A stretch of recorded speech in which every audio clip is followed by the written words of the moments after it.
saying, Dennis, would be battle, because these two players certainly know their way around the snooker table. Tactically, they've seen everything, and I do feel as if it's about who scores this evening. That's the key for me. Can you score? Well, if one of them gets a chance the way the Reds have opened up here, they might just win it with a frame-winning effort. So John has the first go at the pot.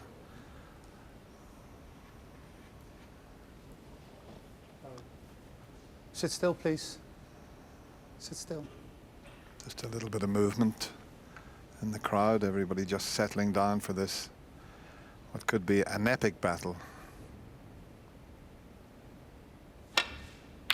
And that's not a bad way to start.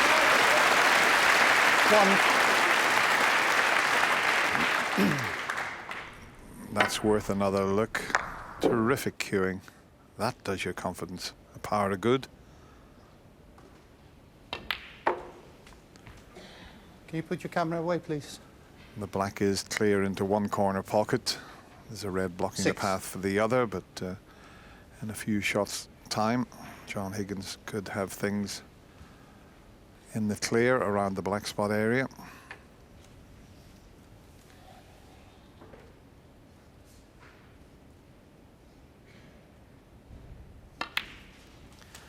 Yes, I couldn't believe that stat, Dennis, when I looked there at the bios of these players. They haven't played since 2010. I mean, you consider how good they are, and at the business end of the tournaments, it's amazing that they haven't had an encounter since then.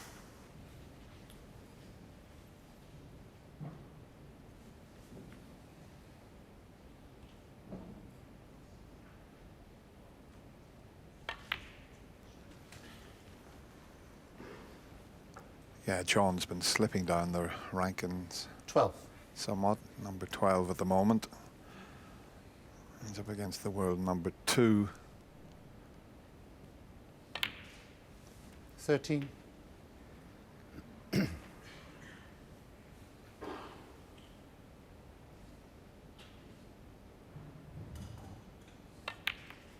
He's been experimenting around with a few different cues, but he seems to be quite comfortable with this one, John.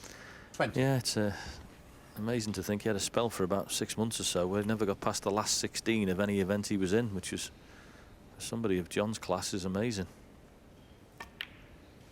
He does seem settled with this, and already this is a good start. Seems to be hitting the ball quite nicely. He got through his first match against Stuart Bingham, who admittedly didn't play as well as he has been doing, Stuart, but that's not John's problem. It's up to you to go and win. 28.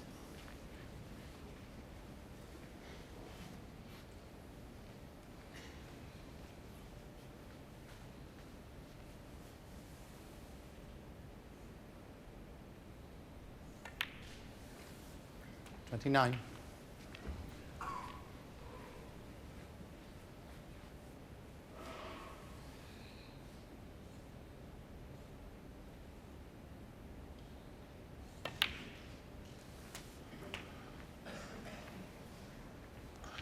This might just develop another red. 36. One at least. He'll just follow through and just nudge that one.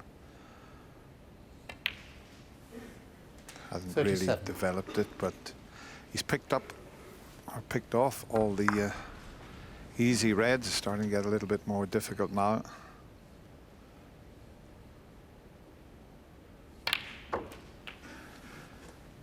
Great technique, always has. I remember practicing with John when he first 44. turned professional. He used to play in Stephen Hendry's club in Stirling, and as a 16-year-old, and really to get to be world number 1 and world champion in 6 seasons, what an achievement that was. Yeah, you talk about his technique, Dennis. Watch him use the cue when he plays. 45. He really does let the cue do the work. A good backswing. Comes quite a way back. All the time there's plenty of work on the cue ball. Watch this, he'll come right back through. So there's no danger of having a lack of power. 50. Now if he's dead straight on this red, a chance to see the stun run through shot, which is one of the nicest shots in the game. Well, he's just off straight, so he may not have to play that, but he could run it through having a slight angle. If it was straight, he'd play the stun shot. That's why he's got backup, just to have a think about it.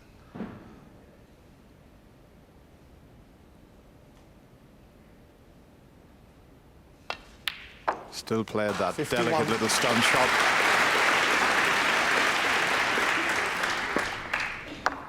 But this is a key shot coming up. Just looking to see if that red would go.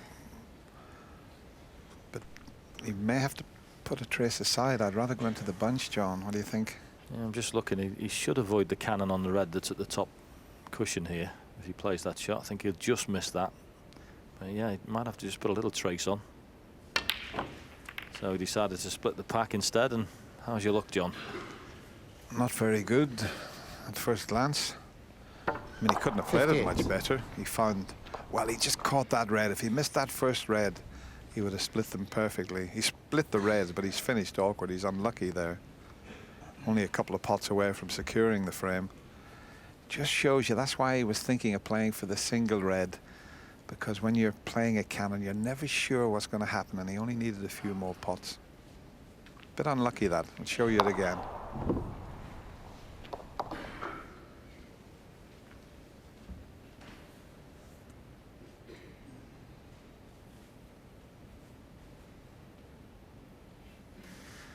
Yeah, he's got a good lead of 58 points, but he's having a little look to see if he's going to play this red, the cut back. I mean, this table, the way they're set up, Dennis, is only the one red behind the black that's difficult, so he has to be very careful here. Okay, 58-point lead is nice, but it's not insurmountable the way this table's set up, so has to be careful.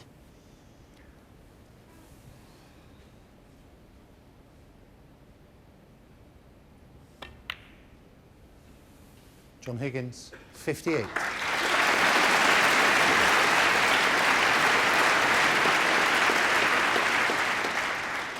Very good start for the Wizard of Wishaw. But he would have liked to have won the frame with that visit.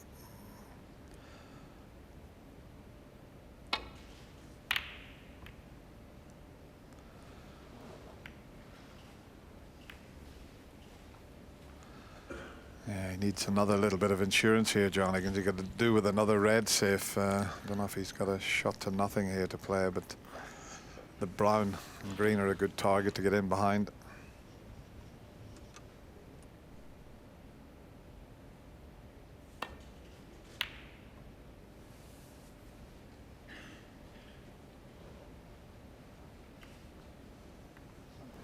Oh, it's a handy little flick. Just makes the snooker the next shot difficult here. Hampered cueing, and of course hitting down, bridging over.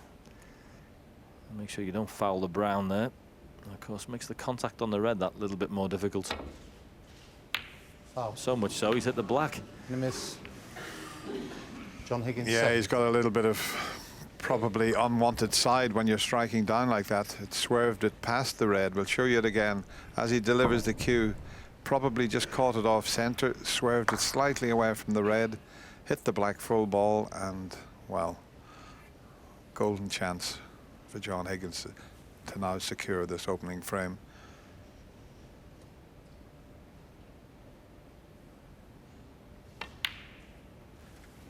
One. Sometimes when you leave the ball in that position, John, it's better than a snooker, isn't it? Very much so. Especially on these fine cloths, a little bit of unwanted side. You throw off so easily because there's nothing on the nap to grab hold of, so the cueing is very important. So that little flick off the green was very useful. 8.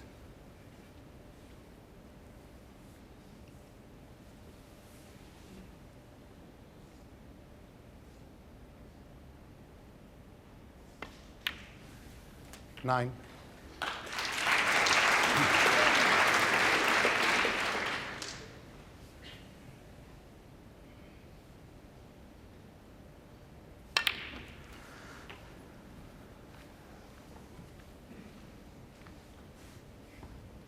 Sixteen.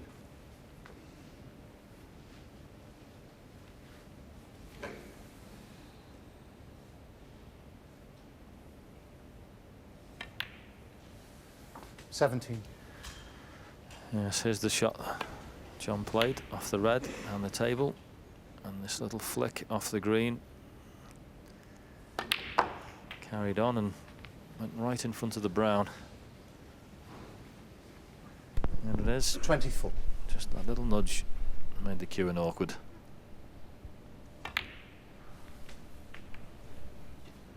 25. He looks like he's hitting the ball pretty well, Dennis.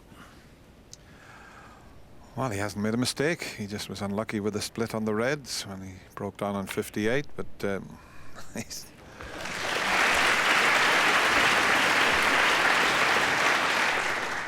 as they say in Lancashire, he's in fine 31. fettle.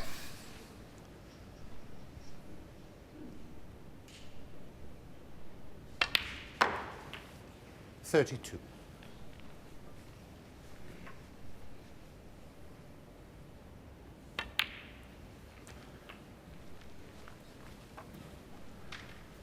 Well, Mark, he hasn't 39. had a go at a shot, really. He got that awkward safety bridging over the brown. But, oh, John Higgins, how did that not 39 drop? in the first But game. Mark Selby stays in his seat. What a start for John Higgins. Breaks at 58 and 39. He looks in fine form. He wins the opening frame. Yes, a few people may be underestimating John Higgins, but Mark Selby won't be one of them. He knows how good a player he is, and if John finds form, like that first frame showed, he's in for a real tough night.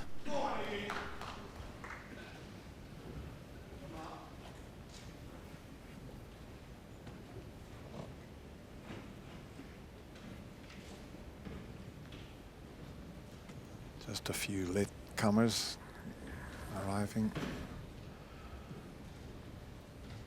Just finding their way to the seats. It's not going to reach. Foul. Gonna miss. Mark Selby 4. Yep. Shouldn't be a problem. Just a little bit more pace. Just find the same line. Let's have a look at that, John. Just bring it up, Paul. I thought it was just behind the bulk. It might be a tad. I thought it was just behind the bulk line. Yeah, I think he probably had to play with a little touches out. That's where it was. So that's about spot on. Happy with He's that? never far Yeah. out, Jan Okay. Verhaas, that's for sure. Same line, a little bit more pace. Well, maybe not so much pace as that, but he's okay.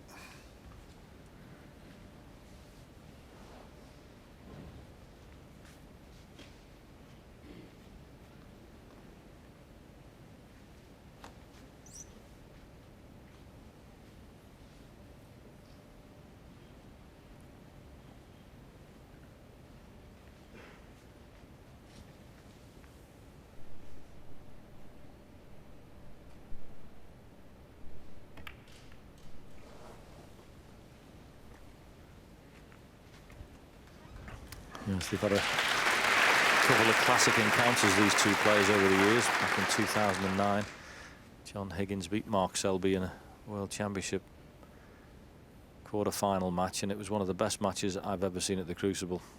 Mark Selby, I said it afterwards, and I stand by it. It's the best performance I've ever seen by anybody at the Crucible to get beaten. He was magnificent in that match, and John Higgins, from 12-10 behind, found an unbelievable performance to knock him out. So they've had some great matches, and of course, one of the year John became champion again, he beat Mark in the final. So there's a bit of history there, even if it isn't recent.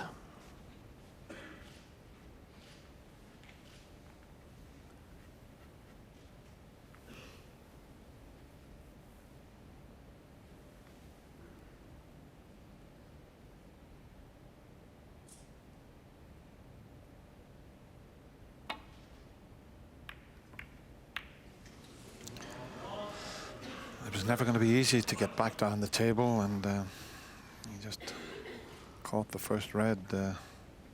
Well, certainly not as he intended. He didn't want to hit it as thin as that. Yeah, he missed the red completely in frame one, and that wasn't a great shot by Mark Selby.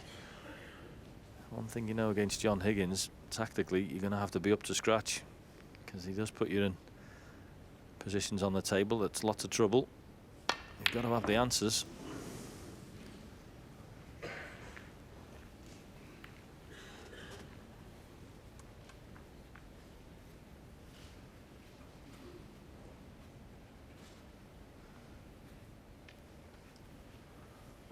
All covering each other into the left corner.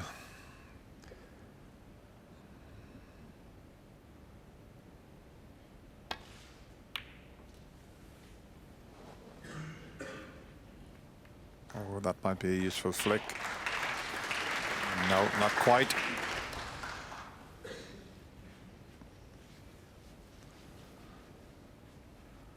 Just making sure there that he wasn't going to plant this red and send one over the right corner.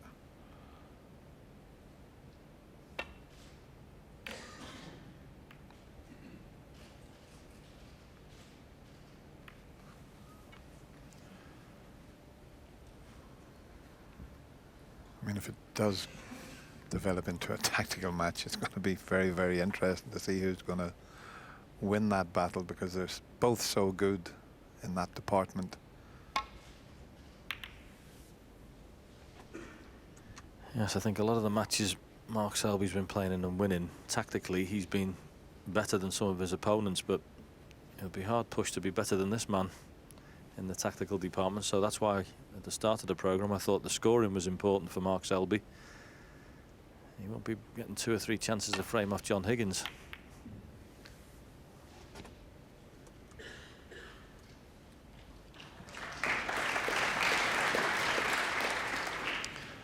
And straight away, have a look at that shot he's played there. He's blocked off the escape route down the right side of the table. And with the black in the position that it is, it makes it difficult to get down the left side. You can just see the edge of the bunch of reds. There's the gap you can see, just to flick it on the left. And this might go up behind the green.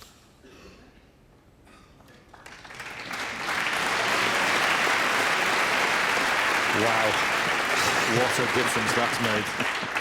Well, if he doesn't finish behind that green there, Dennis, there's a red on the right-hand side that's absolutely lovely.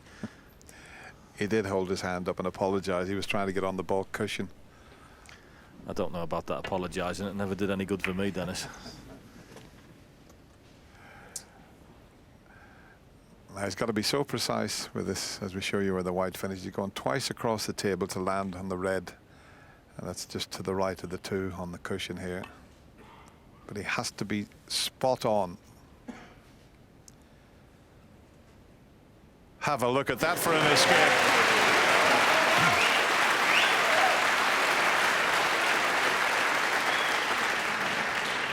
What judgment, because if he slips past that, he leaves the other red along the cushion. That was judged to perfection. It's superb.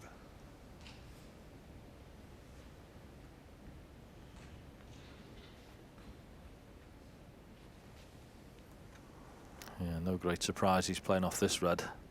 He needs to get this removed from towards the corner here. Thinks he's found a place down the table that's trouble. Yeah, that's not bad. Covered the side of the pack with the yellow.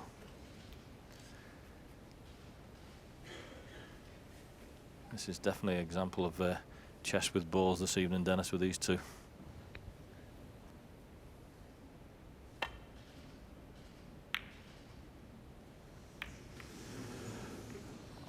Well, they are probably the most difficult safety shots when the red is tight on the cushion. To hit it thin is so difficult. He hit it much thicker, and the chances there for Mark Selby. We don't know what sort of form he's in. He hasn't had a pot yet. This is his first attempt at a pot.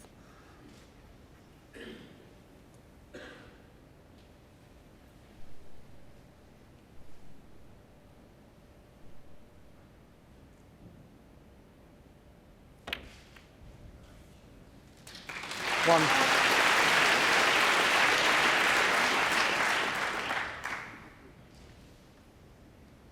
Look at those 3 reds, the way they're around, surrounded the black spot area, so no use potting the black with those reds situated there. Pink, well, it's going to be okay.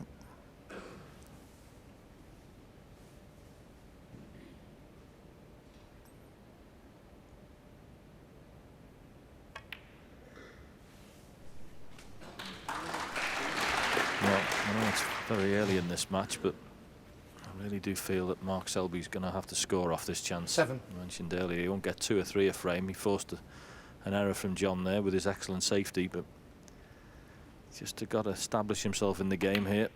Let John know he's 8. scoring. Yeah, the pink wasn't available into the left middle pocket, so he's got to take the black. But as I said, the black's going to be tied up with those 3 reds, so it's not straightforward just yet.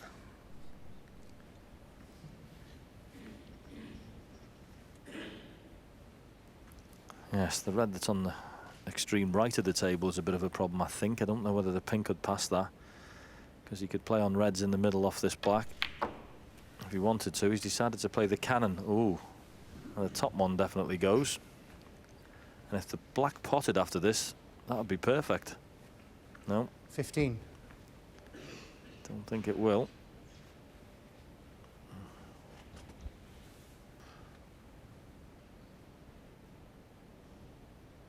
Just wondering if he can flick the black here. Yeah, just a little 60. flick.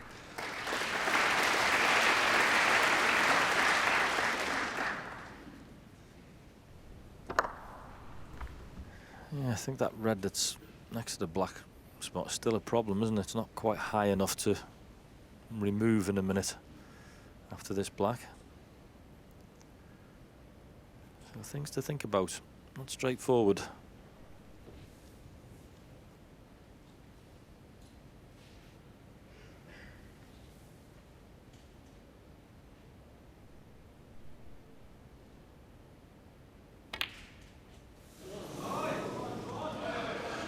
Mark Selby. Well, 16.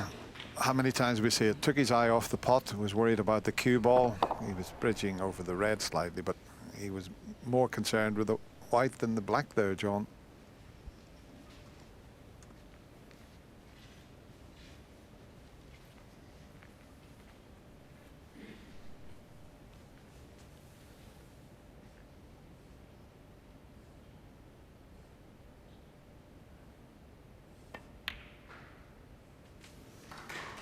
One.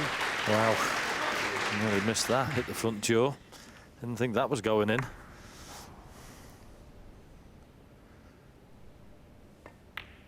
And now it's John's turn for a scoring opportunity and the chance to apply more pressure. Already 1-0 up. Just seen his 6. opponent make a mistake. Can I keep him in the chair?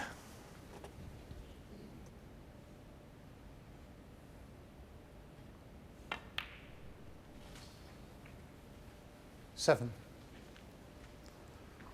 It's far from easy though with the black out of commission. Pink still awkward. It's available into the left middle pocket. Those 2 reds to the right, blocking the pink for the right corner. So that's the reason that John's just taking a little bit of time here, just having a look round to see what he can manufacture. Yes, that red on the right has been a problem for a few shots in this frame. Pretty sure Mark Selby would have played on the reds in the middle and got straight away on that pink. He wouldn't have gone near the black for a few shots.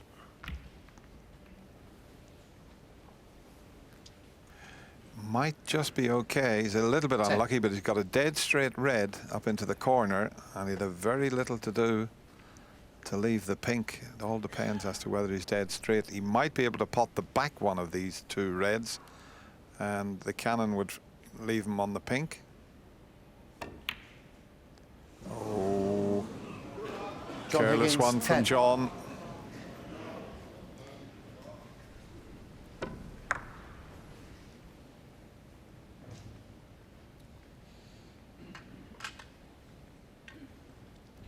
There's a bit of tension out there at the moment.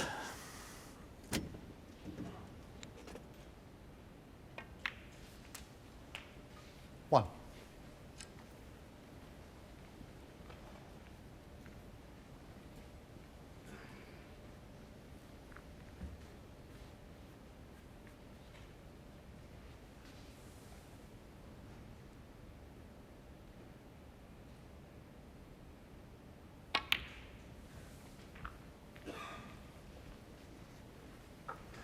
Well, the pink is in the open now, so not 7. a bad chance. So both players missing fairly comfortable pots there.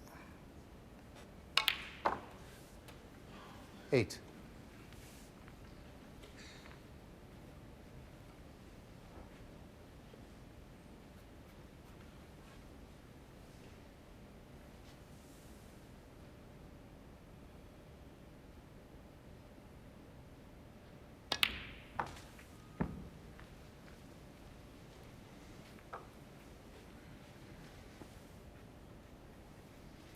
$14.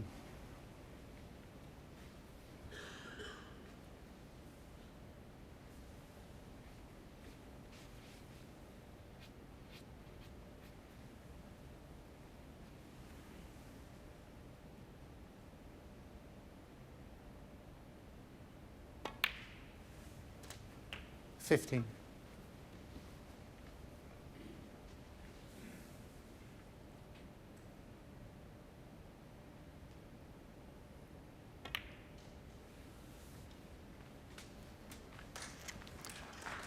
I think John Higgins will be so disappointed simply for 21. the fact that that mark off the hook there after Mark had missed that 22. easy black. If John had punished him, and that's what he was attempting to do, it could have been quite a telling part of the match.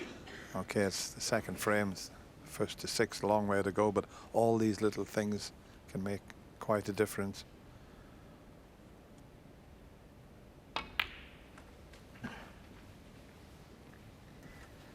Yeah, I think it was so important. He just hadn't looked like he'd settled at all. 27. Mark Selby this evening, so just keeping that pressure on would have helped John, but chance has gone now. 28. He'll be sitting in his chair, John, thinking this frame's gone as well. If he's dead straight on this, he'll hold the spot. Could do, because the pink will go on the black spot. I measured it, Mark. And perhaps just checking to see if it will go. It won't make a great deal of difference, but wouldn't have been a bad thing to hold the spot there. He had an easy red. Don't think he's snookered, surely not. Well, you're saying it mightn't make any difference, Dennis, but is he all right? Can he see the red? I don't think he can, because you could tell by Jan's marker that it would go on its spot. But he may have to play this with a little touch of right-hand side to make the angle now. It's on there, I'm just checking it. Okay, you're not touching on it. No, no, no. Yeah, just wondering whether he'll get the cannon as well on the red, because he was expecting to have the pink on the black spot. But if he plays this with a little bit of side, you can't stun this. So it might slip past the other red he was hoping to get a cannon on. Interesting. Well, you can see he's putting loads of right-hand side on. And you can see it make the 35. angle. Yeah, well, he did get a stun on it. Good shot. Just made the situation a little bit more difficult there, didn't he?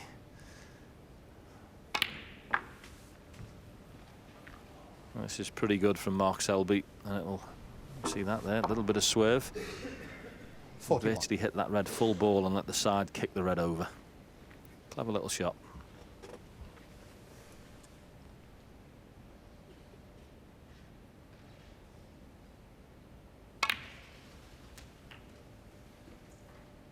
$42.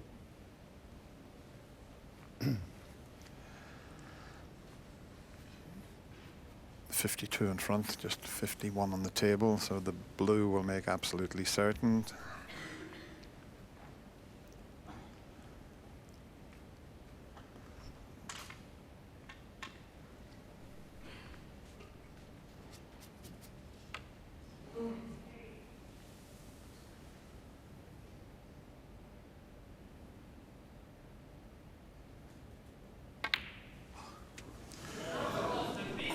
What happened there? Mark Okay, Selby, he needs 42. a snooker, but he only needs one snooker. Don't think that kicked, but let's have a look. Well, the blue jumped slightly.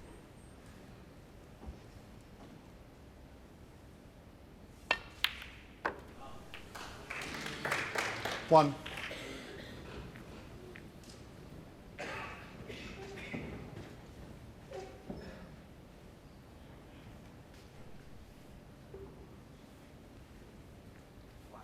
Black.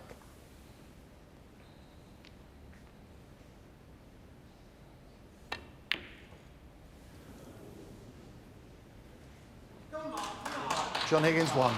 Well, John has a look at Mark. Yeah, he has conceded. Frame So conceded. Frame. the earlier break at 42 paved the way for Mark Selby, and he takes the frame, and we're all square.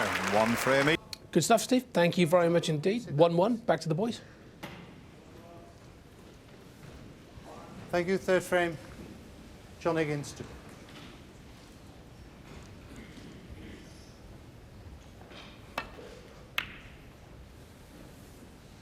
Yeah, I don't think they're really tense, the boys. I think it's just a matter. We know they're both queuing well. I mean, John had breaks of 58 and 39 in the opening frame. Mark never really had a chance, and it was just that easy one that John missed. But as Stephen Hendry said, at this level, it's the little easy ones that can cause so much damage.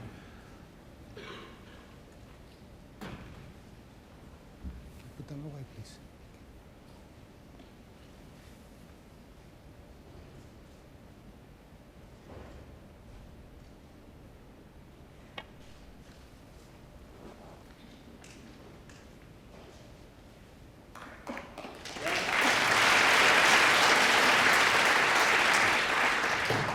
Checking the other one, John.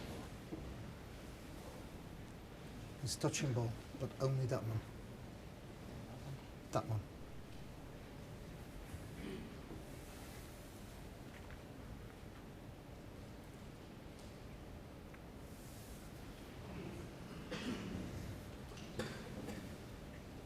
Touching ball. Well, even though it's a touching ball, there's no path back up the table, so it's a little bit of a stalemate at the moment. I think we might have a re-rack here, possibly. Jan's looking at both players. John's going to do the same again. Come on, boys, have a look at each other. Shall we carry on? What do you think, Mark? Touching ball. Touching ball again. Yep, that one.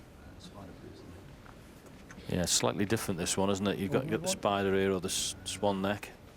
You can play away and round the angles with this one, so you might not need the re-rack now. Just depends on whether he can cue this, though, Dennis. It's a bit of surgery required here. You got to be careful. I've seen players pull that spider away and move everything.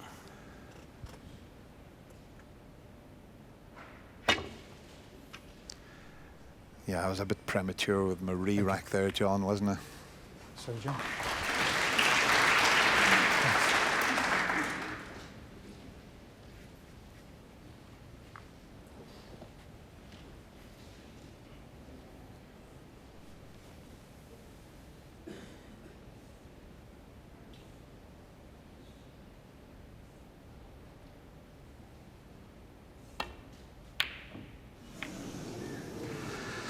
Not a good sign for John.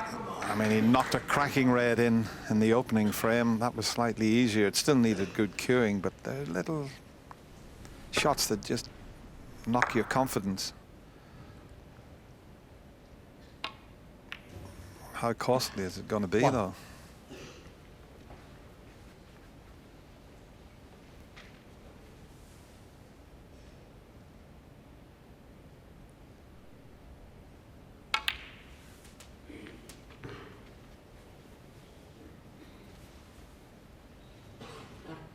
8.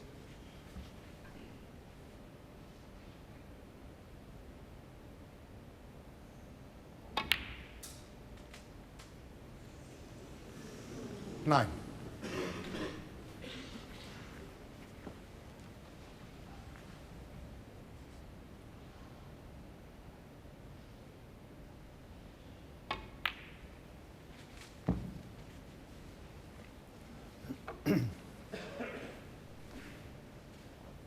Fourteen.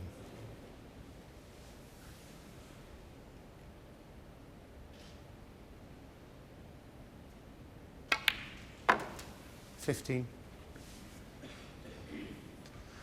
Yeah, well played that. Nicely controlled. Got a lovely angle now if he wants to go into the pack. Don't have to go into the pink here. There's 3 reds to the left to be a lovely target right in the middle of there. Something like that. Hopefully that's not touching that red. 20.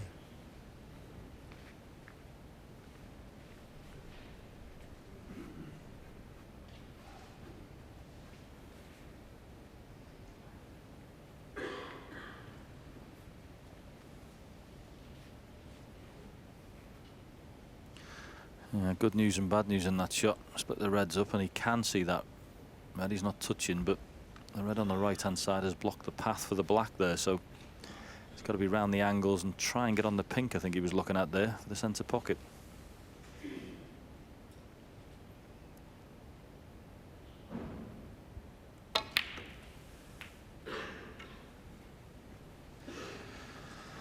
Well, it's going to have to be a long blue if he wants to keep this going, and not a straightforward pot and position. You'll have to leave a medium length red for the right corner. Needs good cueing this. Yeah, a bit of pressure on this as well. One of those shots, if you miss it, you know you're giving a good opportunity away. Oh, well cued.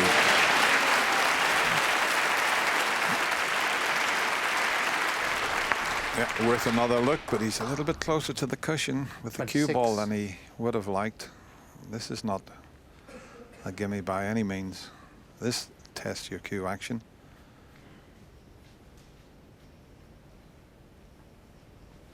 Can't get his hand on the table, having to bridge on the cushion there, as you can see.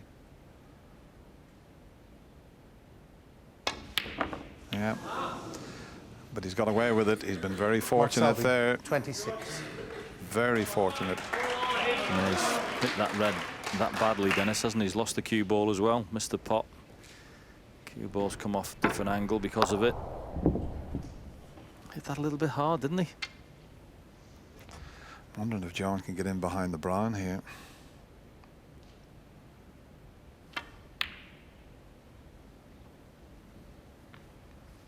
It's not a bad effort.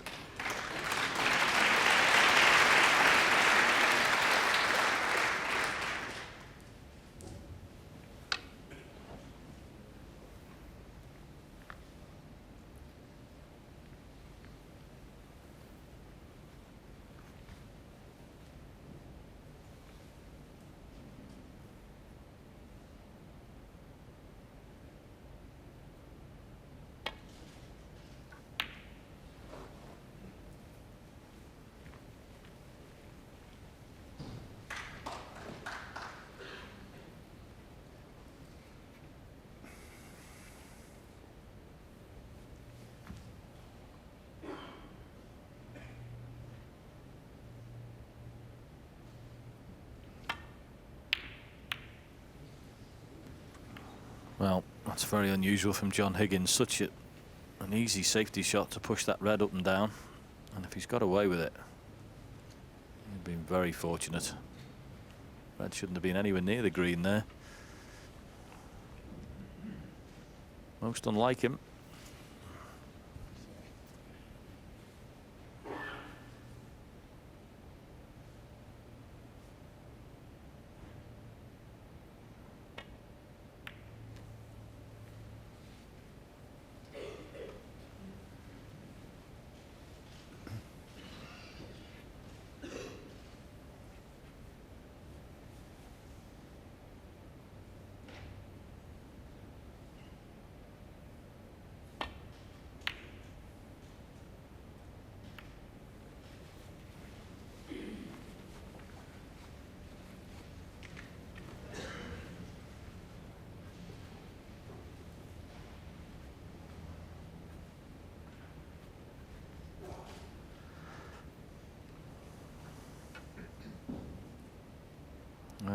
Looks like he's lining up to take this pot on. He was. Always with the intention of getting the cue ball down to the baulk area, but how's your luck, Mark? Yeah, not bad. Mark's turn to have a good run there. John had it a couple of shots ago with his poor safety, but Mark's got away with that one. Yeah, not half. The red finishes anywhere else, he can put Mark in all sorts of trouble. He could even have left the pot on, but where it's finished, it couldn't be more awkward. Trouble is, John really doesn't want to play away to the other side of the cushion because he just leaves Mark Selby an easy shot. So there could be a bit of tapping going on here. Well, miss. Well, there was. He never reached the red. Mark Selby 4. How can you miss a red? I'm calling it a miss because I've been with a shot, okay? So, but I don't have to put it back, obviously. Right? Yeah, have it put back. He's not that delicate for such a big man. Good shot, John. Of course, you can't have a fresh shot at snooker. You can play as many as you want at golf. A fresh air shot's a penalty, but he did hit it. How he didn't hit the red?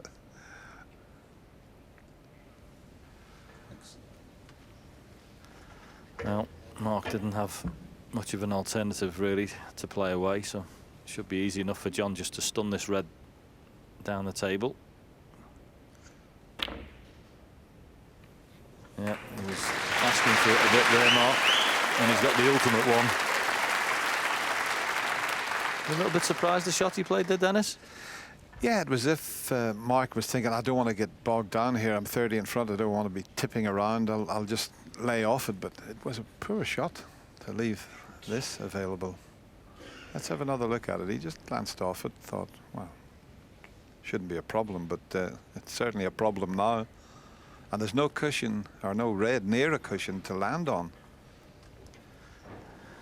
Well, if he gets out of this, he'll be doing very well indeed. If anyone can, Mark Selby can. Watch this for an attempt. Twice across. He slipped around the back of it, but he was in a real hole there, John, wasn't he? Well, John it's Higgins. self-inflicted, I'm afraid, that one. Definitely. Yeah. Well, John didn't like the pot, so it wasn't as appetising a look from our commentary box. But he really will do well here, Mark, to get out of this.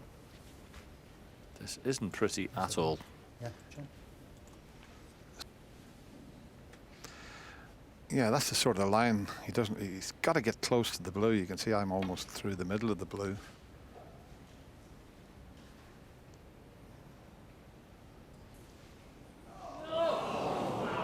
Touched. Well, that is an absolutely brilliant shot. Brilliant. We saw one earlier in the match John Higgins came out of off the side cushion, and that one was the equal of it. What a shot that was.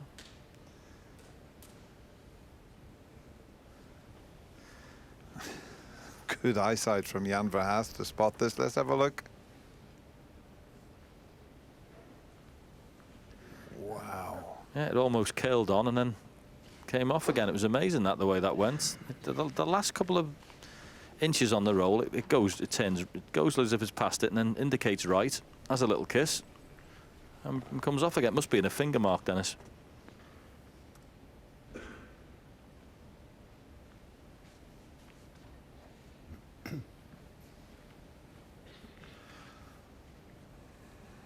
I'll tell you what, he definitely doesn't need glasses. If he could spot that, that was amazing.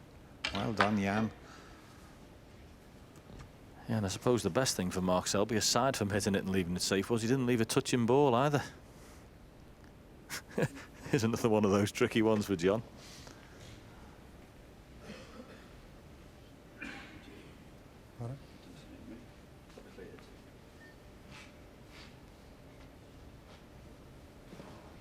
Well, we're expecting some classic tactical stuff from these two players, and we've certainly had it so far. Some of the escapes from the snookers have been absolutely top draw.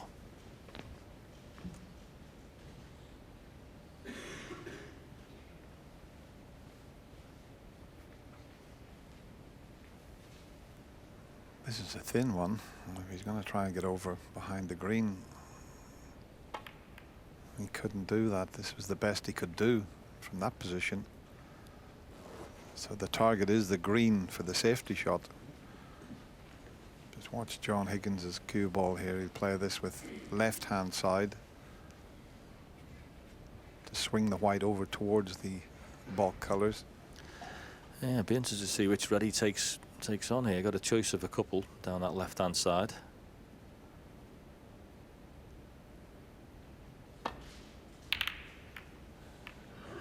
To play the thicker one to get the angle round there. How's the cue ball? Oh, it's nearly brilliant.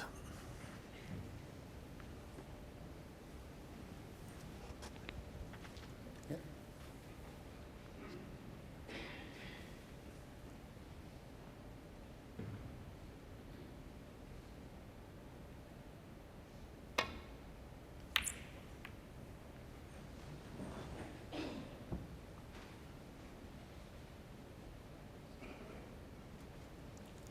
There was no way Mark could get over towards the green from the position he was in.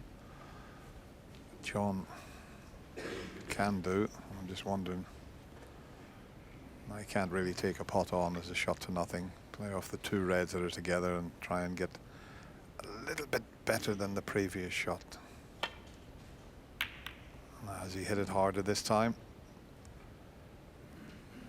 Not far away. Oh, he's getting close, isn't he? Yeah,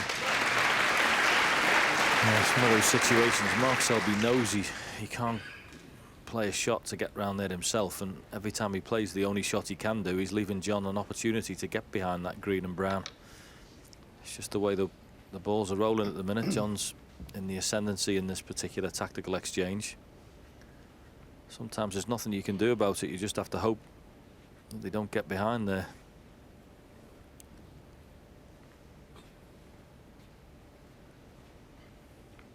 Doing very well just to get out of trouble at the moment, Mark Selby.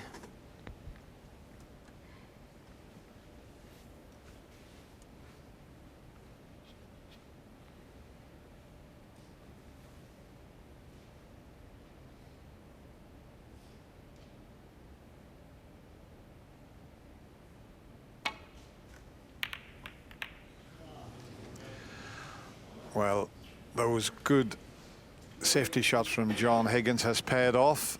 He kept putting Mark in trouble, and Mark just couldn't find the gap that time. So a bit of a chance for John, although black's off its spot, the pink's way up the other end of the table.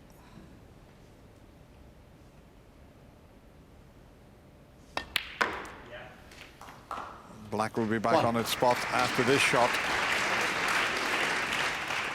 So a pretty good chance for John Higgins here.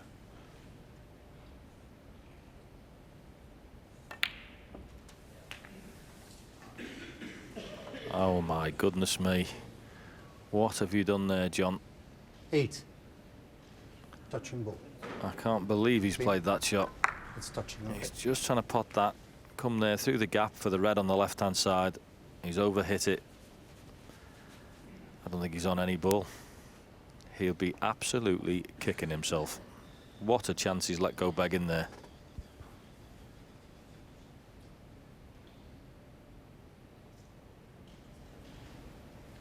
Thank you.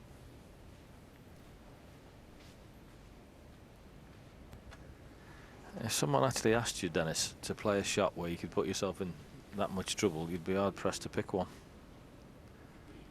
Amazing that he could finish there. John Higgins, 8. What a let off for Mark Selby that was.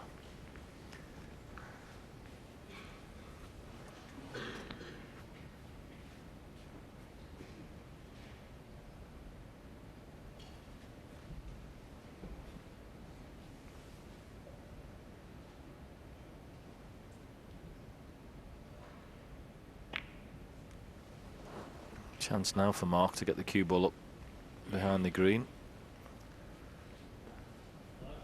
Not quite there, but still a decent shot.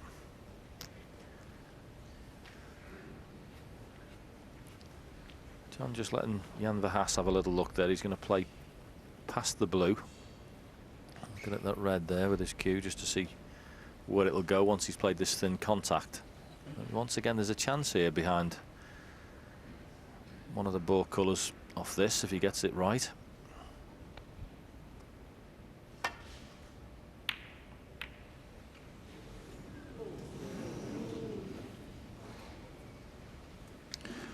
Well, he got a pretty good cue ball, but unfortunately knocked the red over the corner pocket. Not easy to control this. Should be able to find the gap back down the table. Then there's, well, if he's too hard for the blue, the bulk colours are there.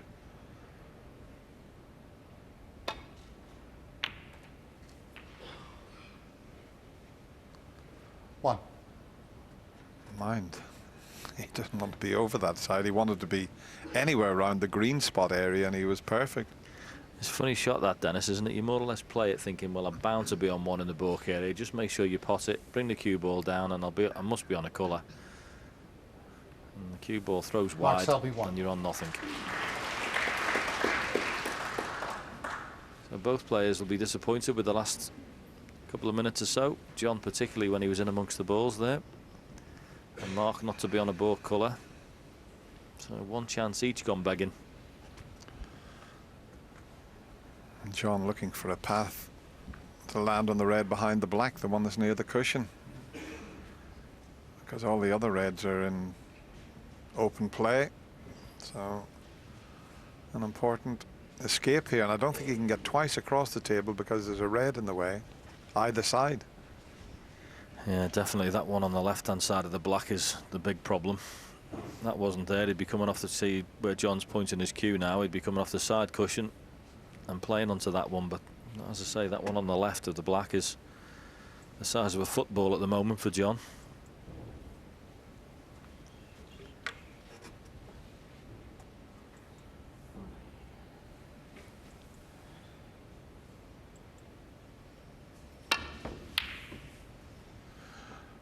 Well, when you're in now, if this red keeps on running, he's going to block the path. It hasn't. John just hit and hope, and it's amazing he only hit one ball there. He thought they were going to be flying all over the table. Yes, couldn't see a way out, so just played that. But funny enough, this is not a gimme what he's left Mark Selby. Although he made it look very simple. That was a beautifully struck shot. Good from me, that was tough. Excellent cueing. And really, the ball's here around the black spot. It should have been John's. I don't expect it to be plenty of reds left after this. I think these will all be going. 8. Just like you're playing a little practice routine, these reds at the moment. 9. Really well cued this. Right into the centre of the pocket.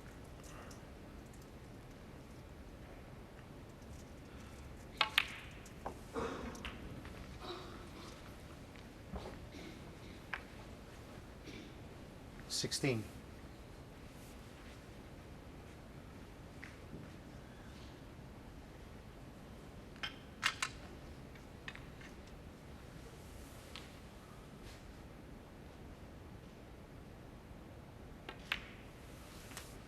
$17.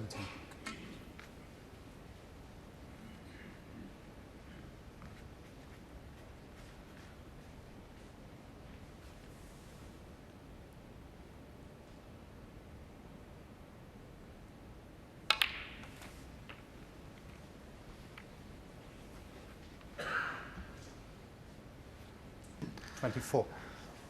Yeah, came off the cushion there for the reds in the other corner, but always knew he had this one if he didn't get on those. 25. So this is a frame that both players had chances initially that went begging. But these are absolutely lovely now for Mark Selby. Already got a 49-point lead. Couple of reds, couple of colours. I see him over the line in this frame. 31.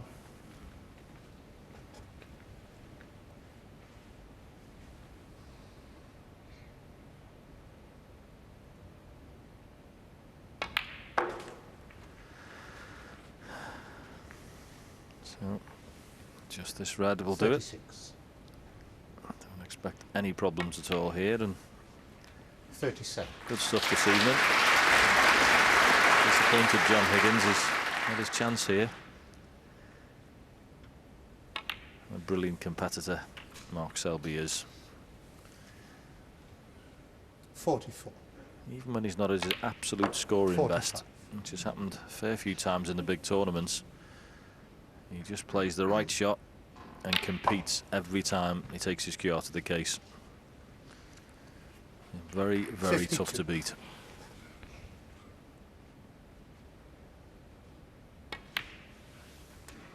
$53.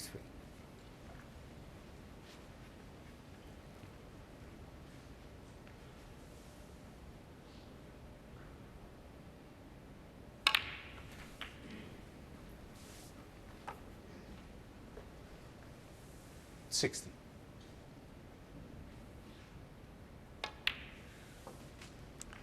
$61. There's not enough there to make a century break, but it's always nice if you can clear up, keep your opponent firmly in his seat. And things really have changed round since that second frame when John missed the red when he was bridging over one into the corner. It's been all Mark Selby since then.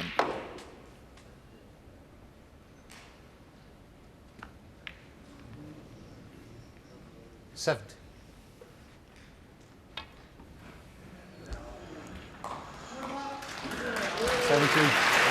So it's 2 in a row for Mark Selby, and with the aid of that 70 break, he now leads 2 frames to 1.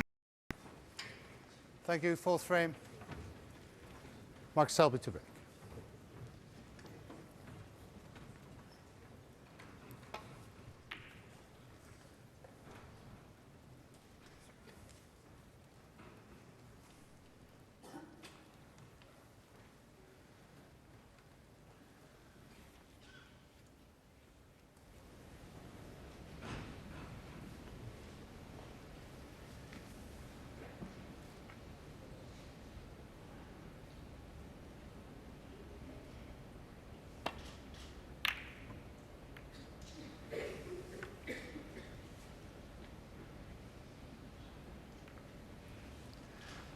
Just too pacey, and you can't afford to leave this red for Mark Selby. Not after he knocked a 70 in the previous frame. That white should have been close to the ball cushion. It's an early chance, and the reds are nicely open.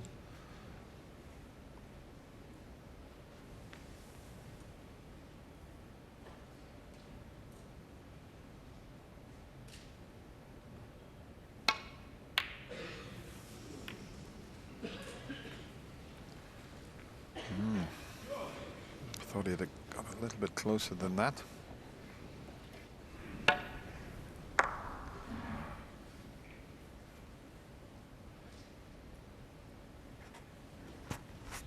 Yeah, I think so far this evening his cue ball control in amongst the balls, close in's pretty good, but he's missed 1 or 2 long ones, Mark. They're the ones that can change matches as well and give you a bit of confidence, but not quite happened yet. And this is a chance for John. Up into the green pocket.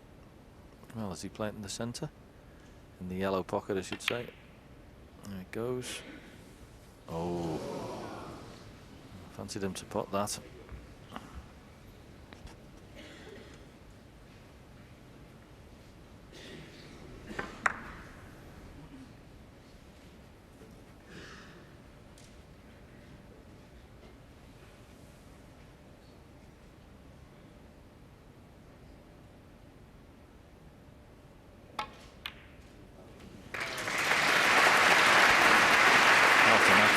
Superb shot that was. I can't tell you how difficult they are, and he made that look as if it was over the hole. Beautiful. Yeah, the little bit of side, right hand side, helped that one. Yeah, but just that little bit more difficult as well, because just slightly off the cushion, but he really did hit that beautifully.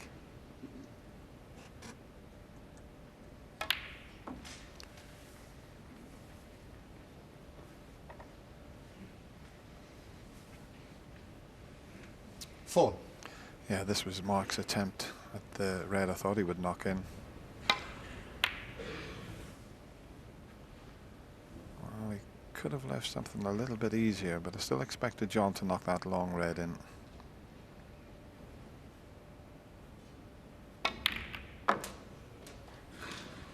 Difficult to judge that type of shot.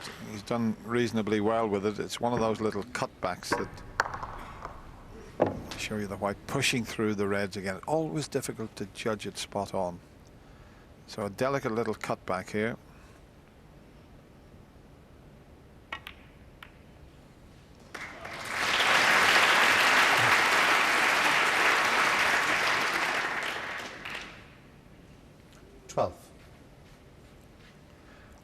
Well, if he's on this red, it's a great chance. He can play up for the blue here.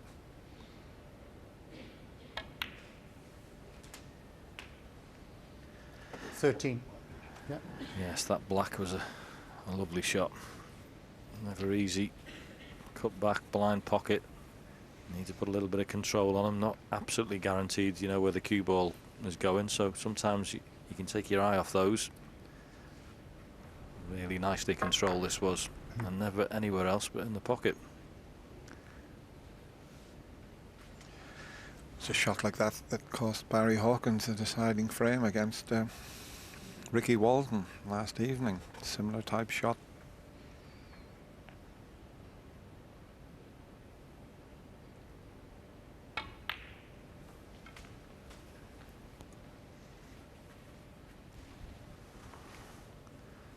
$18.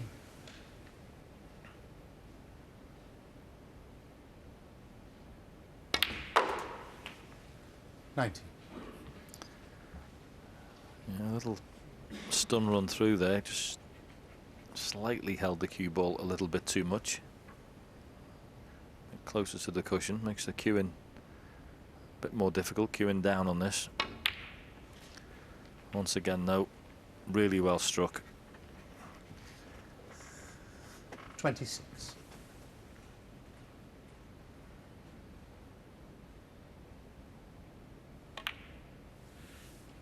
$27.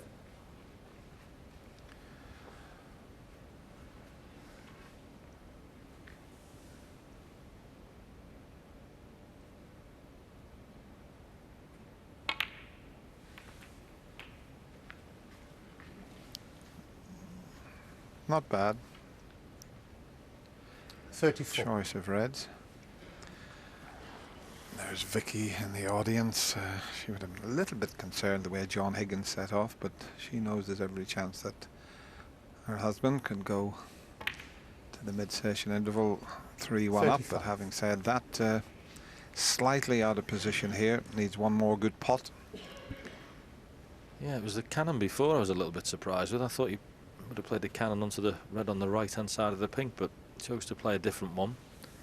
So just slightly lost the cue ball, but you would expect Mark to knock this in.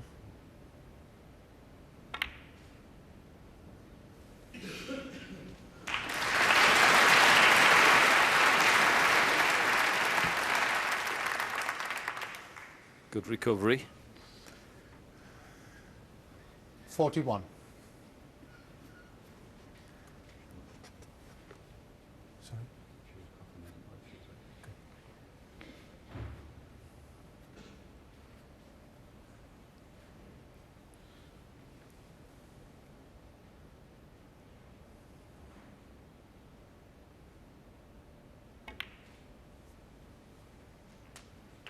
42.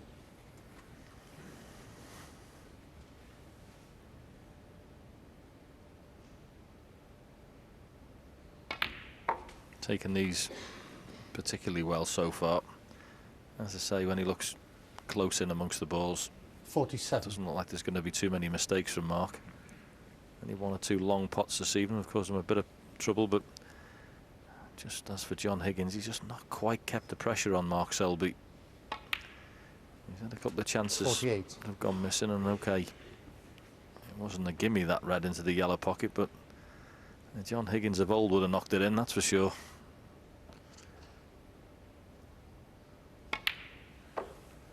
So little between these players, Dennis, isn't it? Shots like that make all the difference. 54. Well, he's playing now 55. the way he played when he won 3 Masters. What a record when you think he's been in 4 finals in 6 years and won it 3 times. And you know who the first one was to win back-to-back Masters, JP? No, Dennis. Well, I'm going to tell you because it's his birthday today and he might be watching online back in Canada. Cliff Thorburn, 66 today. He was the first player to win back-to-back 62. Masters. 85, I think, and 86 it was. Oh, fantastic achievement.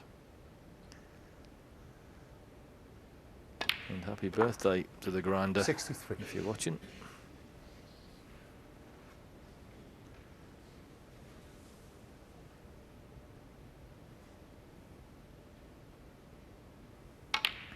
This is impressive stuff.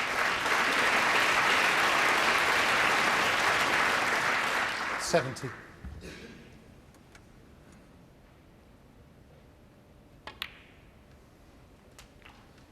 $71. Yeah, he had a break of 70 in the previous frame. While John's going to have to just regroup, maybe go on the practice table. I mean, he set off cueing so well, knocked a cracking long red in, but ever since he missed that one in the 76. second frame, he hasn't really had much of a chance. 77. Yeah, just that last frame, Dennis, wasn't it? I can't, you know, this is the one he's missed in the second frame. And definitely didn't help him. And losing position in that last frame was crucial, really. He had a great chance. And he let that go. And since then, it's all 83. been Mark Selby. And this is more like Mark Selby. We always mention about his B game being so 84. good. His A game is pretty special. When he starts scoring 70s and 80s and 100s every shot, you're in big trouble.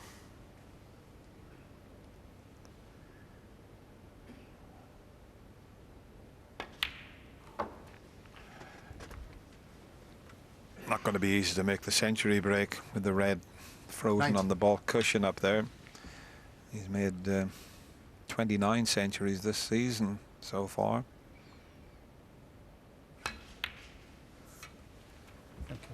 Made 36 91. last season, so this is the shot. He's got an angle on the black and he'll want to get as close to that red, not tight on the cushion, leave himself an angle. Just watch this for a positional shot. Watch the white, reverse side, needs to miss the brown, and it has a bit of a chance. 98.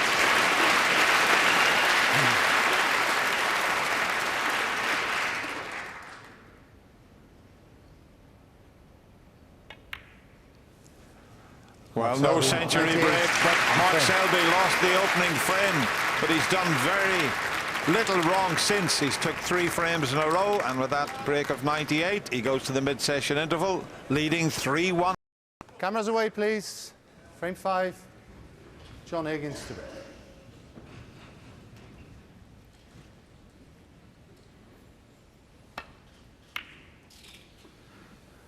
So John Higgins breaks off frame 5 after our mid-session interval. Thank you for that lovely cup of coffee you made me, Dennis. Really nice.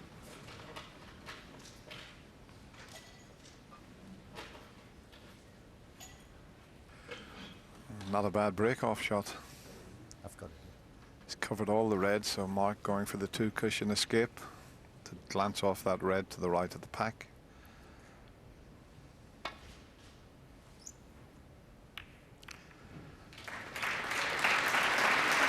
There's not many better in the game at that type of shot than Mark Selby. Mark's coming around to have a look to see if John can get to the potting angle of the red to the left of the bunch, but he can't.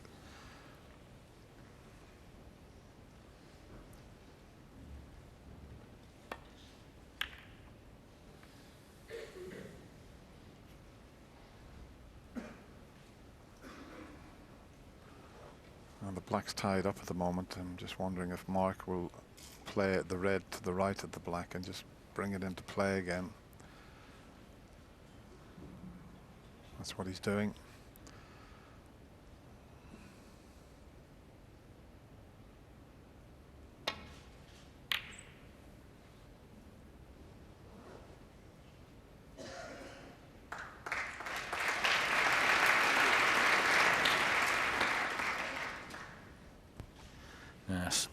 Excellent shot.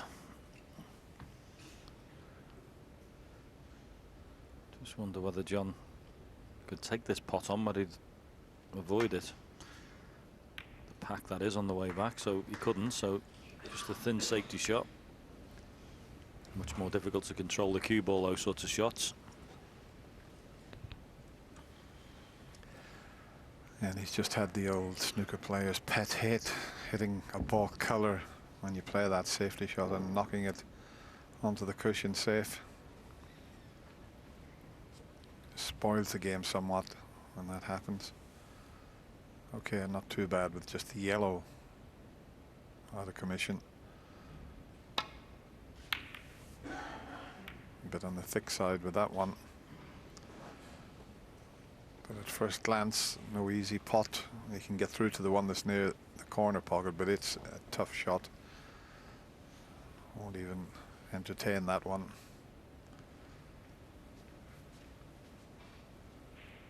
Might just be able to see enough of one to flick it into the left corner and play the safety shot. Yeah, there's one that's just sticking out a little bit.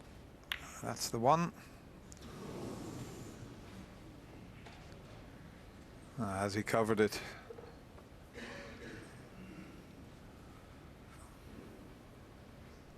Slightly hampered with the yellow.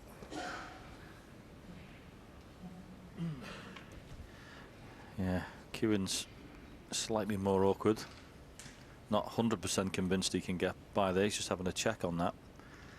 Also, the other problem, he won't be able to get the cue ball out down the table because there's a red to the right of the one he's going to pot that'll stop that. So, not particularly appetising this. It's one of those, might just be a shot you just got to pot the red and play the next shot safety wise, because I can't see him scoring many off this.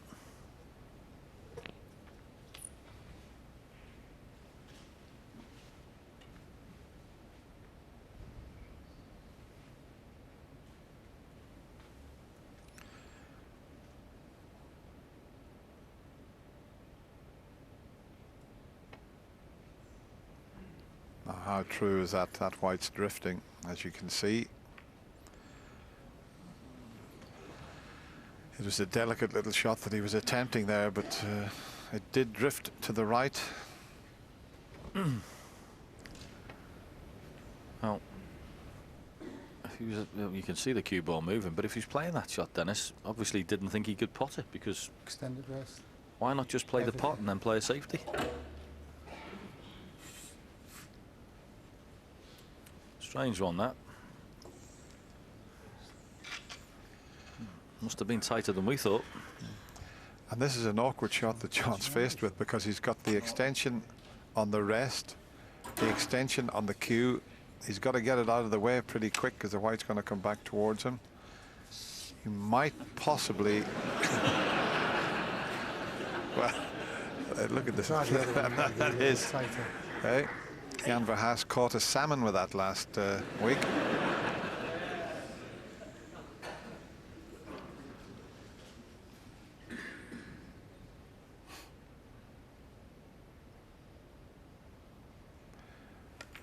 John's not nervous, that's just... Couldn't stop that from wobbling around there. It was difficult to control the cue ball. And there's extensions all over the place here.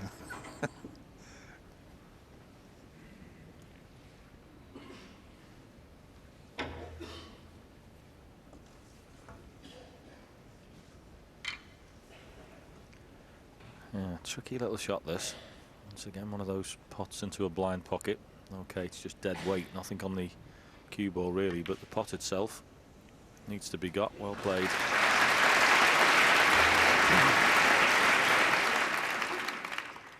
And John will know the importance of this frame.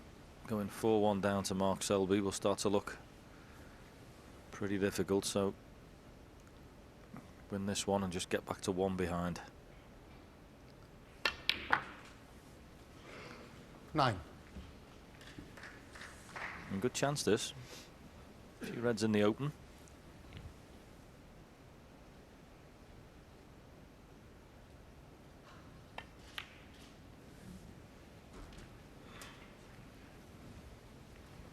Well, that's not what he intended.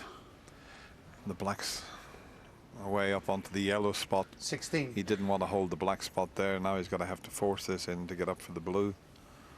You can see the white almost on the little cross that's there. We call it a spot because they always used to put spots on the snooker table. And nowadays on the championship cloths, you just put a little cross there. The spots are there to protect the cloth. If you put the cross on a club table, it would be a hole there in a matter of a week or so.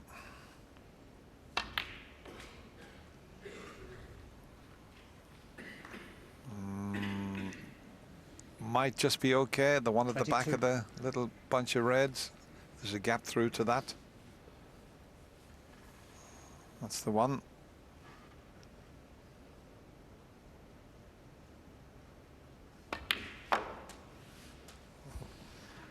Well, he was playing up for the black to get that down the table as quickly as possible, but come a little bit too far. Maybe a case of taking the brown and keeping the break going before that. I mean, he could take the black, but it's a lot thinner and a more difficult pot, so it might just be the brown. Just struggling to get the cue ball in the ideal position here, John. He's ever since he held that spot, Dennis, he sort of lost it, hasn't he? Yeah, and I mean, to pot the brown and try and free the pink and reds, they're not ideally situated, but let's see how he feels. And that's what he's done, and he deserves to be on a red the way he's played that, but at first glance he's very, very unfortunate. I think he's covered everything into the left corner. I mean, he couldn't have played that any better, and he certainly deserved a better outcome than that. That looks very tight to me. Left hand side off the cushion into the pink. Very unfortunate. Yeah, you're not kidding. I mean, the thing with this is if he can see this red, it'd be plain ball and across the table, and he might be able to get on the pink, but it's obviously too tight.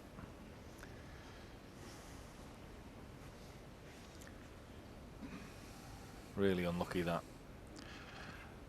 He's got to be a wee bit careful here. He's got an easy. He's back looking at it again. He's got an easy safety shot to play the white up towards the yellow.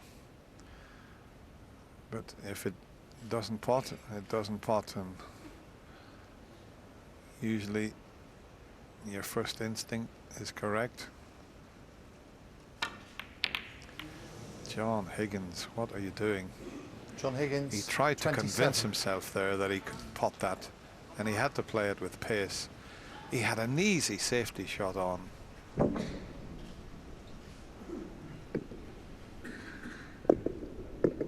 I think he was so disappointed at where the white finished, he tried to convince himself he could pot that. 1.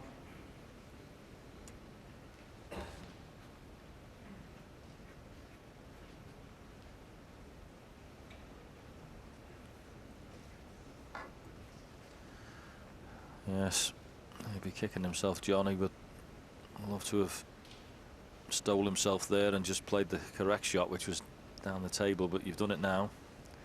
Just have to hope that Mark Selby isn't proficient with the rest, because if this black goes in, it's a fabulous chance.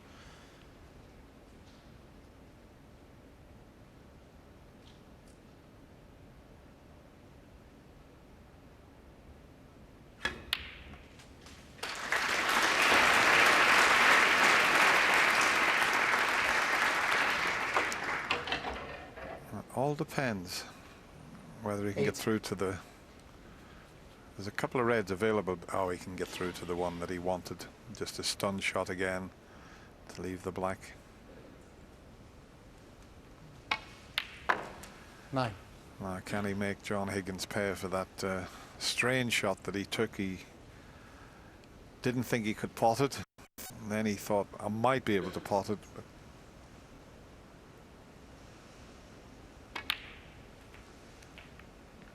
that's not the best shot he's ever played. Yeah, you'd like that one back again. 16. Just wondering whether the red to the left of the cue ball pots. And he's got does indeed. Sorry? Asking referee Amber has something there. Well, apparently there's a bit of a downpour at the moment, so I'm wondering if it's... Yeah, it is rain on the roof. Believe it or not, we once had a snooker 17. match stopped, rain stopped play. Fred Davis against Alex Higgins in Manchester. There was a lovely photograph of the boys with an umbrella. It came in through the roof, leaked in through the roof. I'm sure that won't happen here.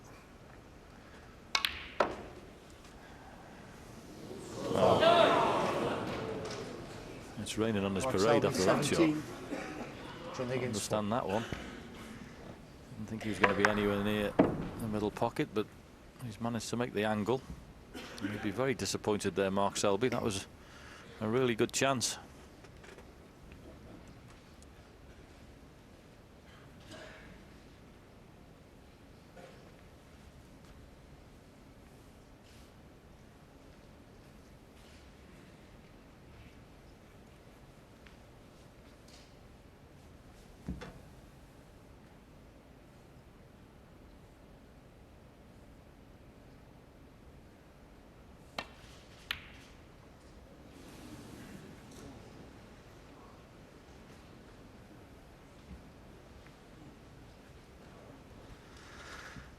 That was a big shot for John. Long pot success at down to 20%. And 43's not the best either for Mark Selby, but John's a 20 is not up to his usual standards.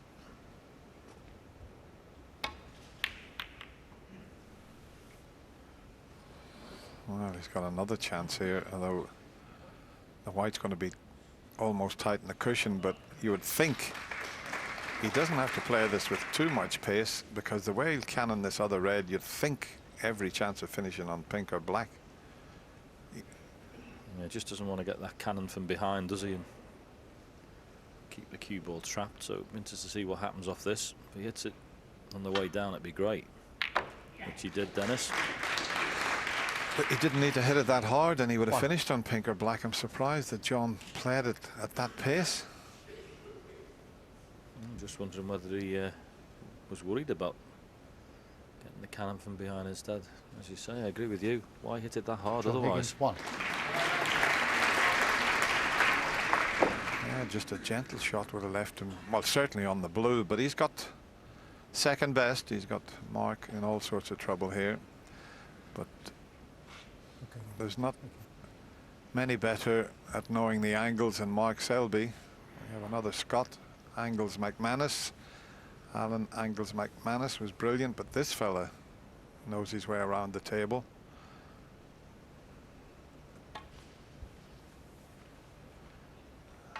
Have a look at this. Have a look at this. In fact, the last tournament I christened him, and I liked the name, I called him Satnav Selby. He knows his way around so well.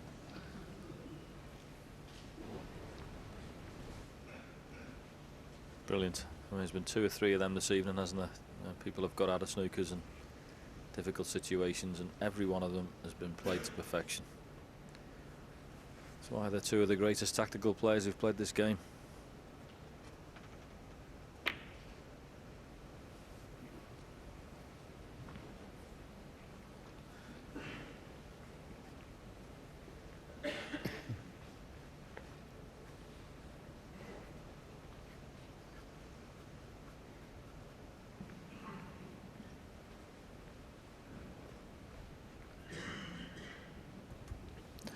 Obviously that red in the balk area makes it a little trickier. Mark's just having a look to see if he leaves the cue ball over by the green pocket and keep that covered. So decided to play the red up and down, try and leave that cue ball in the corner.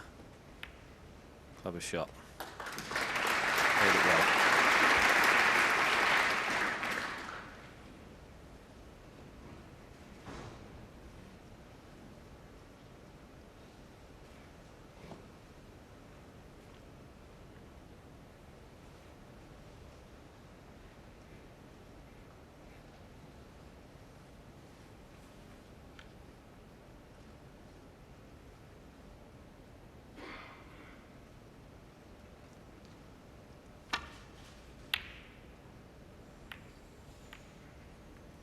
Yeah, well played.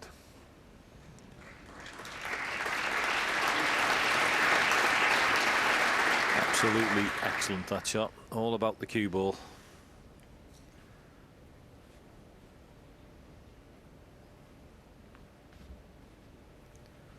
Finishing so close to the ball cushion, of course, difficult to get the cue in the air and dig down into the back of the white. Even if he hits that red next to the brown, he can't bring it back in the balk area. Couldn't have played that much better, John Higgins.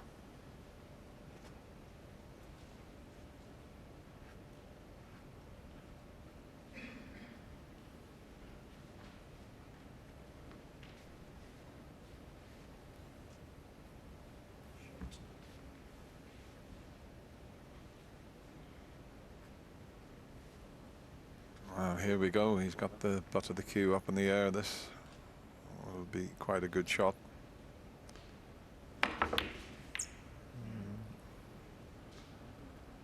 Well, it wasn't a bad effort, but he's left a possible pot. But these are the sort of shots that John Higgins used to knock in. And he's getting himself ready to take on a pot that he needs to knock in.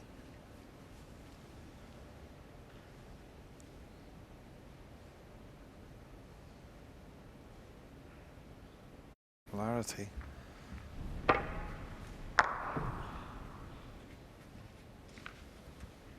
Yes, some of his long game this evening is causing him problems and giving Mark Selby chances that he really shouldn't be getting. But there's what he's missed. Surprise. Another little turning point maybe in this match. We had one in the second frame when John missed one into the right corner. Could this be another mini turning point?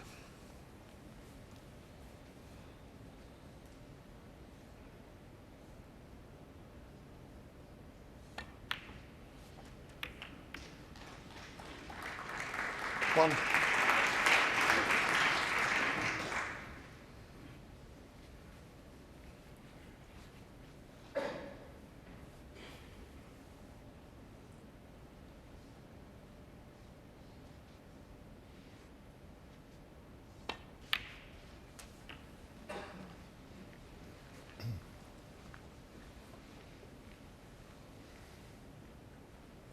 Eight.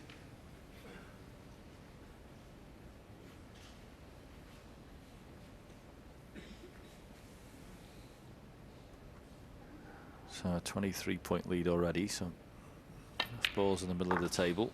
9. John Higgins to accrue a very useful lead, if not the frame. And one thing, he'll be disappointed if he doesn't win the frame from this.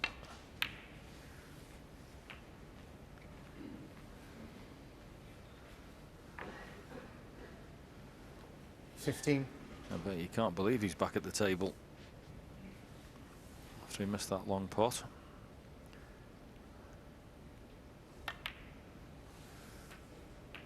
$60.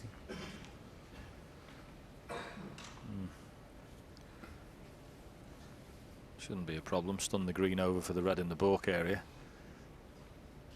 Gonna make sure he doesn't touch that blue. Well, he's actually going to play the run through up and down, which is fine. Red between blue and black.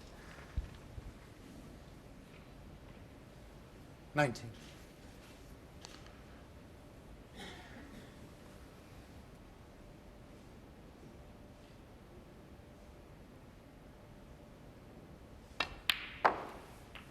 Still keeps his head, so still on the shot, John Higgins. There's nothing really changed with his cue action over the years.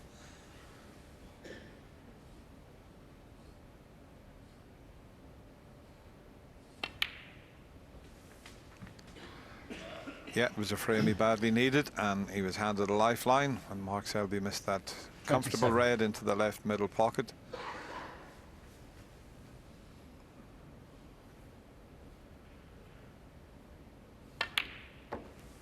$28. to black to make absolutely sure.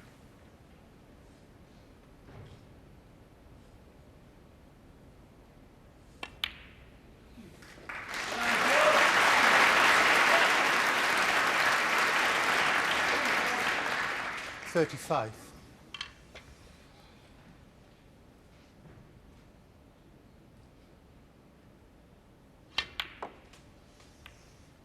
Thanks, John. 36.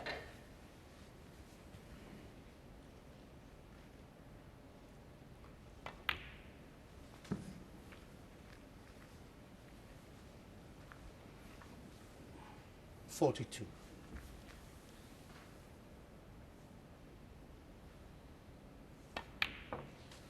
43.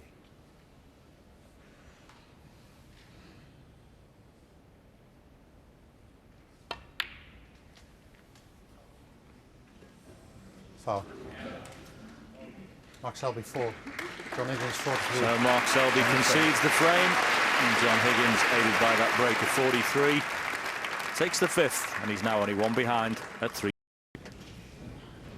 Thank you, frame 6. Just a few late comers coming in after the interval. They don't allow them in while the frame is in progress.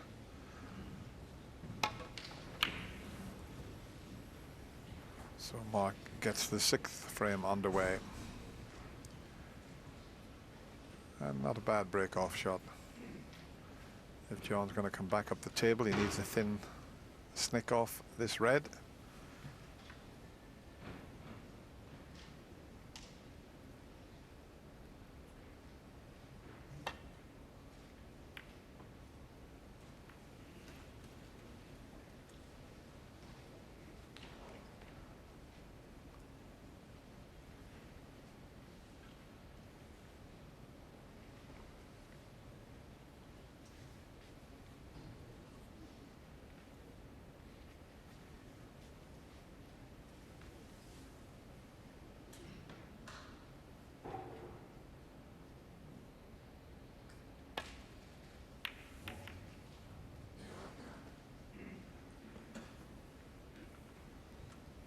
Good. The same bowls, Dennis. Good line and good length there. Well played. All the time, just trying to force the opponent into hitting one of these reds too thick and promoting her over a corner pocket.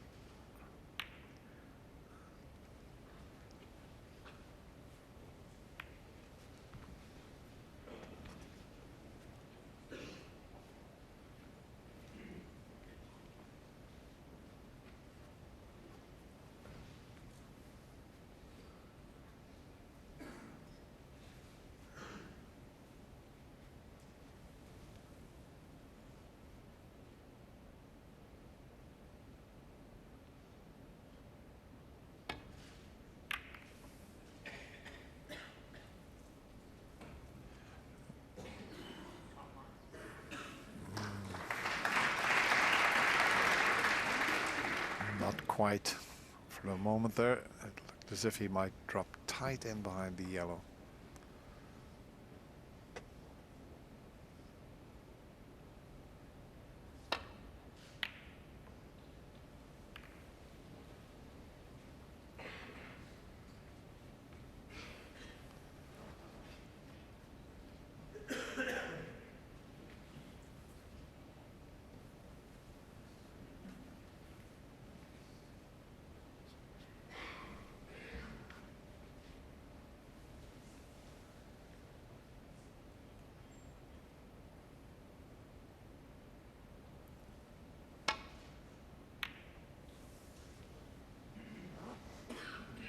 Sure.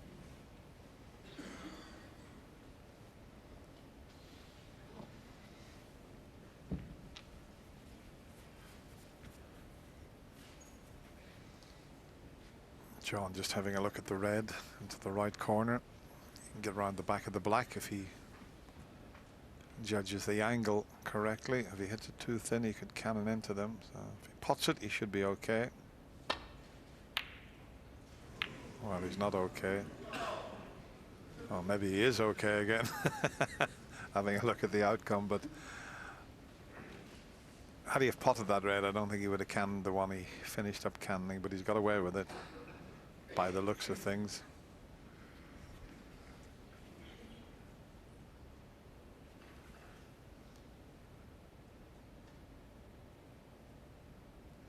Oh, he might be taking this on and round for the black. He is. And he's played it perfectly. Needs to pull up, though. Needs to pull up. One. He's unlucky, I think. Good shot, though.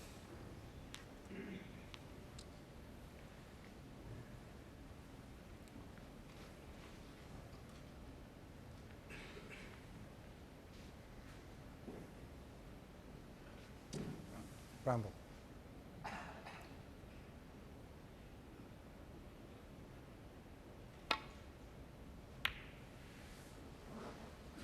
Mark Selby one. Yeah, just a fraction off being perfect there, wasn't he? Would have been a good chance as well. Quite a few reds in the open round the black spot. A couple of cannons later, it'd have been a really good chance. Good shot from John Higgins, this. Excellent cue ball. Very good.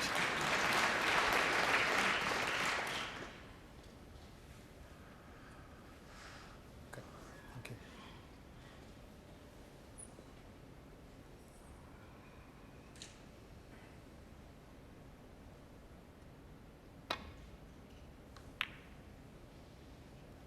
And that's pretty good because they're awkward when the red's near the cushion.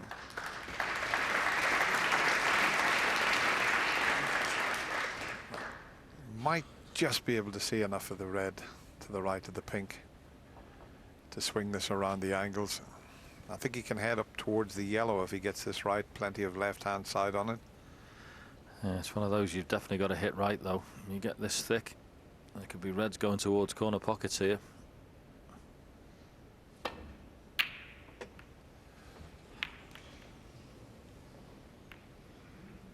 Or blues. It's amazing. There's never two frames the same. Have a look at the pattern of the reds there. Look, you know, the three reds together near the black. It's some sort of sign there, is it? It's like one of them little blow-up balloons you make, you know, like a little animal. Well, the ones that I make are like that.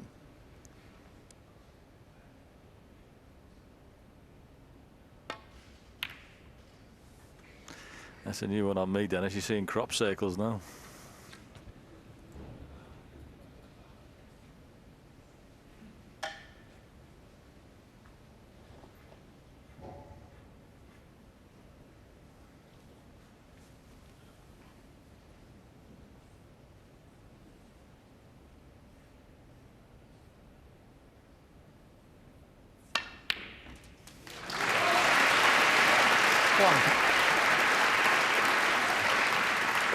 That's a John Higgins special.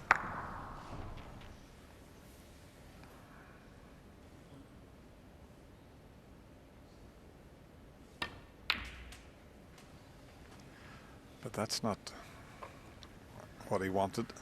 Yeah, they're awkward little shots, those. He's just off straight. Six. The harder you hit those, the more the cue ball gets trapped.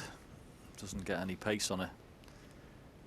If it had been closer to the ball cushion, it was a shot you could have played with bottom on and brought the cue ball down the table, but where it finished was a little bit awkward. It was a lot more difficult than it looked. And of course now there's not a lot to play to get in behind. The yellow's out of commission, the brown right side of the table. Just a matter of trying to get close to the cushion. John Higgins 6.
this will need a little bit of sorting out, this tactical battle, but as I say, not a lot to play in behind.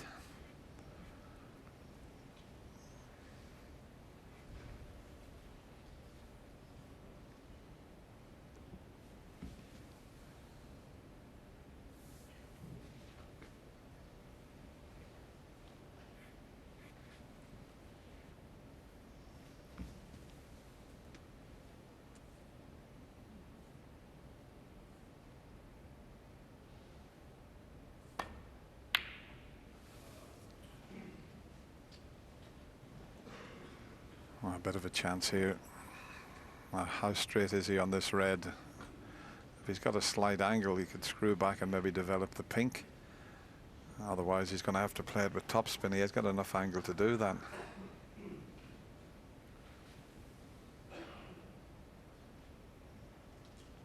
Hitting above center, so it's the topspin. Yeah, I thought he might have played on the black. One. The trouble is, I suppose, it's a bit congested the right-hand side of the black spot, but hit that nicely to get where he did. He's just having a look there to see where he needs to leave the cue ball. In fact, there'll be a gap through to the extreme red on the right.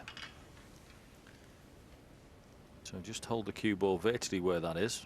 Obviously pot the black. He should be on that red on the right-hand side. 8.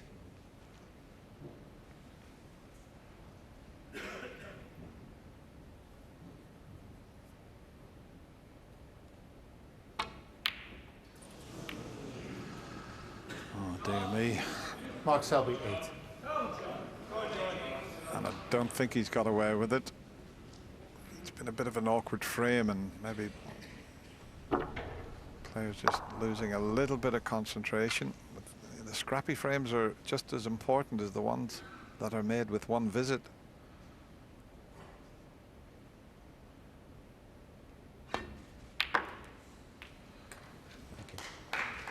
And he couldn't have played that any better. In fact, he's played it perfectly. He's got all sorts of choices here. There's 4 reds available near the black. Got an angle to go into the pink. Just what he feels like. He's going to try and get the black opened up into 6. both corner pockets. It's only available into one at the moment, but there's a shot on after this if he gets a good angle on the black to play a delicate little cannon, and then everything will be 7. open. If he gets the cannon correctly here, he's in business. Yeah, and I think bottom red of the cluster behind the pink pots as well, so that's going to be available. You can always leave the cue ball low on that and open a few of them out, so 14. don't know whether that's the best shot he's just played, though. He's come straight on the bottom red. That's no good.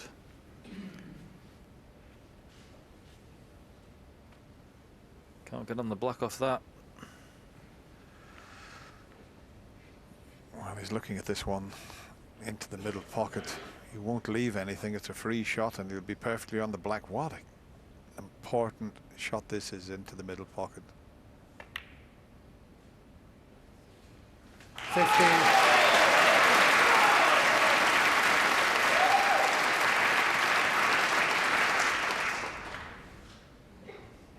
Beautiful shot.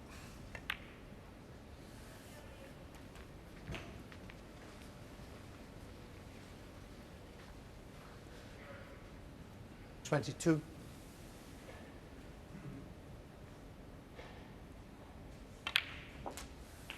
$23.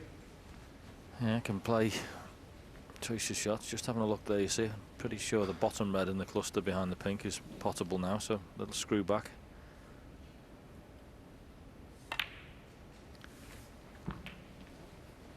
Just needed to be high on this so he could pot it and stun down, 30. because obviously the black only pots in the top left-hand pocket as we look.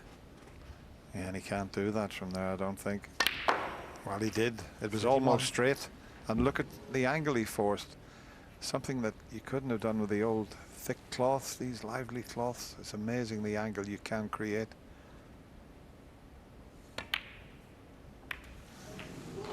You know what, he did well there. That was a trickier shot than it looked. He had to put a little bit of left-hand side on that. And he swung it off the cushion 38. just to widen the angle up, just to come back and cannon those reds out. He nearly missed it. Good shot.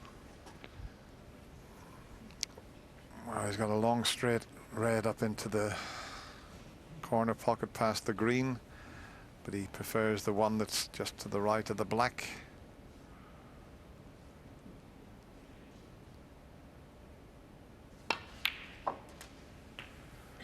And that's 39. made a mess of everything. It just shows you the last shot, he was a bit unlucky where he finished. That was a good pot, but he didn't envisage cannoning that red. Now this is such a tough shot from the cushion. Yeah, this will tell us a lot about how he's feeling as well, Dennis. There's lots of pressure on this. Not bad is the answer. What a good shot that was. He's just played a JP special. 46. John Parrott, one of the best there's ever been from that sort of position. But John Higgins played it beautifully.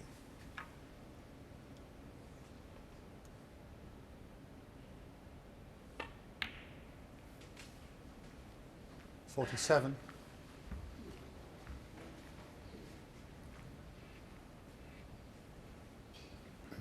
Yeah, very important just for John to keep the pressure on Mark. He's gone off the boil a little bit, Mark Selby, since the interval. Had a few mistakes. Had chances he's not taken, so all of a sudden, game on. 3-3, it's looking if 54. John can just knock a couple of more balls in.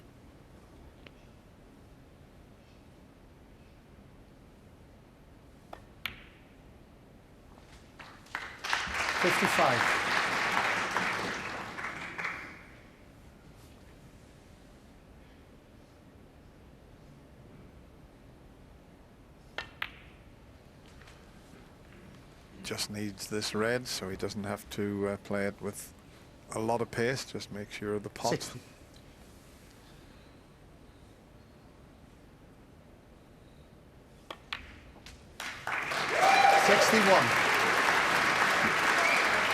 He did wobble at the touch.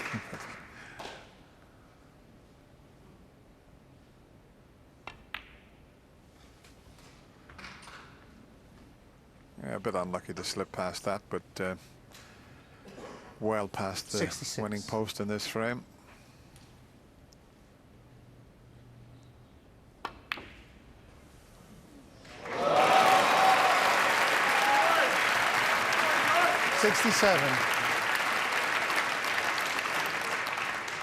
Little bit of wizardry there from the Wizard of Wishaw.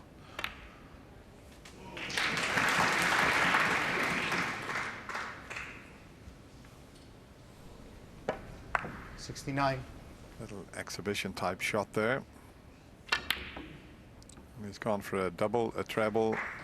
69 in the frame. He's not bothered. John Higgins, that's 2 in a row, breaks at 43 and 69. And we're all square, 3 frames each. Thank you. Frame 7. John Higgins to break. So frame 7, and it's very much game on. Selby led 3-1 at the interval, but breaks a 43 and 69 from John Higgins, and it's all square again. And Mark Selby has got to regroup here. He hasn't really done too much in the last couple of frames. Standards have dropped a little bit,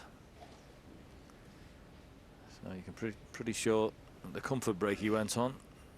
He's having a word with himself. Needs to start picking his game up.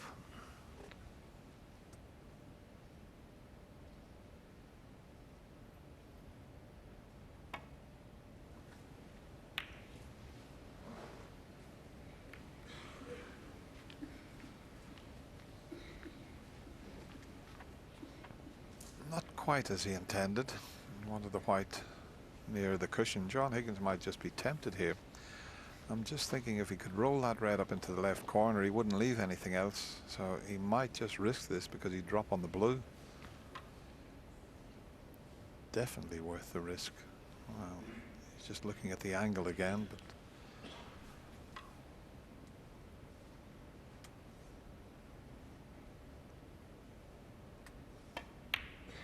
it's not far away. It's not far away.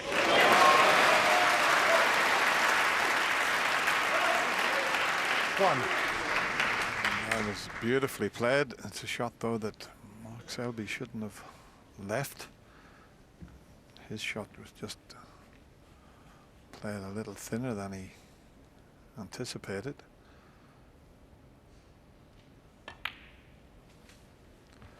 Oh, when this red passes the other red, so it's a good chance. In fact, if he gets a good angle 6 on the black, it would be a good time to go into the bunch with that red to the right of the black as a little bit of insurance. You're absolutely right, Dennis. And it's amazing how many times you see players, even at this level, they don't do it. I don't know why. You know, if you 7. get the angle, go in there first time, and if you don't get on one, you've got the red there as security. Yeah, he can't do it, though. He didn't get the angle, as you can see.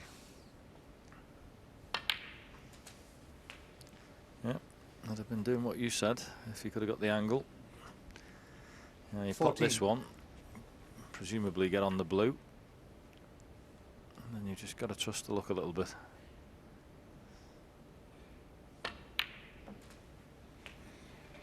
It's a shot you really do need to hit the pink absolutely plumb here. There's a gap between pink and the red, so you've got to make sure you get this full in the face if you're going to play it hard.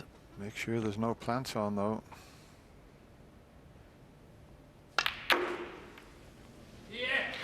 Played it well. Well, I say he's played it well. He's a bit unlucky. 20. Look where the pink's gone, and look where the black is finished up. Beautiful split, but it knocked the black awkward, and it knocked the pink awkward. The pink was in the open. All of a sudden, that red landed on it. Yeah.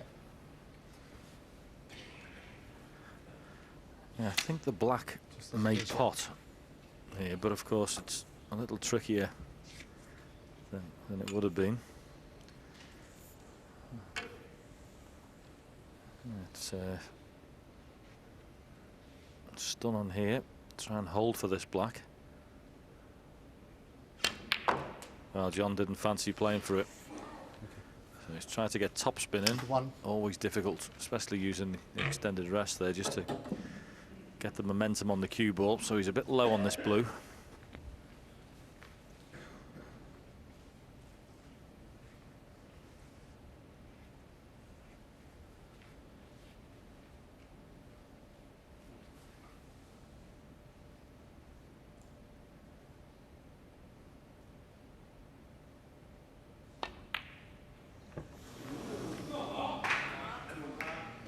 John Higgins, 21.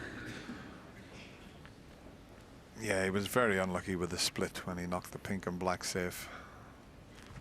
I mean, you'd be unlucky if you knocked one of them, Dennis, but to knock both of them into such awkward positions.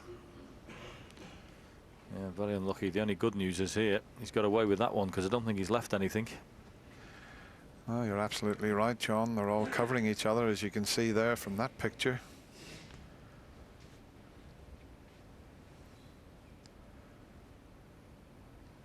That's where he'd like to get, over the left side of the table.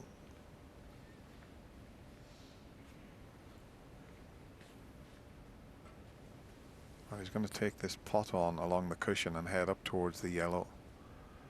If it goes in, it'll be a bonus. That's a great shot. Yeah, it's the second one of those potted this evening, and that one was even more difficult than the first. So tough on these championship pockets. The thing was, he knew it, he may not finish on a colour, but he knew he could do this if he knocked the red in. So that has given him the advantage.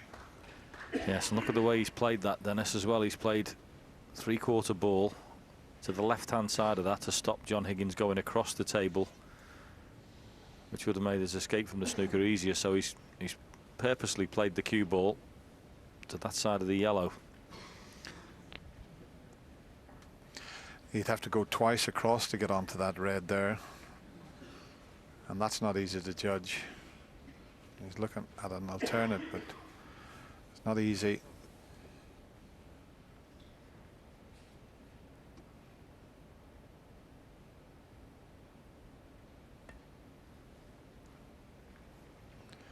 Don't like this shot. Why did he not attempt to go twice across the table? That looked very difficult to get away with it there. Well, I honestly don't know what he's played there, Dennis. I really don't. It's so unlike John Higgins. To play a shot that looks like the wrong one, but to play it so badly. I mean, it's just a natural angle here for Mark Selby, just to run this through. Yeah. And okay, this black isn't over the hole, but you'd expect him to knock this in, and well, he's just presented Mark with a fantastic chance.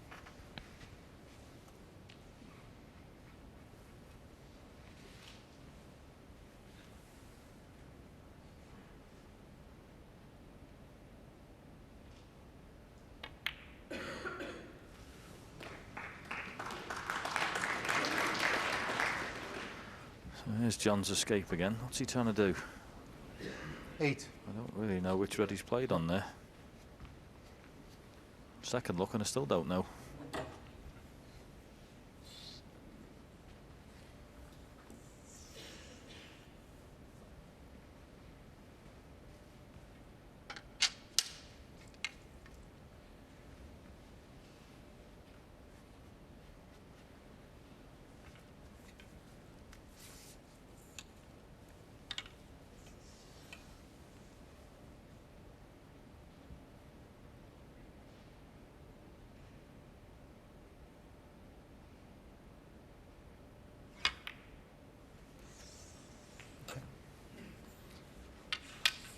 Nine.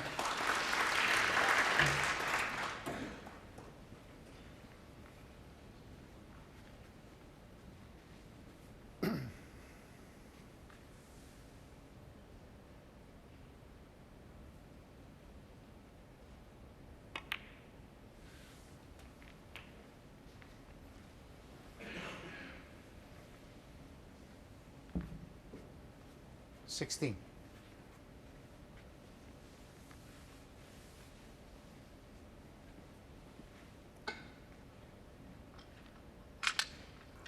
It's not an easy run, the winning line in this frame from this position.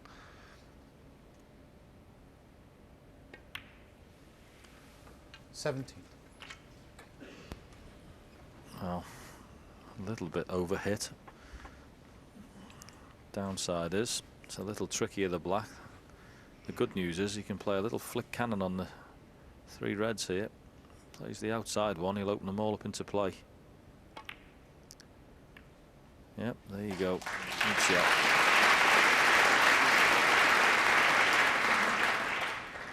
$24.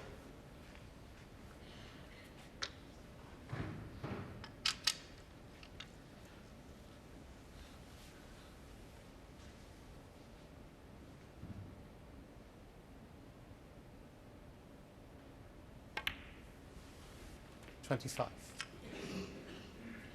The only real awkward red is the one next to the pink.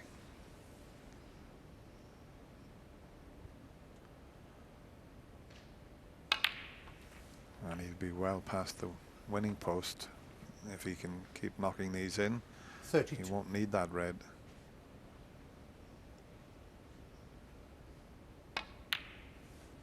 $33.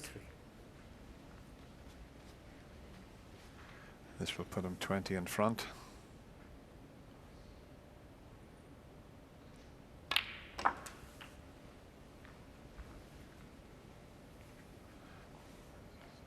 In fact, 40. he wouldn't need the one that's tight on the cushion behind the black either. $41. So he needs the black, 2 more reds with blacks. John will need a snooker. 48.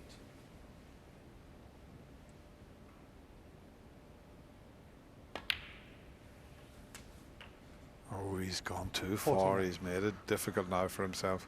Well, he knew straight away, didn't he? He bowed his head there. As soon as he made contact, He's potted that red into the left-hand side of the pocket, and consequently the cue ball's gone more to the right. He didn't get that absolutely straight in, did he? Yeah, all he needed was the black that red that's off the cushion and another black, and he would have been 44 in front with 43 on the table.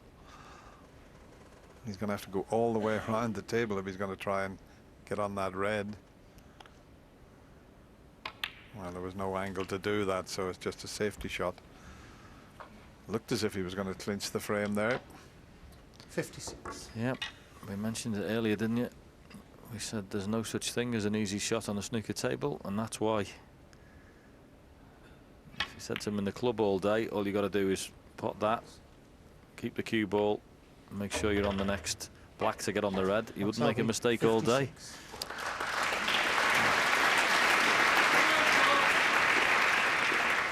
What a red this would be for John to knock in. Even if he doesn't finish on a colour, if he could pot this, he could put Mark in all sorts of trouble.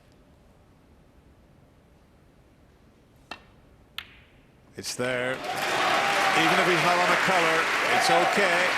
He can play the blue, put him tight up behind the brown, and he might get a few points from this position, especially if he gets tight to the brown. John Higgins won. Tighter would have been better. It would have cut off this escape route. Well, we've seen already this evening how good he is escaping from these sort of positions, but it'll have to be very special here because the targets are so small.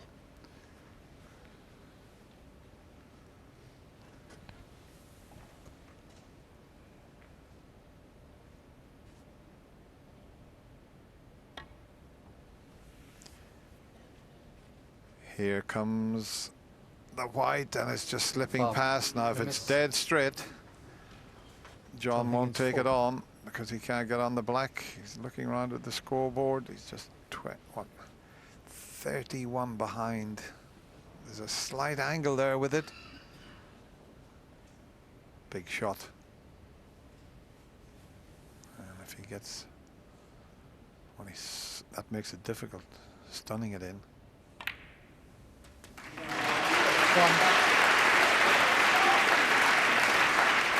Excellent shot, but I don't think he's got an angle to move that red. Well, he forced the angle. I didn't think that was on, but if he had hit it any harder, he'd have swung it away from the red. You've got a chance of getting a snooker here, though. Good chance. Behind the pink. Yep. There you go. John Higgins, 8. Probably play this. Well, does he play it dead weight to land on the red, or does he play it with pace and try and put distance between object ball and cue ball? Yeah, I think he might play it with pace, because if he hits that full ball, every chance of sending this back up the table and leaving the white there. That's the sort of line that he would have to take to do that. Foul. The miss. John Higgins, 4. Well, Jan Verhaas might need the help of Just bring it up, Paul, please. Paul Collier, one of other referees who's on the scoreboard, and he will have a look at the monitor and help Jan Verhaas out here. There's Paul Collier there. How's the yellow? Yeah, it's good innovation that we've used here. Remember a few years ago, Dennis, they never had this, did they? And it seemed like pretty obvious just to use the facility if it was there. Yeah. Absolutely. Blue. Yeah. And they can more or less guarantee, no, the blue's not near the cushion. It's like- out of play, because John Higgins wouldn't have pushed it out of play when he played the snooker before, because he needs all the balls. So Cue ball's closer, right?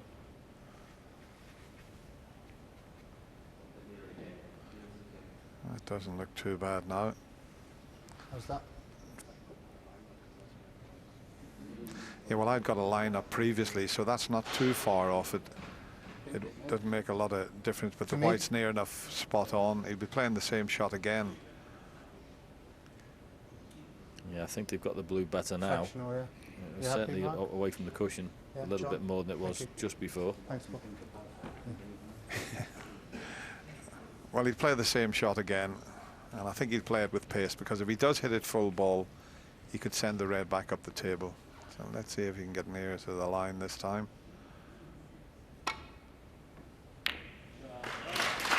Well, he's double kissed it, and I'll tell you what, he'll settle for that. He holds his hand up. That could have gone anywhere.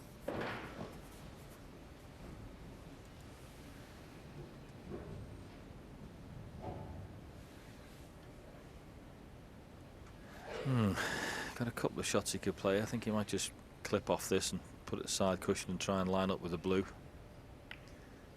Keep the snooker. Yeah, nothing wrong with that.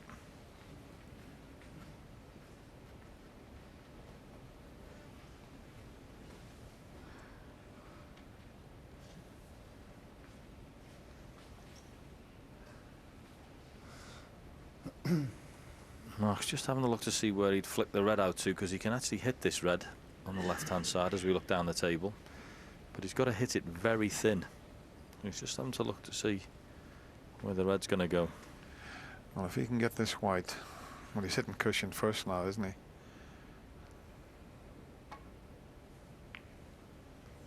I'll tell you what, that was almost a terrific shot there. If he misses the pink, I still think it is a very good shot. It's really well thought out there.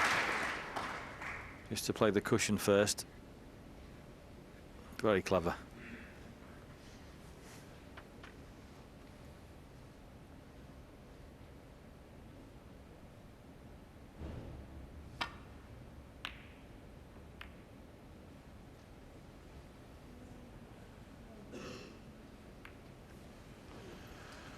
yeah, he needed that cue ball tight on the cushion, and the black prevented that. So this is a bit of a chance, but I'll tell you what, it's far from easy under the circumstances.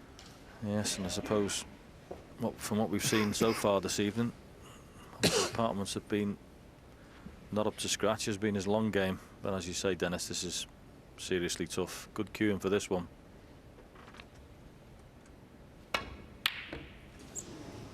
Where's the red going to finish? He's going to leave it up by the looks of it if it misses the green. Oh, what a result he's had there. What a result. If he misses the green with the red, he sticks the lot up.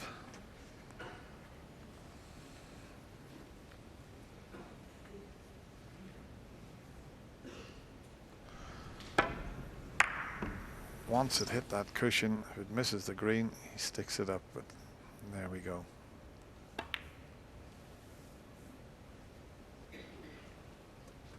He had a chance there, John, to play that shot. He's just got the red too thick. He had a big target there behind the pink with the cue ball, but because he hit the red thick, thrown the white wider. Good news is he hasn't left the red in a possible position, but I thought he'd get closer than that.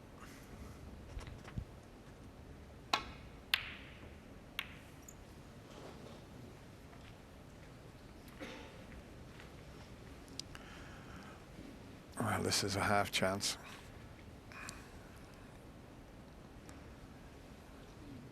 It's all about the cue ball, this. I mean, it's tight on the cushion.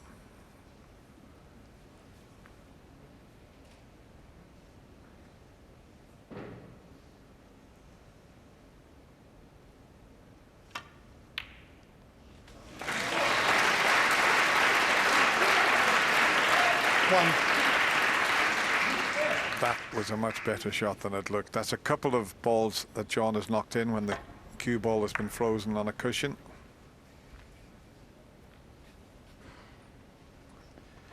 Never been in front in the match so far, John Higgins.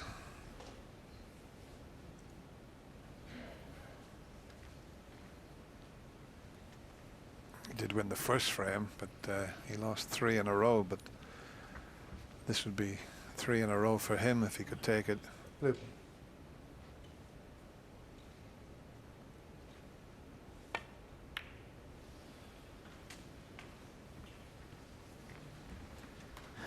Yeah, I suppose the only good news for Mark Selby before with the shot he played was the green came down the table. If it had been on its spot, these have been definitely all over, but position a little tricky. Yep, yellow to green and green back to brown, so Not all over yet.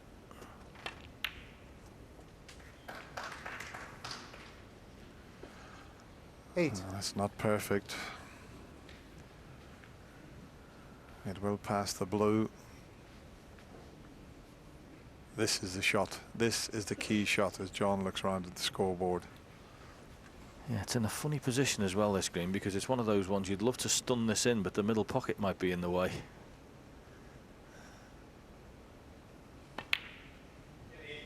Oh, he did stun it, just held it this side instead. 11.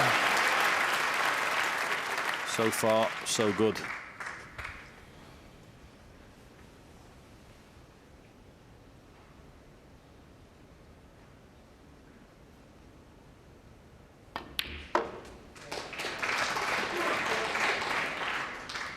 He needs all the balls. This is the wrong side of the blue, but he should be okay.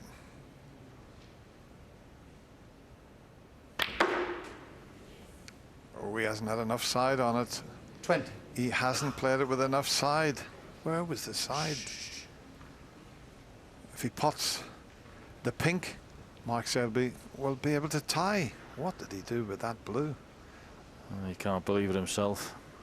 He cannot believe it. The only thing he couldn't do there was not get into the cue ball. He's got to try and pot the pink now and cannon the black. That's the only way he can get on the black.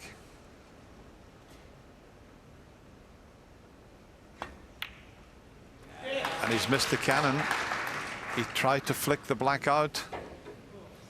26. Unbelievable.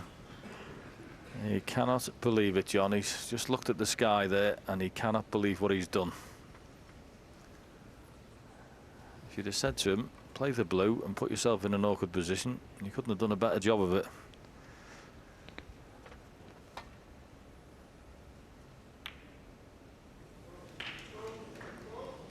He's hit it thinner than he needed. 26. But it's not an easy pot by any means.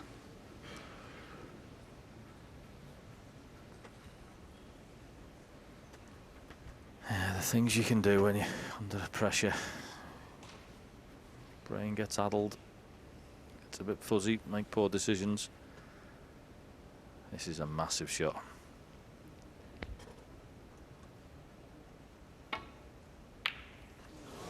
Wasn't easy. John's pot won't be easy either. In fact, John's in a position here, if he doesn't pot this, every chance he can stick it up. Big, big shot.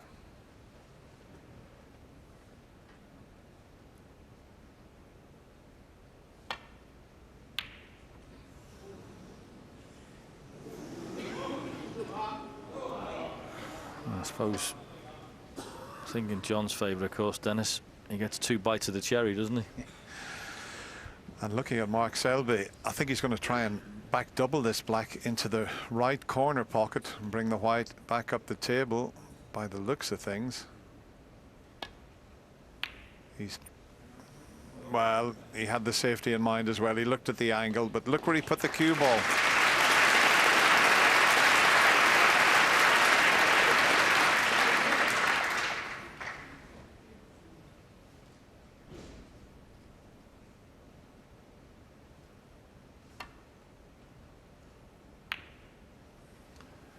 Well, this is a fabulous return safety shot.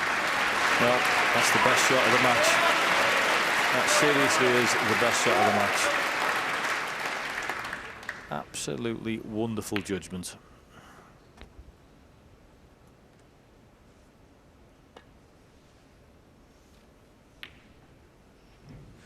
And that's not too bad either, I can tell you.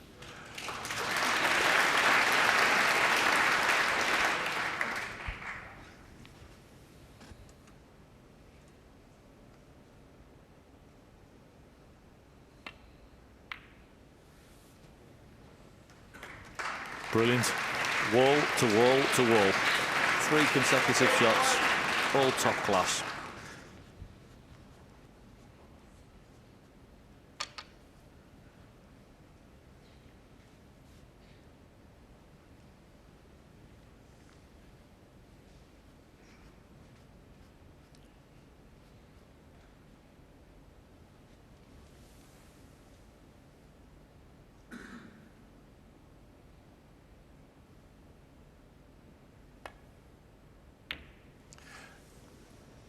That's okay. It's going to be hard enough. John's got a shot here where you send the black all around the angles and hopefully get it on that ball cushion. Just keep your eye on the black here, see how many cushions it hits. There's 1, 2. Where's the white? But look where he's got the black.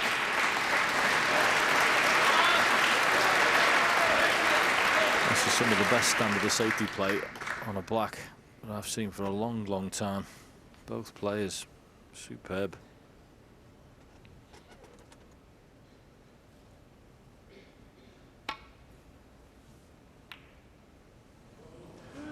Oh, he hasn't hit it hard enough this time. This is the chance that John Higgins has been waiting for after that fabulous safety battle on the black. Just this needed.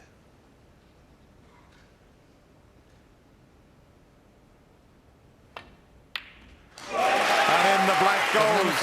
Mark Selby had an earlier break of 56. It wasn't enough, and John Higgins wins that frame on a black ball fight, and he's back in the lead for the first time since the opening frame, 4-3.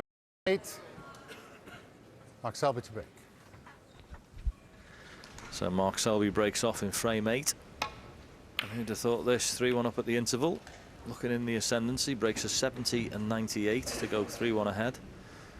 And since then, well, he's gone off the boil a little bit, and he got it back in the last frame. Looked like for all the world he was going to win.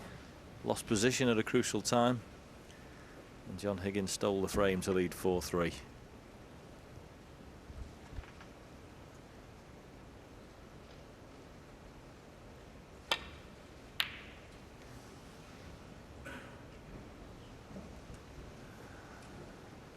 Well, not very close for John, but I suppose the red in the balk area went safe, which is one thing, but there is a couple of possibilities for Mark Selby here.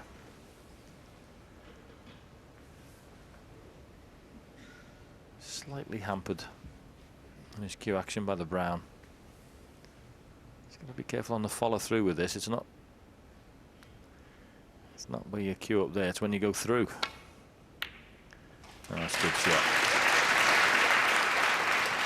And well controlled as well. 1. Very good.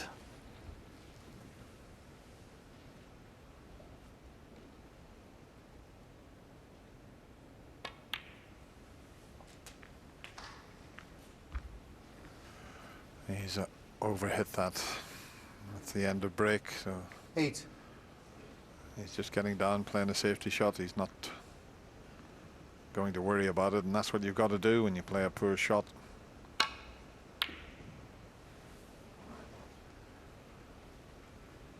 Mark Selby, 8.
If that red wasn't to the right of the black, Mark would have a go at the red to the left of the blue.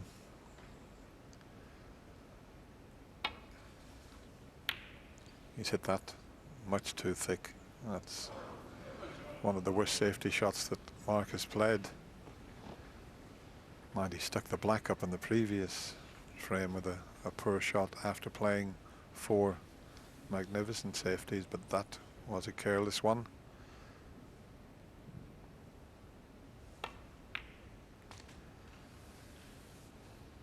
One. He's come up a little short here.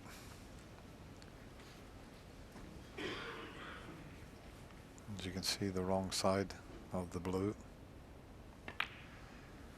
So the red up into the corner now, and there's another red to the left of the bunch that's available. But if he wants to here, play on the blue and then go straight into the pink off the blue.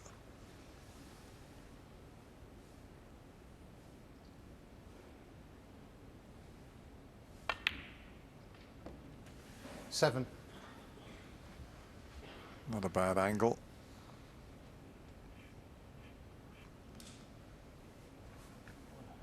Let's see how this works out. He's winding the cue action up for that cannon with pace. Oh, John, you moved on the shot.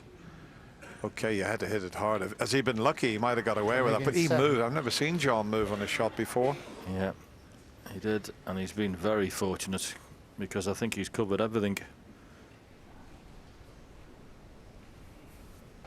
Yeah, a bit of a punchy action there, not like John, but he has got away with it, I think. I mean, does Mark Selby play the plant? Bit risky. If that red was over the pocket, he'd be playing it, but you know, he's such a good pool player, Dennis, and has actually been world pool champion, hasn't he? Sometimes pool players can play those plants, but at this stage of the match it's very risky.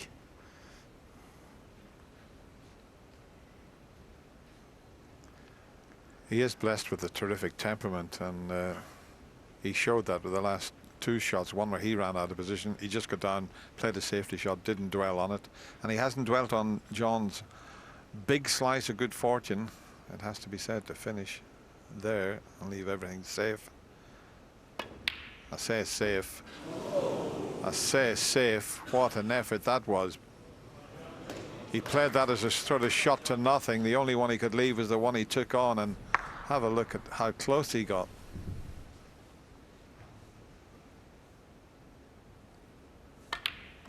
So at the moment, you'd have to say the run of the ball just favouring John slightly. It is. But I'll tell you how crucial this visit is. If John Higgins can win the frame off this, he is a massive favourite for this match. Massive.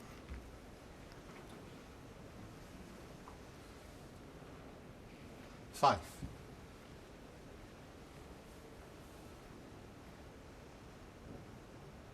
It's best of 11 here, so it's first to 6. It won't all be over, but yeah, 6. 5-3 will be a huge lead. Mind if he does take the frame. How many times in the past have we seen Mark Selby produce some of his best snooker when he's under the cosh? But he certainly will be hoping that John doesn't take this frame from this visit. And that straight away is an unwanted cannon there. He's still on the red, but without the flick it would have been 13. All so easy. Just wanted to slide past that and leave a straight red.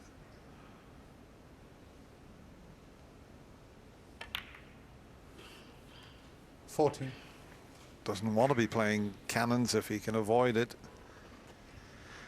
Yes, nicely played, recovered that situation. Just a little bit off straight on this black, so play a stun down for the one behind the spot if he wants, or maybe run around the angles. Might want to leave that one till later. Yeah. Doesn't want to stick in that pack. No, that's fine. Little cannon there. And this is really a fantastic 21. chance.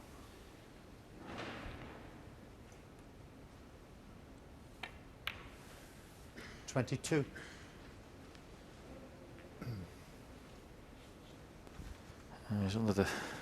He's under the cosh here, Mark Selby.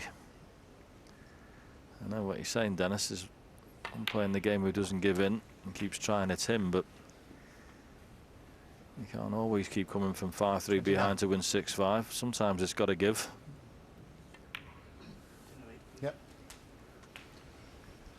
30. especially against someone like John Higgins, who certainly knows how to win. 25 ranking titles, 20 consecutive appearances in the Masters.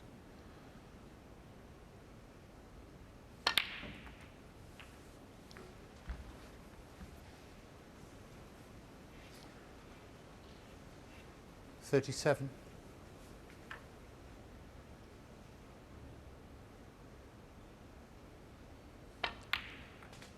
As John mentioned earlier, they've only played each other once in the Masters. That's way back in 2009, and Mark won 6-2 on that occasion.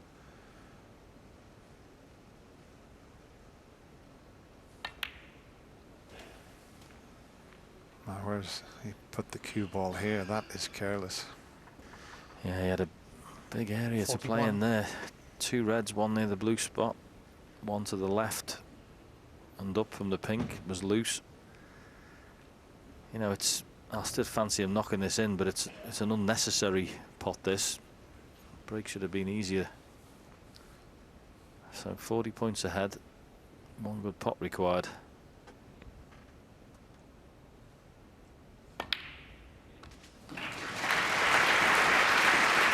Needs the white to pull up, and it hasn't pulled up. He's on the brown, but the green might be a slight distraction here.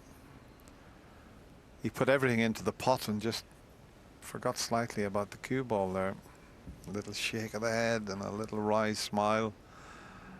And he hasn't got anything safe, so I mean, it's easy to roll in behind the brown, but will he decide? He's thinking about possibly pushing a colour safe, maybe the brown safe, but It's actually not ideal, this position, for putting the ball safe, is it?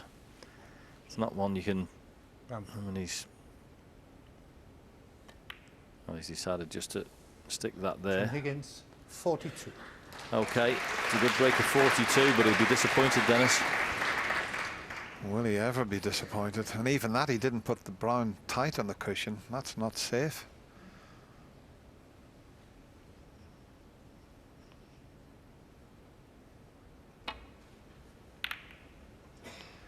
I mean, if you're not going to get the brown tight on the cushion, then play the snooker in behind the brown and let Mark have a problem. Yeah, especially when you've got your man on the rack as well, isn't it? You know, sometimes you can overthink things and think, oh, he's bound to get out of this. They don't always. Well, if he puts everything into this pot, he's got to get it, especially if he's going to try and hold on one of the higher valued colours. This has got to go in. This is not worth the risk after. You know, he'd have been better off, as I say, playing the snooker in behind the brown. Well, this is, well, is he playing the pot?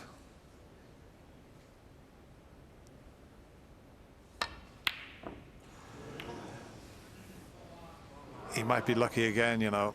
He really is having a run of the ball at the moment.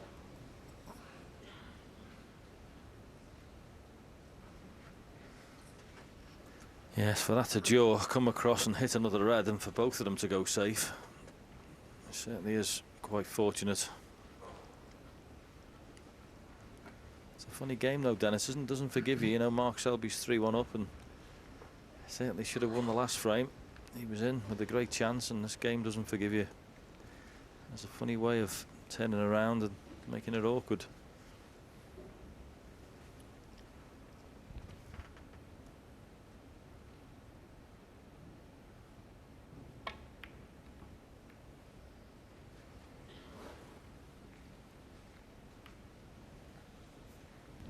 A little bit too thin on that, but don't think there's any great damage.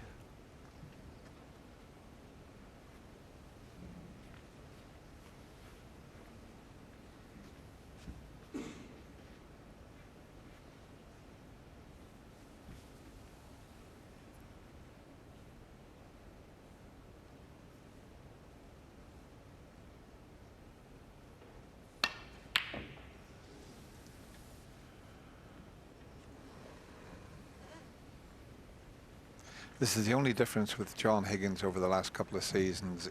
That type of shot and killing a frame off, he's not doing it the way he used to do, and that's just because he's not used to it. When he was used to it, he just Used to knock those long ones in. He's still playing the shot that he feels he has to play, the correct shot. It's just not as many of them are going in. But he knows if he can get this frame, he's a very strong favourite to beat the defending champion and world number 2.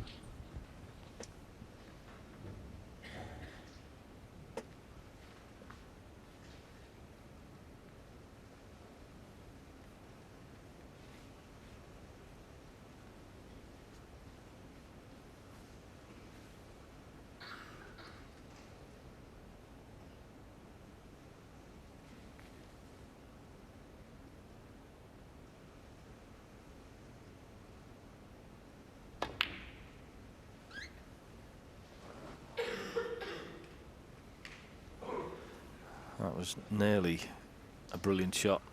You can see what he was trying to do, put the red behind the black and pink, and it would have been a bit of trouble there because pink and black would have been hampering everything to come back to the baulk area, but that red just sticking its nose out next to the black has enabled Higgins to get back to the baulk area. Well, in fact, is there a shot to nothing next to the pink? He tried it.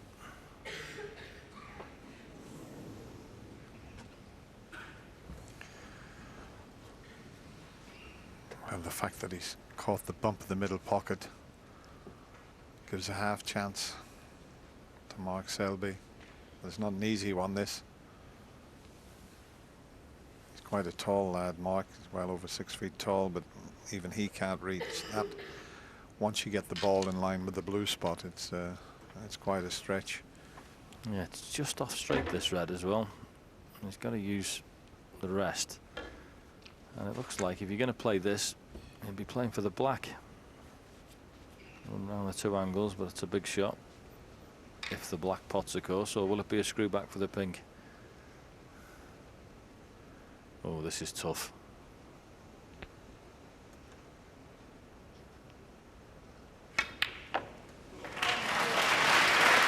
Well, he's hit it that well. What a shot that is, that he's come up with a pink, Dennis. That was superb, wasn't it? What a shot. With the rest, not only to pot the red, but to get the white onto the pink. It tells us the black won't go. Terrific shot, that.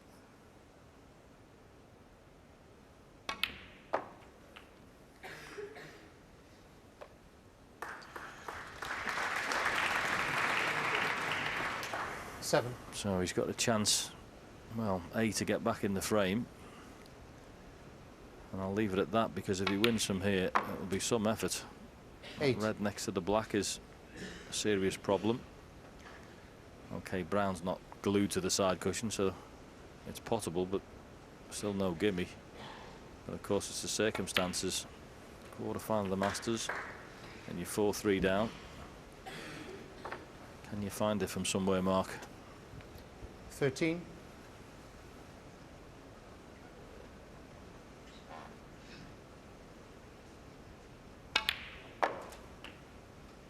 40. Well, I think Mark feels it's a bonus that he's at the table, because when he was sitting in his seat some 5-6 minutes ago, he thought the frame was over. John Higgins was right in amongst them. He didn't think he was going to get a chance.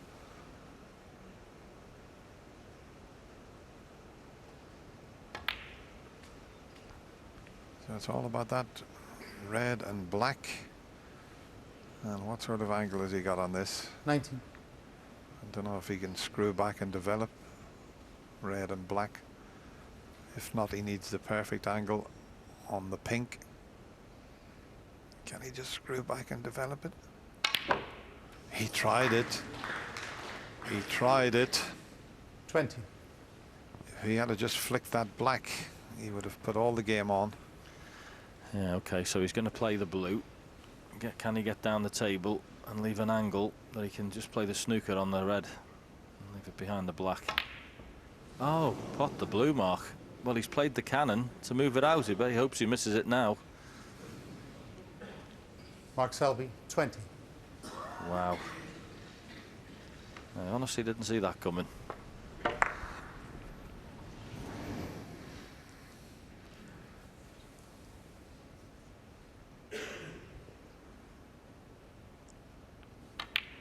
tried the double. He's played the snooker and the double. He's got the snooker. And look where the red is finished. He played a couple of shots in one there, tried the double on the red, nearly pulled it off. I'll show you it again, but he's made sure he got in behind the black, so almost pulled the double off. But boy, Mark Selby's got to be so precise here. He's going to come off the top side cushion and over towards, he could slip around the back of the red and brown.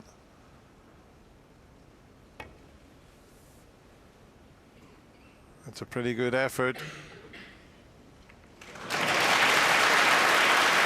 But he's looking up as if to say, I'm going to be snookered. I might have stuck the red up. I think he's done both, John. Yep. He's got a double whammy there. Great escape.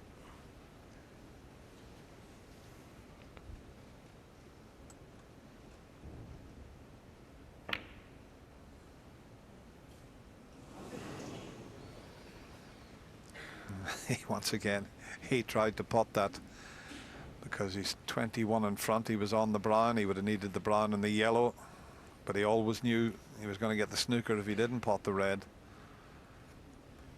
Yeah, so down the table, load of left-hand side, over, widen the angle, and come at it that way. Would be one of the choices. He's looking at going round the other way, but it seems pretty simple to go up and down, Dennis, with a bit of side. Well, I've got a little bit close to the pink with a line, but you would think so. But he's so good around the angles. He's going to hit 1, 2, 3, possibly 4 cushions here. Have a look at this shot. There's the first cushion, the second cushion, third cushion. That's going to be the green. Foul. Gonna miss. John Higgins' foot. You know, the only thing I don't like about that shot is even if he hits it, he can't put any distance between It's not far from where it was. the object ball and the cue ball. If he plays off the top cushion and hits it hard, he could at least separate the two balls. But playing this way, you're going to leave them in the same vicinity, and there's a very good chance you'll either stick it up or you'll definitely be snookered. So it's funny. It's I'd be liking to play this the other way. What do you think? Well, he's got 2 chances if he goes up and down. I think he's now looking at that. I don't think it was completely frozen on the cushion. Can you see that on there? I think that's about. Yeah, it was quite tight. You were there then. Yeah, you'd like it to be out there, Yeah, wouldn't John? you, Mark? I think he's going to go back to the shot. Even if he doesn't hit it direct, if he hit it off the balk cushion, he'd have a chance, but he'd be playing to hit it direct.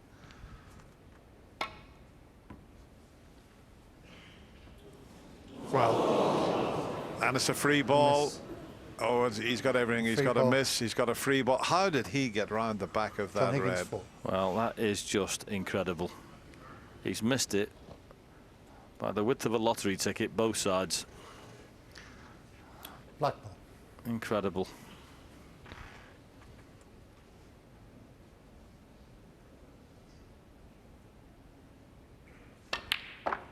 He gets 1 for the black, and the black will come back up.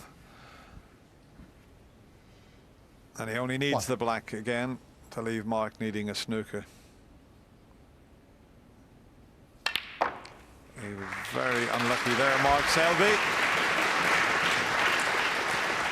I mean, I played a good shot there, though, John. I mean, I know he's gone 37 in front, but he should have just been off the cushion enough just to be past the blue to make this pot a lot easier than this.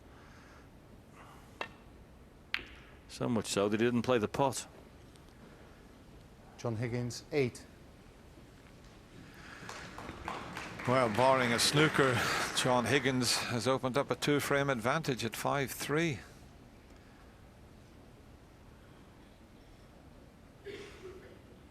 But only 1 snooker needed from someone like Mark Selby. It's far from over this frame.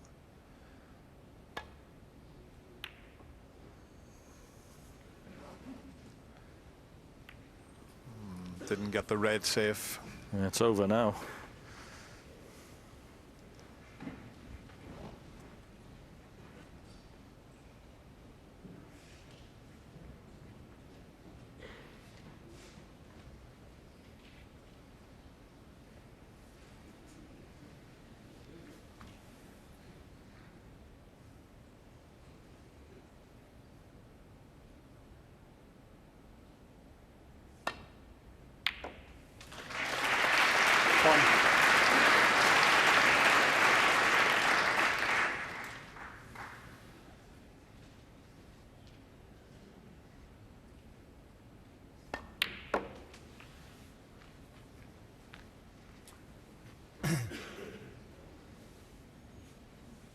3.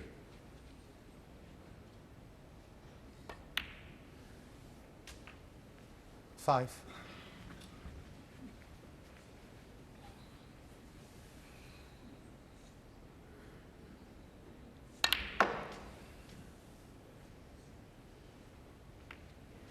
8.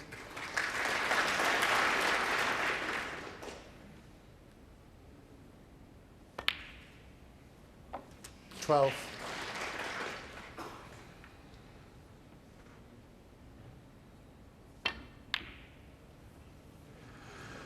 Well, what a turnaround. Well, Mark Selby Higgins. led 3-1. The mid-session interval seems to have turned this match completely around. John Higgins has won 4 in a row, and he now leads 5-3.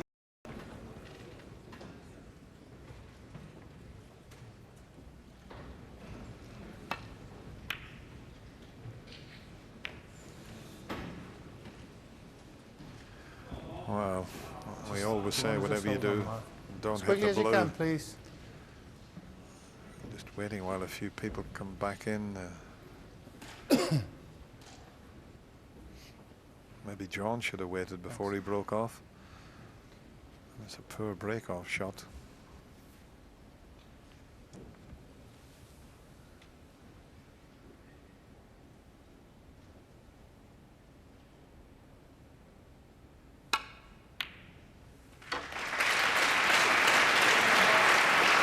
Well, that's a wonderful shot. Beautifully controlled. Plenty of bottom on the cue ball. Held it like a handbrake. Absolutely superb. Plenty of bottom on it just to stop it running away. Great shot.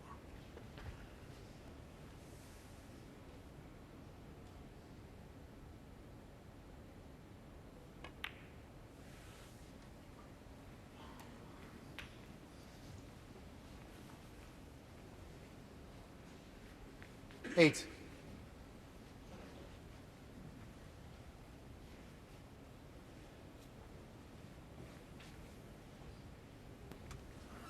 Just come a little tighter than it should have. You can see him there. He's trying to play.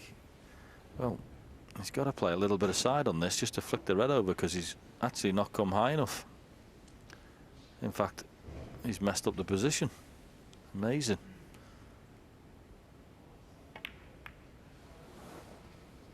Mark Selby, 8. Oh, what a mistake that was.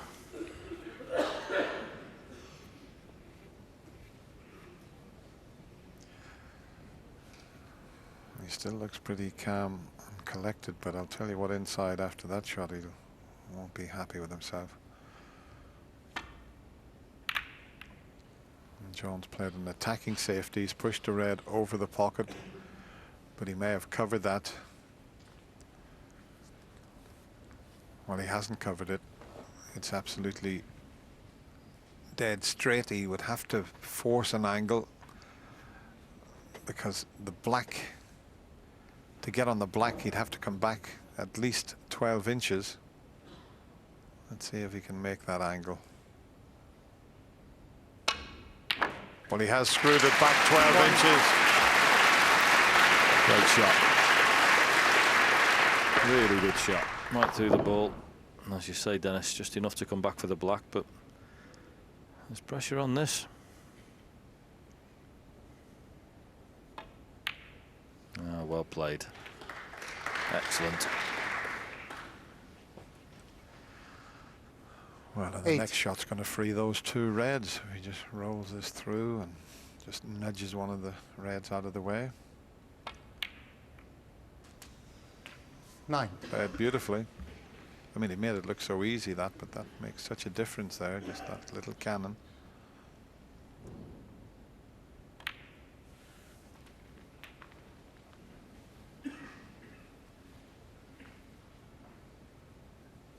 $16.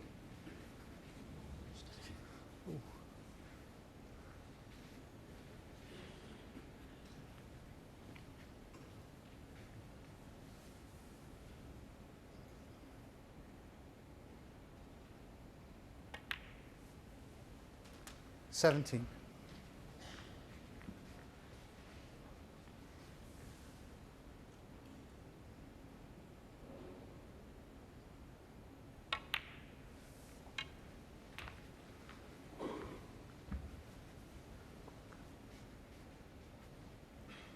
24.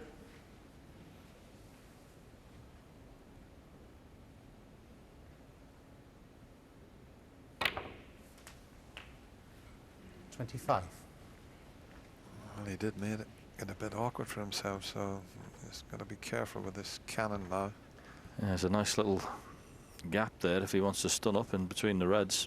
These will certainly open up. You'd be very unlucky not to be on one. I guess the time to play it. Yeah. Well done. Perfect. 32.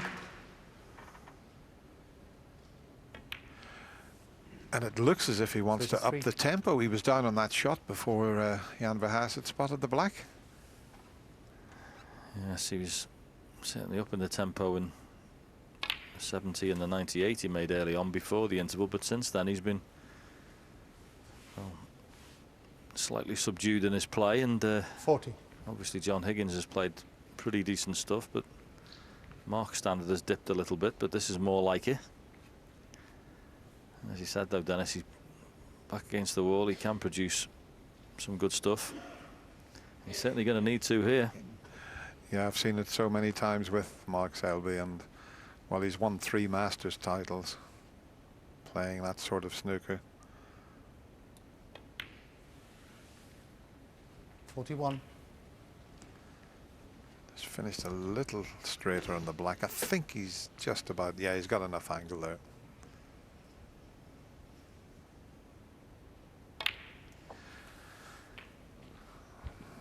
Not sure about this one. Well, he may have got very lucky here because he's completely 48. mishit that. But if the cue ball has just gone past that other red it's closest to, he can play the red in the middle. Take it from me, he wasn't playing on that one.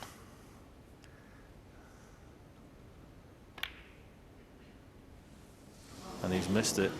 Mark Selby, 48. Well, Amazing. That's because he didn't get on the red he intended, but I never expect him to miss that. And just show you it again. That looked straightforward. But if John Higgins can pull off one good, but he's cutting this one back in, so that tells me that he's playing onto the blue here. yeah, and it's lovely, isn't it? The blue. It's got, as long as you don't find yourself glued on the bottom cushion, this should be fine. 1. Well, he couldn't have done without the cannon, but the brown should be all right. Just depends on the angle. Actually, the angle is pretty good.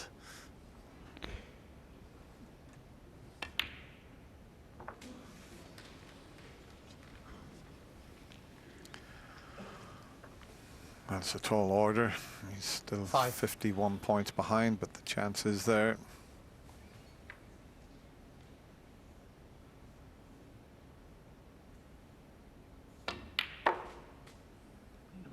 Yeah. Oh, he's underhit 6. that. He's having the white clean, but I didn't detect a kick. I just think he underhit that.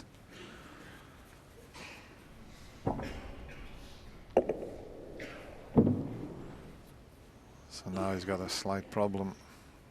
And if he's going to hold the cannon the red to the left of the pink, he's going to have to really get into this.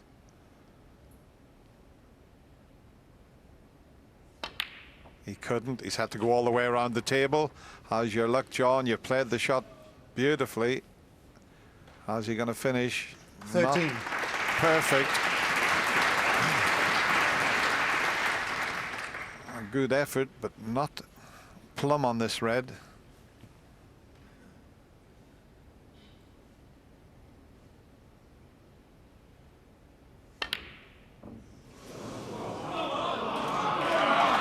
John Higgins, 13.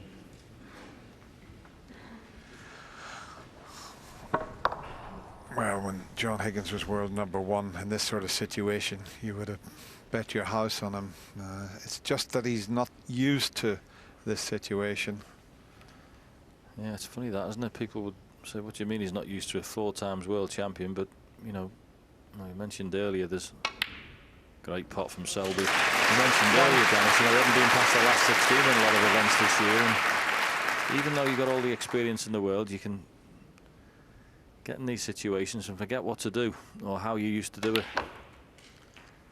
He's certainly one of the greatest players I ever played at finishing matches off. 8. When he got the centre blood, he certainly knew what to do.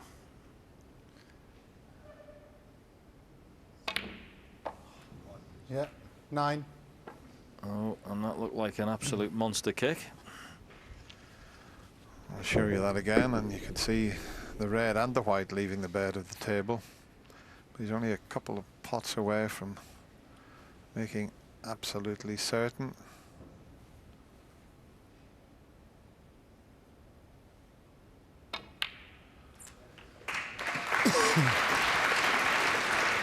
$59, the difference.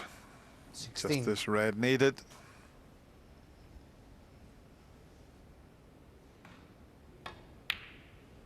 $17. Boy, is this lad tenacious. He does not know when he's beaten. I've seen him reach finals and semis of tournaments and even go on and win things, but outplaying 24. at his absolute best. He certainly does take some beating, and he'll be there right to the end, 25. giving his all. Tremendous competitor he is.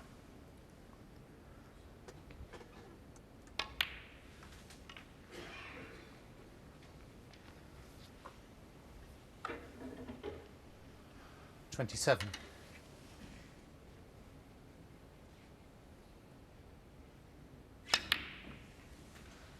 Thanks.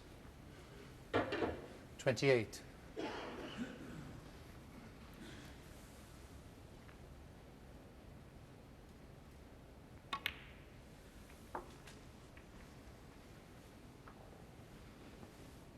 Thanks. 34. 35.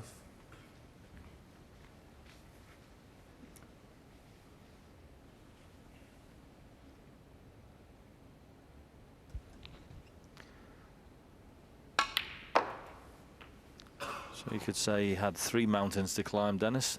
That's the first one. 41. Doing all 3 frames to get over the line. 1 down, 2 to go. 43.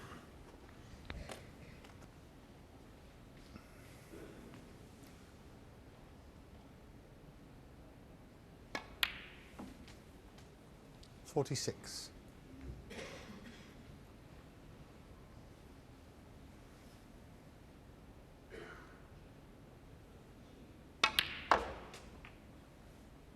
$50.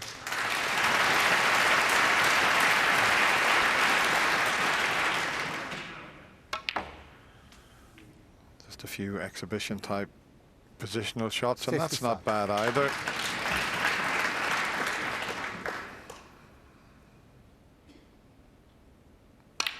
And around the houses, just to finish off.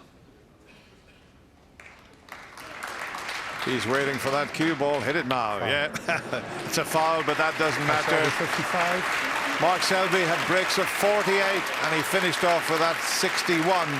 And he's still in this year's Masters, but he's still 1 behind. It's 5-4 to John Higgins. 10.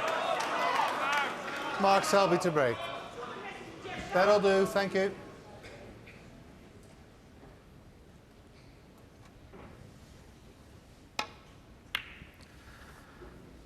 So Mark Selby breaks off in frame 10, and he's clinging on in this year's Masters. Had 3-1 early on, gone 5-3 down, but just gone 5-4. And can he do another remarkable comeback? We've seen plenty of them over the years from Selby, but he's up against one of the hardest match players in the game in John Higgins.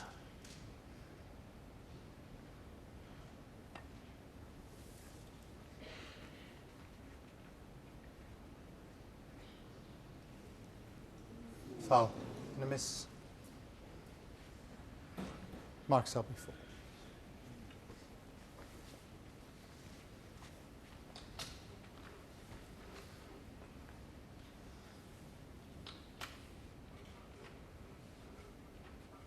Let's have a look at that, John. Yeah.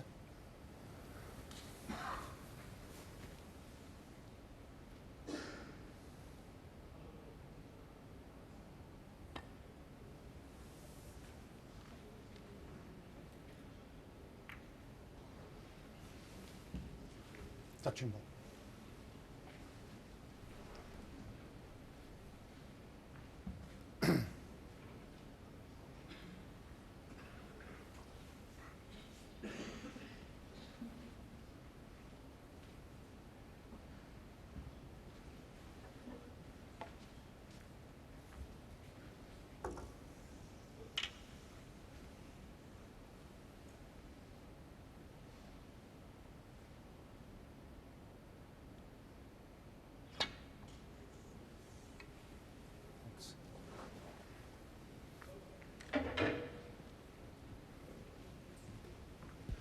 A little bit weak with that particular shot. Just wondering whether the red on the left-hand side has popped its nose out.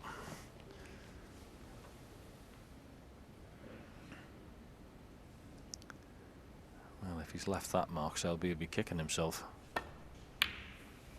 He's kicking himself. One. Yep. Oh, not to get that cue ball down past the balk line there. That was a big mistake.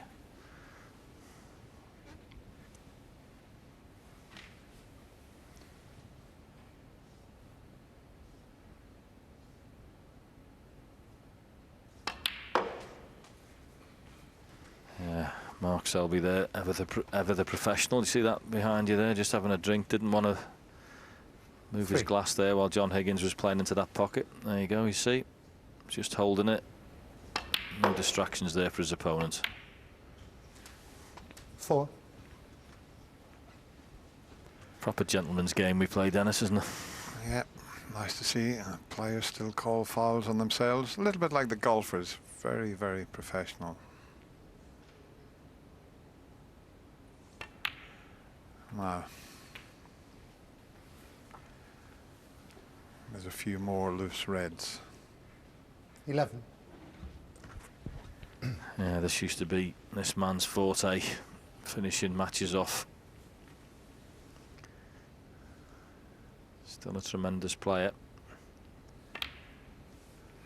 12. But you do get out of the habit of doing these particular things. As I say, John been struggling to get past the last 16 in some of the events this year, but yeah, he is in the quarters and big chance of going into the semi-final of the Masters.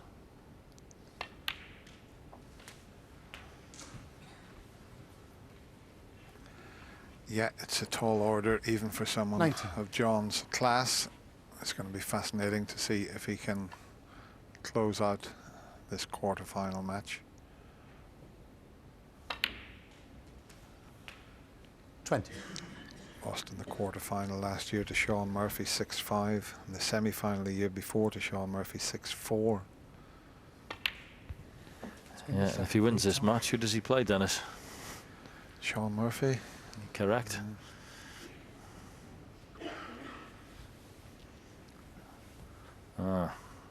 So the pink goes directly behind its spot in a line. Which is not a bad thing if he can get himself good position. You'd really want to go into those reds from the blue, but I'm not sure if he can get onto the blue from this red. He might have to leave himself on the black, and yeah, he's going to have to play for the black here and then cannon straight into that pink. 27. He doesn't necessarily have to hit the pink. He could have done with a little bit more angle on this. A little bit more angle and he could have played that cannon. He's looked at a couple of reds to see if they're a plant, but I don't think they are. So off the cushion, lots of top spin. Can he move something here? Well, that's better than nothing, that's for sure. And if he can pot this and hold 34. the cue ball, the green ball is absolutely perfect the way that pack is placed. Yeah, drop this in and leave the angle on the green. We could leave it on the brown, but green would be even better. 35. Well, he's had to go up the table and couldn't hold it, so that angle's not there now. But the way that pack was, lovely to go into them. A little bit of no man's land. Yellow. Well, this will be some shot if he can get himself onto the red behind the black. It's not a bad effort. Still going to be a tough pot even if he finishes on it, but he hasn't. 37. But nevertheless, 37 at this stage is not a bad lead.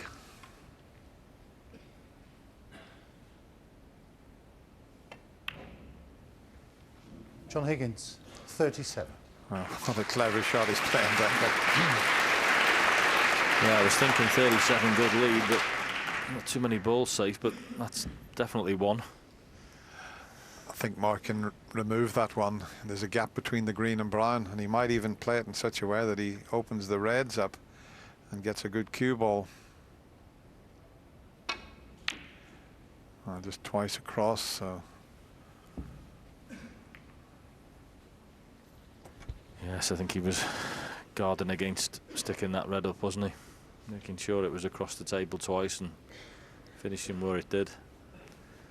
He's left the pack for John to play off, but you have to be careful with these.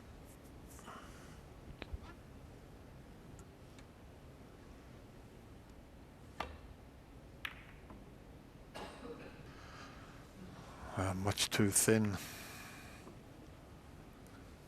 And let's have a look at the angle. If he cuts this in, oh, he's going to cannon possibly the reds behind the black. There's a little gap between the black and reds there. If he plays it plain ball,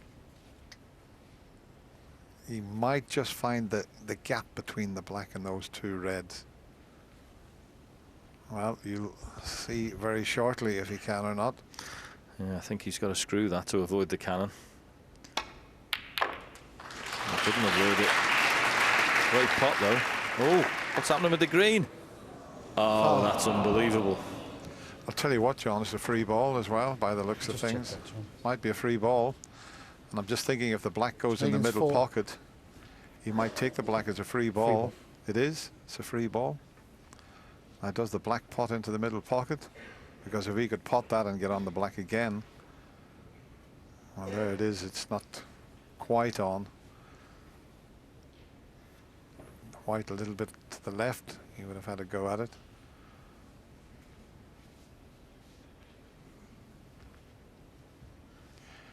He might still.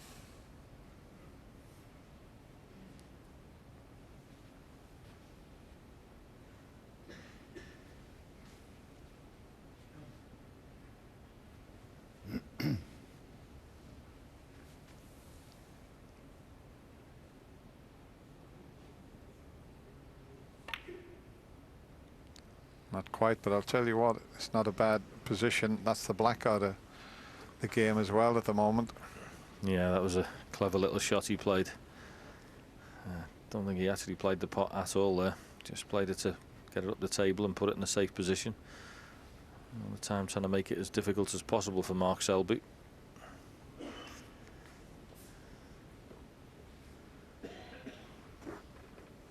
Just clip off this red. Put it back in the bunch here, Mark. Leave the cue ball on the side cushion.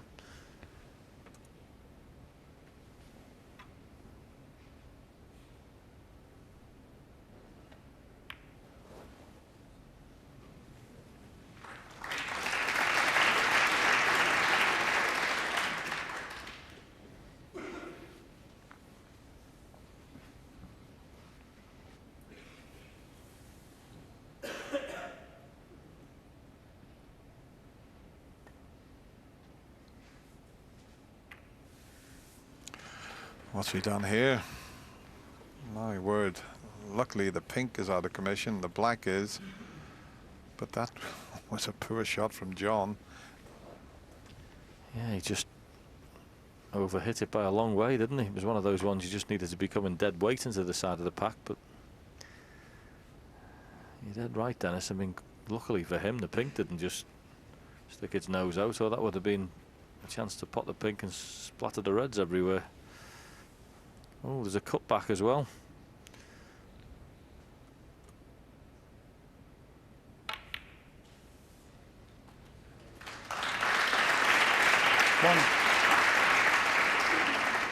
Well, he'll be thinking a few shots ahead. His plan will be the blue, the red, the blue again, and then into the bunch.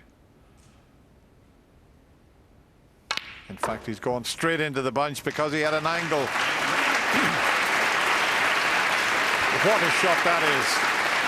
Yeah, brilliant. And if the pink pots, there you go. 6. Plenty of action on it, straight into the pack. And the pink pots as well, so the red that's closest to the cue ball. And you've got to drop that in. What a chance this is. Okay, the red on the ball cushion is going to be a problem, but the others aren't. There's not many players in the game when their back's against the wall that can come out 7. and suddenly produce the best snooker, and I've seen him do it so many times. He suddenly looks full of confidence. It is amazing to watch.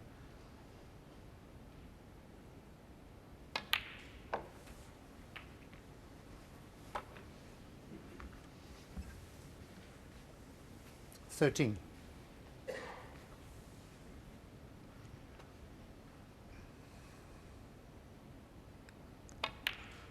Yeah, that was the shot of the match so far for me. Because he'd got a good angle on the blue, he could have played for the red next to it, but he thought, I've got an angle, I'm going for it here. And didn't he play it well?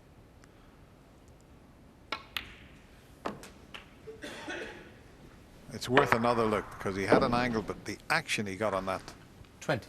superb.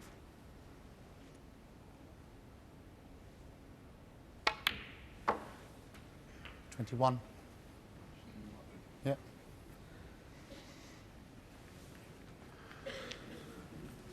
He's walking around the table just full of confidence. It really is. It's the confidence of a 3 times Masters winner. Yeah. I think he's extremely focused. And John Higgins is just sitting in a chair watching this thinking, 27. will that red on the ball cushion come to my rescue? Because I think he's fairly sure the others are going to get potted. 28.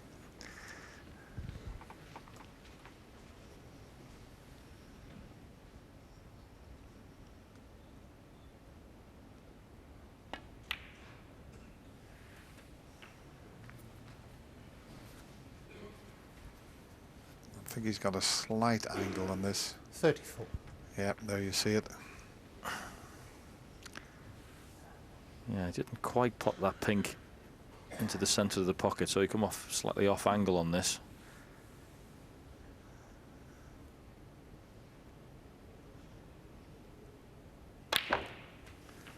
What I'd be looking to do, Dennis, 35. is get on this the second last red and make sure I was on a ball colour, so that at least I'm guaranteed I'm going to get good position for that final red. Try and keep it simple and get as close as possible. Well, he's come a little bit further, but 41. that's what he'd like to have done. If he could have just got on a ball cushion, it'd have been a simple little shot to get right behind that red.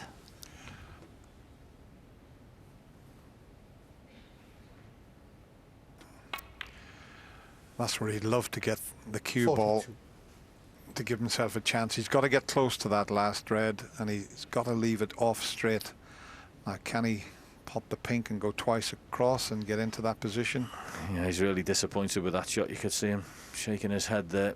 He's overhit that by 3 or 4 inches. It's a big shot. I still think he can get twice across if he misses the yellow.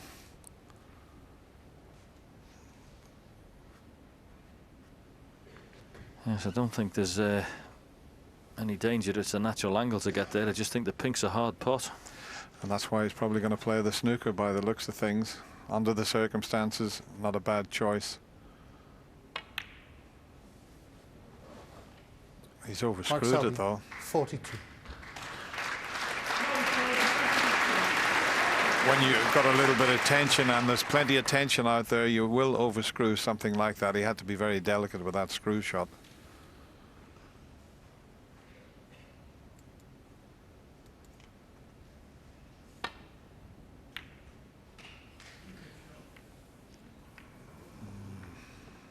Not the best from John.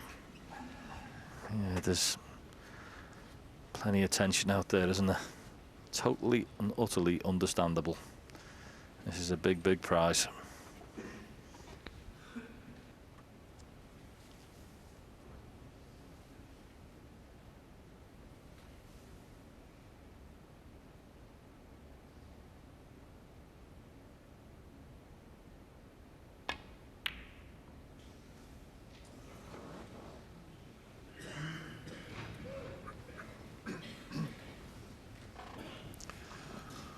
Might be a little bit of the red sticking out, but John will probably play off cushion first.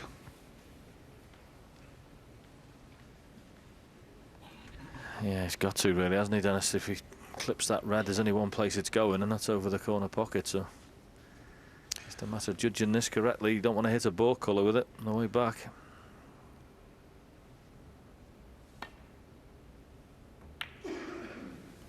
He's played it well. Yeah, it's very good. Well, the defending champion, Mark Selby, he's giving it everything he has to stay in this year's Masters.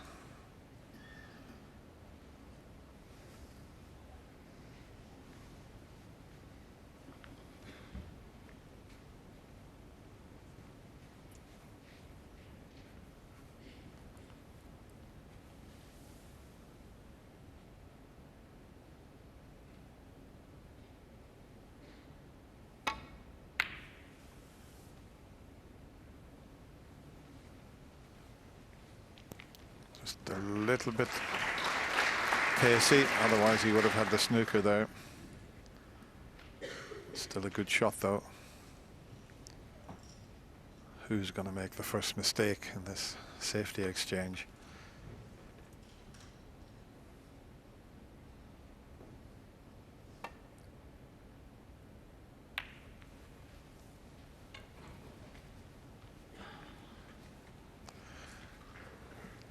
Is there a little bit sticking out? If there is, he's okay. He might be able to get up behind the pink from here. Yeah, that's what he's looking at straight away, and he can come in around the two angles behind it.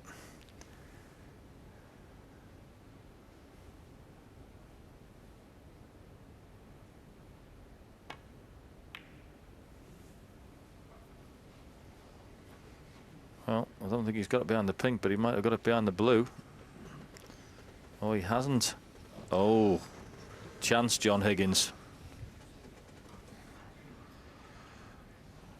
Setting himself up for this difficult long red.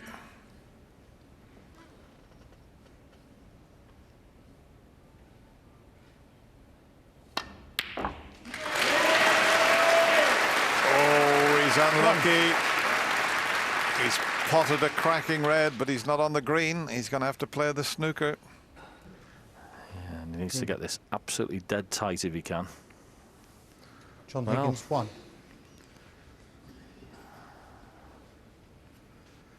He didn't, but okay, it's still a snooker, Dennis. But I'll tell you what, John Higgins was a few inches away from getting himself into the semi-final. That great red, if he had it dropped on the green or brown, he would have won this match.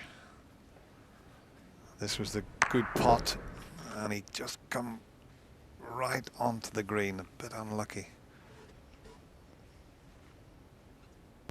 playing it this way so he can hopefully get some distance between yellow and cue ball, and he's hit it full ball. Good shot, very good shot.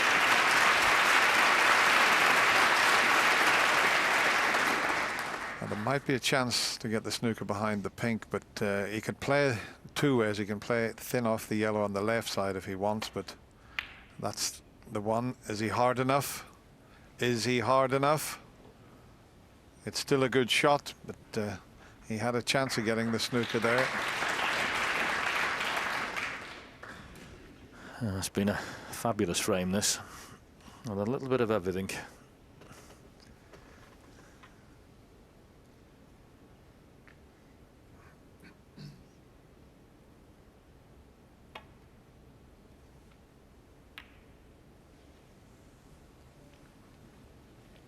Now,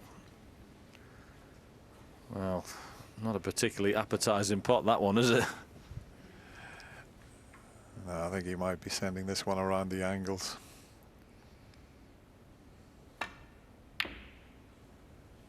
It's not bad. Might get the snooker this time. Easy to escape from. But even someone like Mark Selby, who's the best in the business of getting out of snookers and knocking a ball safe, but even he, at times, you're never absolutely sure where the object ball is going to finish up.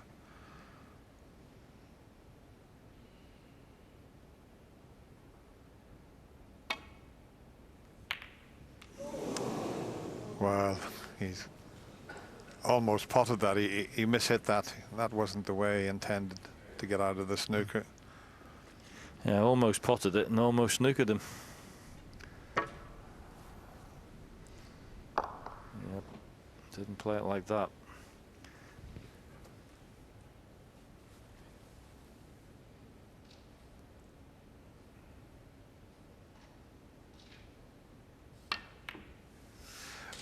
Wow, what a shot he's taken on there. What a thin yellow he took on there. I don't think Mark Selby thought he was going to try and cut that in. I certainly didn't think he was going to take that on. What a shot. Oh, and he's got a horrendous kick. That is unbelievable. He's potted the most fabulous yellow to get himself on the green, to put himself in the semi-final, and look what happens. Oh, that is just so cruel. It really is. The things that can happen in this game. That was an absolutely brilliant yellow. Looks all set to win, and he has a kick like a mule.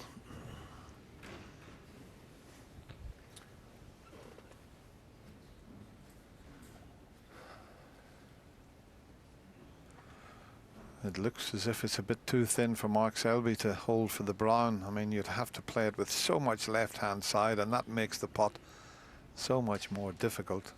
I mean, he could square it up and come back in line with the black possibly, but boy, it makes the pot so much tougher. Thing is, the way they finished, Dennis, it's not that easy to play safe, is it? It's not one of those you can run down the table easily. Is he playing it with the side? He is, and that's what can happen. That's what can happen. He got on the brown, but he had so much side on that, on these lively cloths. It makes the pot so much more difficult.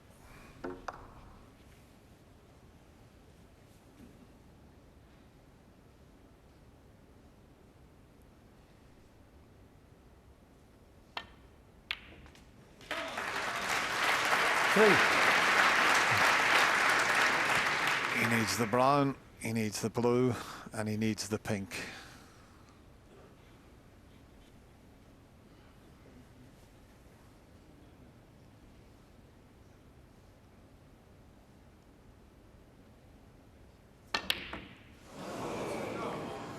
That is just pure pressure. Is he going to fluke a snooker behind the blue?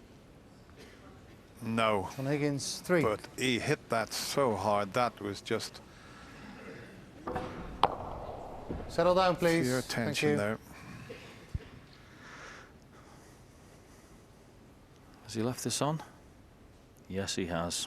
Well, I'm saying that there's nothing gone in this situation. What a pot that is. 4.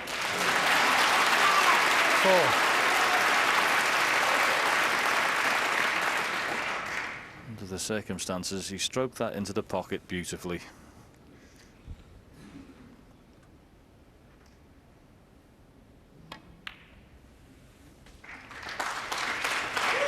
He's not going to be perfect on the pink. 9. He's going to have to cut this in with the rest.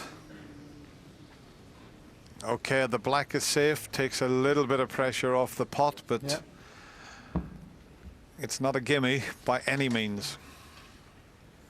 Is there another twist, Dennis? Could happen. Don't blame him coming round looking at the angle.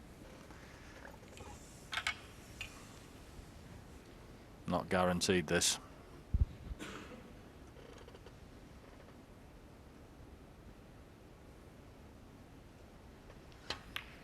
It's there. John Higgins had 1 foot in the semi-final and he played a poor Brown. But Mark Selby, he's not done with yet. He's taken the frame and we're all square. We're down to a 1-frame shootout. 11, the final frame. Mark Selby, sorry, John Higgins to break.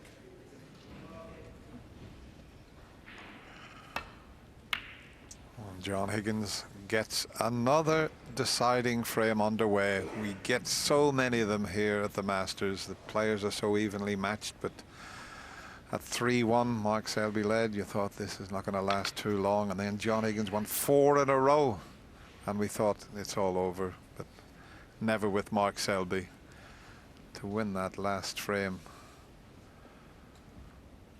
But as my colleague right next to me says, in a deciding frame, all you want is just one chance.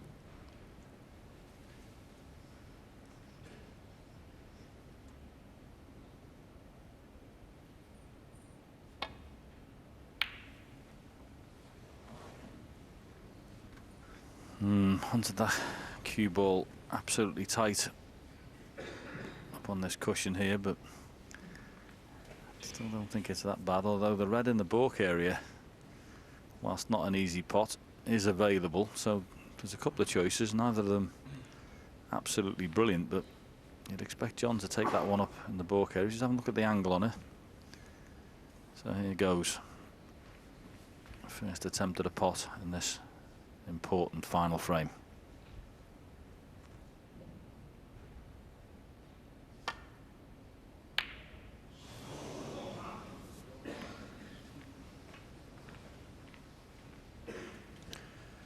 Cover that red, but there is one available into the left corner pocket, and you know that Mark Selby definitely take this on.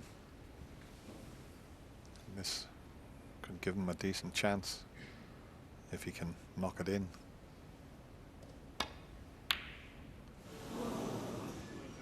Now, is he going to cover that red? Is the green going to come to his rescue? No.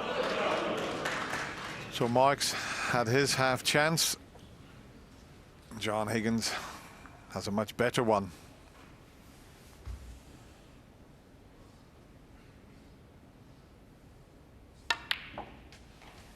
One.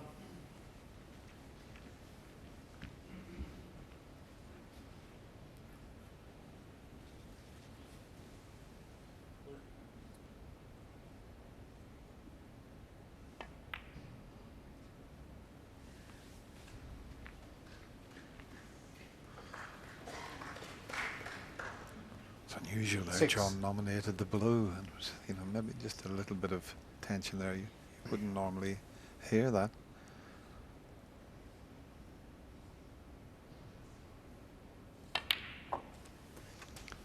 Yeah. 7. Oh, seemed to ping off the cushion, but good opportunity here. John wants to just to play a cannon into those reds and stay on there, but whether he'll do that now.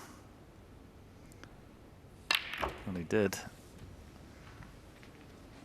Didn't move too many reds in position, but this is still okay.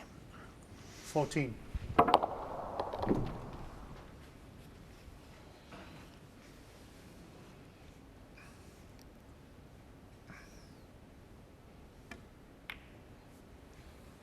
$15. Still a few reds. In fact, just looking at it, there's still 3 reds available. So he doesn't have to think about cannoning into them just yet.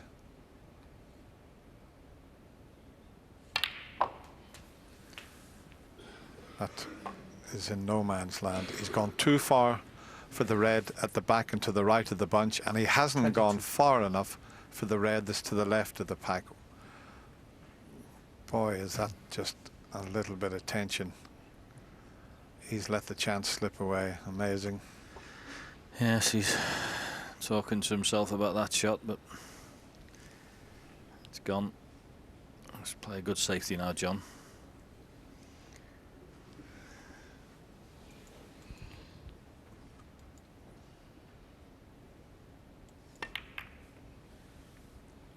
John Higgins, 22.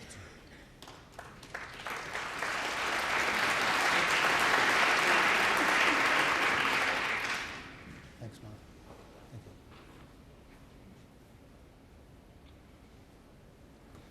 Well, I said play a good safety. That's exactly what he's done. Excellent length on the cue ball. Greens covering the side of the pack.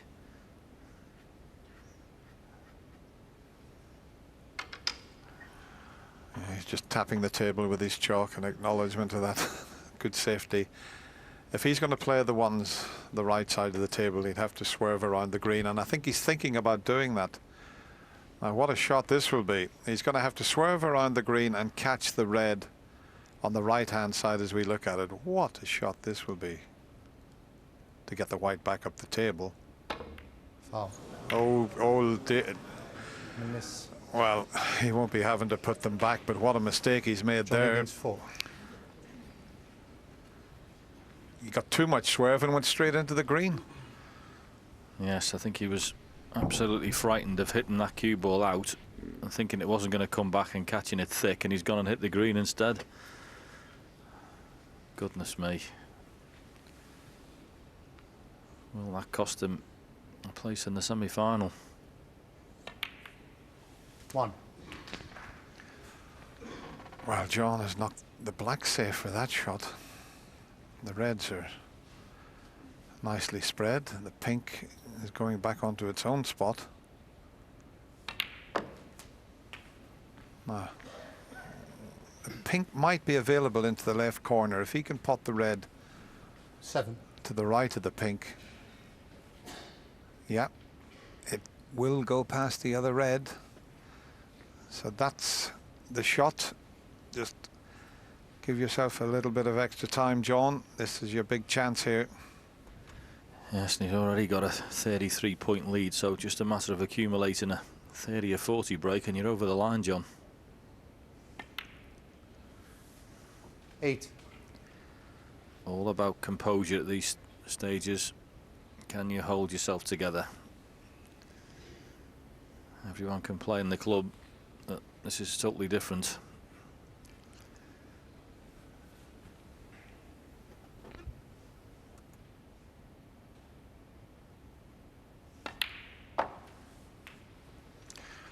Wow, what's he done there? Check that spot, John. What has he done here? I mean, that was just a straightforward shot. And does the pink, if it, he tried to hold the spot and he hasn't. Or did he try? I don't know whether he could hold the 14. spot there. He tried to hold the spot, Dennis. Exactly what he tried to do. Pink would go on the black spot. This red on the left would be perfect, and he's just run through it. You can see the last final bit of the cue ball there. It's just gone through a little bit too much. You can guarantee he was trying to hold the spot there. Dressed. Absolutely, he was, as you can see there now. As it is, do you want that out of it? He's got a tricky one. Okay, he'll finish on the blue or the pink, but it should have been a lot easier than this. He's actually a little fortunate he's got this red, because it wasn't one he played on.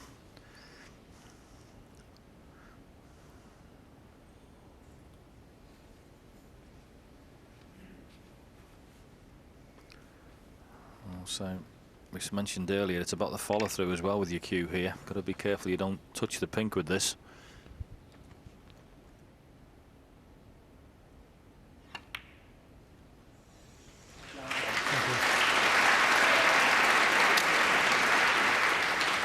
That's one good recovery shot. He needs another 15. one here. Looking at the angle he's got on the pink, and he's got plenty of room there. Got to come back across the table again to leave that red, and he's going to pass with the pink.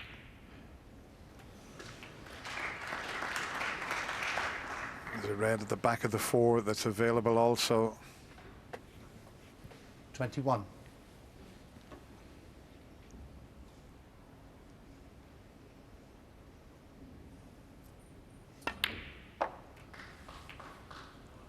.22. Needs to keep running. Does he finish dead straight? Well, Hawkeye thinks it's virtually straight. It's funny how you just, in the final frame here, and you just want the position to be just right. You're always a couple of inches away from being good.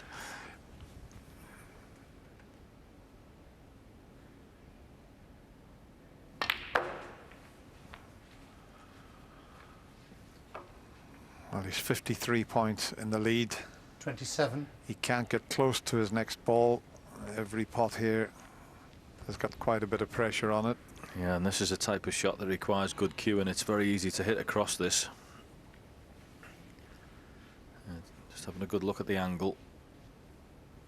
There's one good pot away here for me for having this match won, and this is it.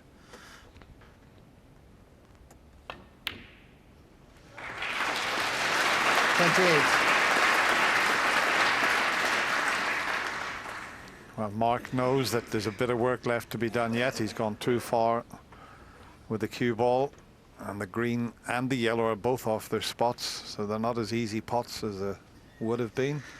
Yeah, he put all his concentration into potting that last red, Dennis, didn't he? And I don't blame him. Circumstances, he just lost the cue ball a little bit.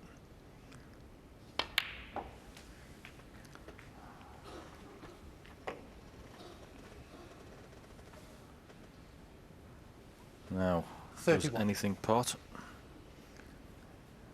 Is he on that red? Wow. How tight is that? It's just fractions, another inch to the left, and this would have been a certainty. It's kicked. That has kicked again because the red straightened up. I'm just wondering, did he put a bit of side on trying to get in there? I'm just wondering whether it wasn't as straightforward and he's put a bit of side on and it straightened it up. It did look like it jumped as well, but I'm just wondering whether he had to play a bit of side on that. Only John will really know. Oh, what's he done? Wow. Amazing. This, he throws his chalk in the air. All he had to do was slide past the pink. So both players are really under it at the moment. John Higgins just couldn't get himself into good position. He's got a 56-point advantage, and if Mark Selby had missed that pink on the way back, he had a great chance to get right back into this deciding frame. Oh, he sure did, didn't he? What a mistake that is. No wonder he threw his chalk in the air. Oh, anywhere just past that pink. And there you can see it. Just catches it and he knew straight away. Blue.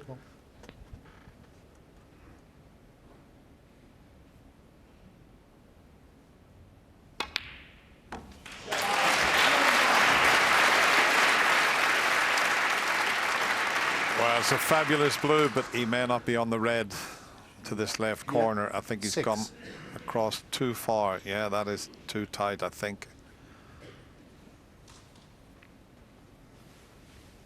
Well, there's a tricky little place to have the cue ball cleaned. It is so tight, this.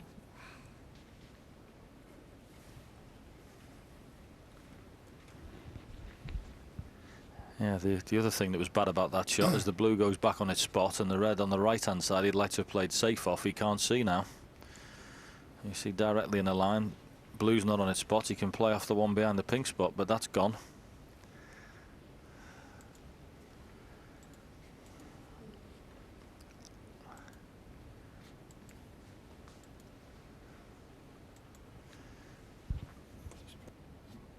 Yeah, there is an escape route off that red. He can find the gap and get back up the table.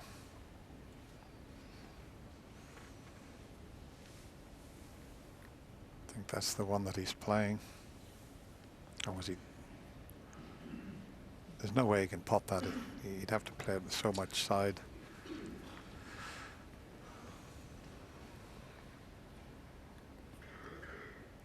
Well, he's coming up to a minute and a half's thinking time.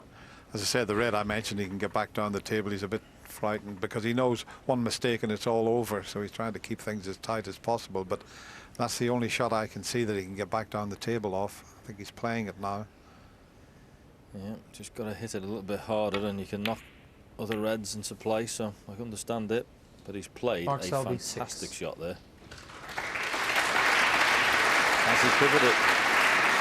That was about as good as he could do, Dennis, wasn't it? But I don't know whether John Higgins can get this back red. Great effort that was.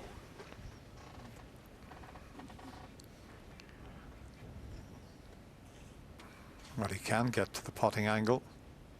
He can. What a big shot this is.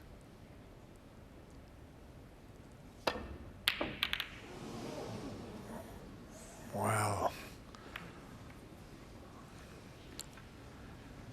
I think he might have got away with that because I don't think the red that's near the black spot goes into the corner.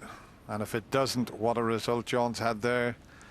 And there you see it, it doesn't pot. He's just trying so hard to get over the line, John Higgins, and hitting them a little bit harder than he normally would do. Yeah, he flicked a bit of side on there, got it thick, and, well, he can definitely thank his lucky stars with that as a break, because to hit that many reds and to see that many balls move around and not leave one is a massive result. Lots of things happened there, but all of them were in John's favour.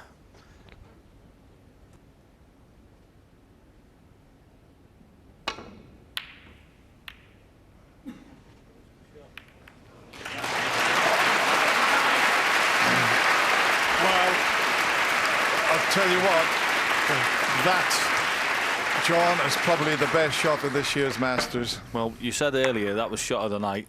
That's just usurped it. What a shot that was. Absolutely brilliant. To get that work on the ball and put it there, fantastic shot. Foul. Miss. And that Mark Selby, 4. will be going straight back, and this is an absolute load of trouble for John Higgins. All the balls are in potable positions. If he gets out of this without leaving one, he'll be doing very well. Okay, pink and black maybe tied up, but the rest of the reds aren't.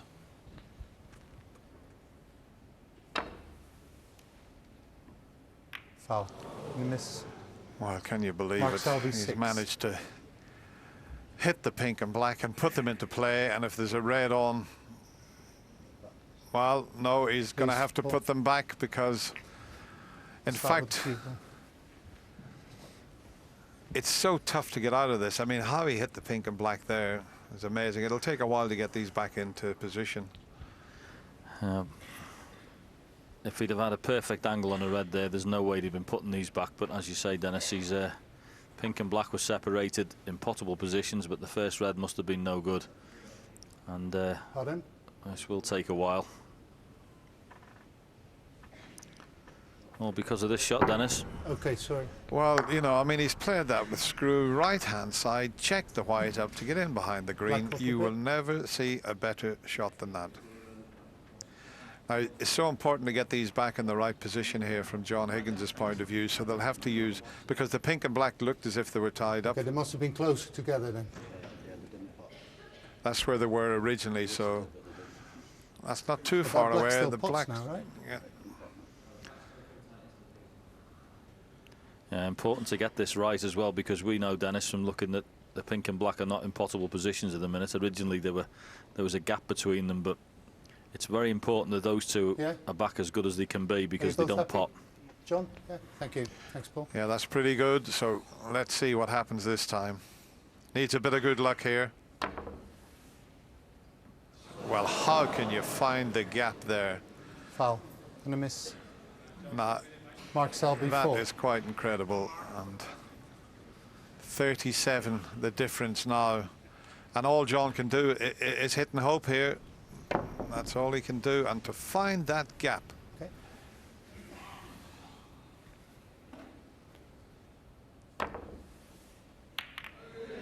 Needs a lot of luck here, and he hasn't had it. Yes, the only hope there was to try and knock a couple of those reds safe. Okay, he's put one right onto the balk cushion, sorry, onto the top cushion here, which is going to be tricky. The one that went to the balk area isn't so bad. Two reds that are by the black spot aren't potable as they stand, so bit of work there. But of course, everything in these circumstances can become difficult.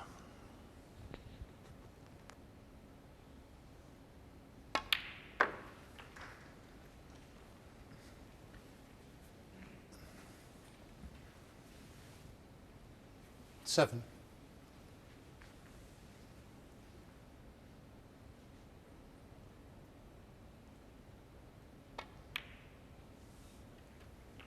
Eight. Have to play for the red that's up near the balk line there. You can see him coming around to see where he'd like to put the cue ball. Yeah, and he'd be leaving himself an angle off that, I would think, on the brown to come off the cushion and down and try and split the two reds up. Well, he would have been, but he's hit that a bit harder than he needed to. 13. Might have left the angle without the rest there.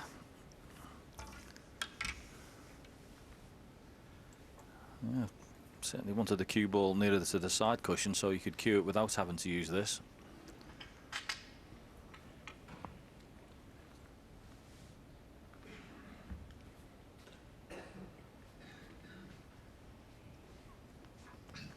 I think that last shot may have stopped him doing that, Dennis. It might not be able to get on the brown now, because if you screw this back, you're going to put the cue ball near the side cushion, so you may have to have another plan now.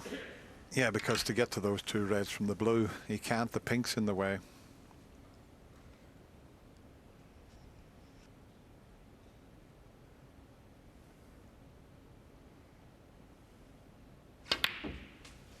Well, he has made a pretty good job of it. I'll just try and put a line up to show you the possible 14. shot here. That's the shot if he gets a little bit of right-hand side. Comes off the side cushion. Any contact on those reds could bring them into play. Yeah, the one thing to guard against here, which is a bit tricky, because those reds are lower than a shot. You'd usually play the shot if you're going to enter the pack, but because it's lower, you've got to get the cue ball really close to the middle pocket here. So you've got to be careful you don't overscrew it and hit the jaws or going off. It's so important to get enough side on it as well to create the angle to get to the two reds. So this is a key shot coming up. Right hand side. He's gone twice across the table and he's unlucky. He felt it was awkward with the middle pocket in the way, and to get twice across was even more difficult. I have to say that was an absolutely fantastic attempt. I mean, twice across, and he's hit them how you'd like to hit them. It just hasn't worked in his favour. Brilliant try. So, keep the pressure on. Play a really good safety. Mark Selby, 18. Yep, snooker him. That's good.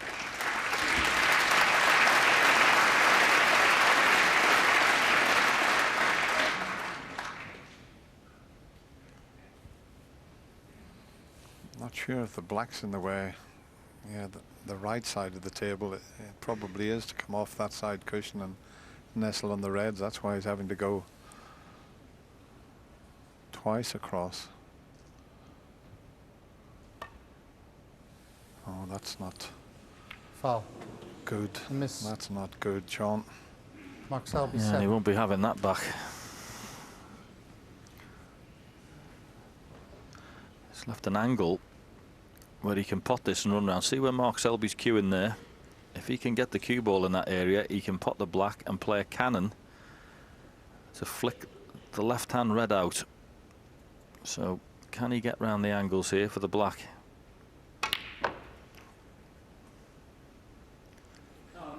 He hasn't done it, but there's a chance off the pink. Yeah, the pink is perfect. John Higgins knows that this next shot is key. He's just 11 points behind. There's the angle on the pink, so he can stun into those two reds. He could bring them both into play.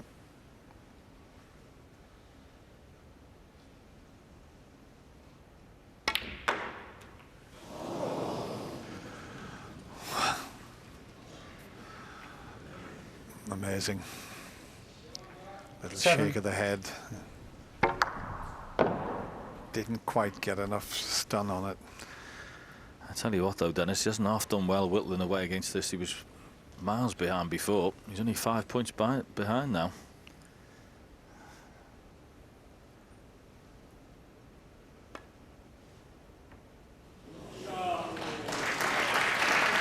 Mark Selby, 7.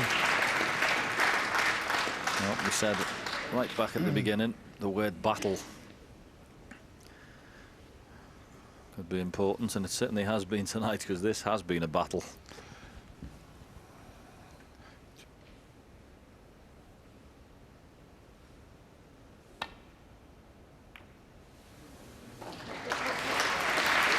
There's another terrific safety shot. All of these shots need a thin contact.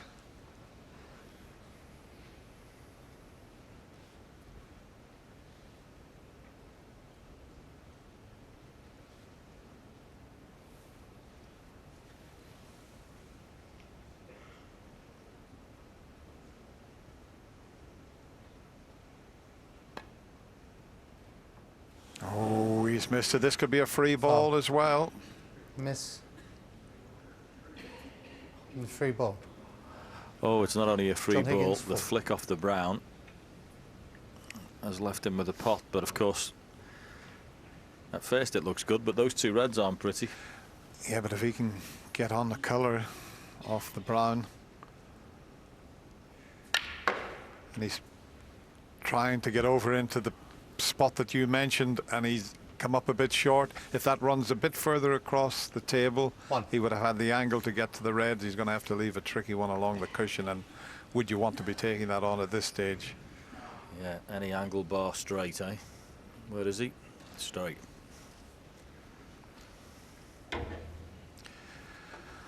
Be interesting to see his next choice of shot.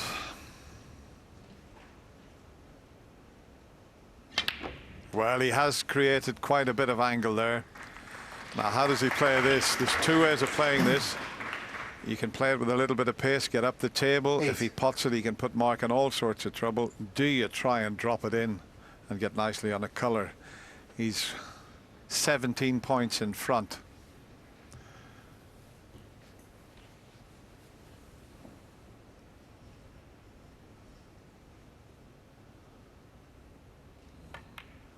No, but he's trying to cover it.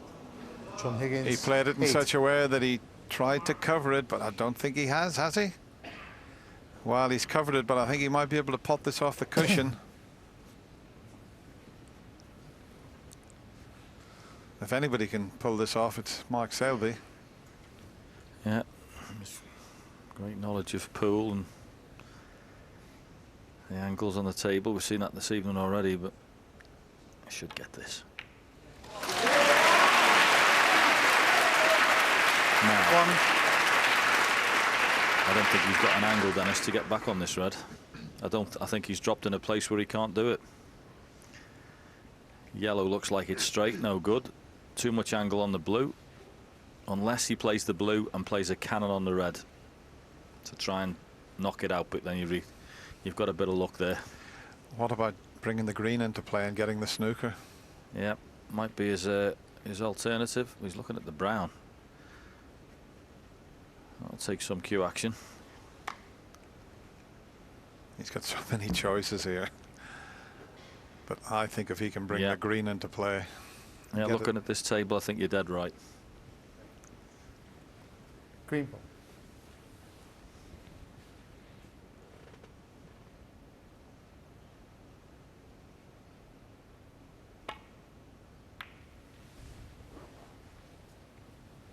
Mark Selby. So the 16-point advantage Thank you, John. doesn't mean a great deal because the colours are all now available. Not quite a snooker, but boy, does he need a thin edge here.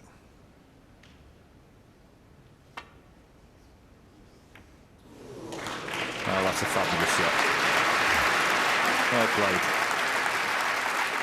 But you know, with Mark Selby, and his knowledge that he could quite easily hit the cushion and possibly get the snooker behind the black.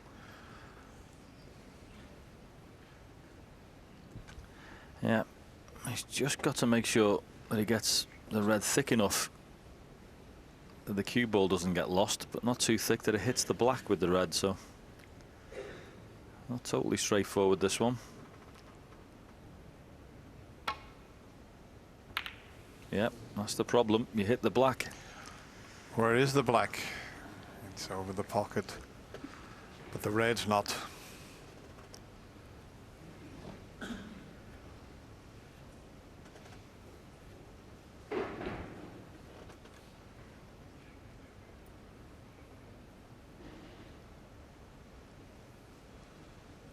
It's not a straightforward safety shot here. I was just thinking, do you take this on? Big shot. I'm sure John will suss something out if he wants to play a safety, but there's nothing straightforward.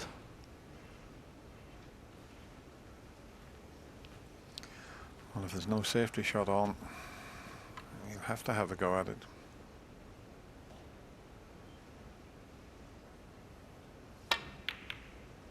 Foul. Well, the last place I thought he would take it on to was the middle pocket. I never thought that that was cuttable, but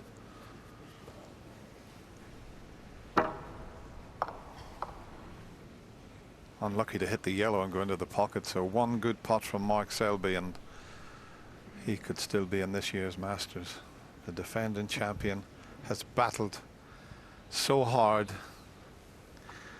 Well, this is a shot you'd be setting up in practice and playing for hours in the club, but this is where it matters.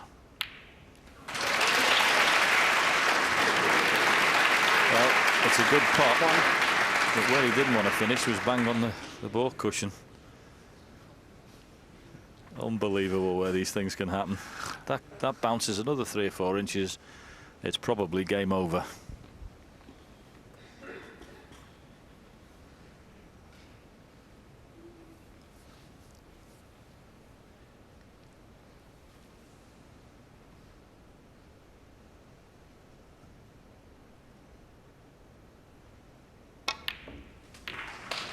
No. He was trying to get all the way around the angles here, so he needs to pull out an absolute cracker here. I tell you what though, Dennis, that is a very big second prize he's just had. I mean, you could hit that blue and finish anywhere. He's finished in a spot where if he knocks the yellow in, he's definitely going to be on the green. That wasn't the worst kiss I've ever seen.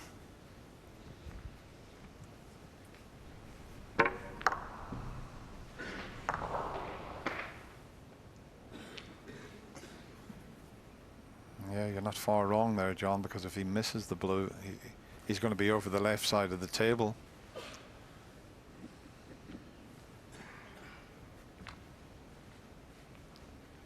Boy, the tension here at the Alexandra Palace is quite something at the moment. What a conclusion to this quarter-final.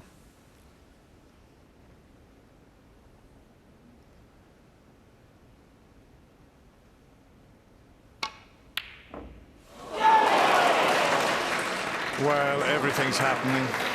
5. The yellow wobbled 4 or 5 times. It's dropped in, but because of the way he potted it, he hasn't finished on the green. 7 points the difference as we show you this yellow. Well, what else are we going to see? Look, for all the world, if he potted the yellow, he had to be on the green there, but hasn't turned out that way.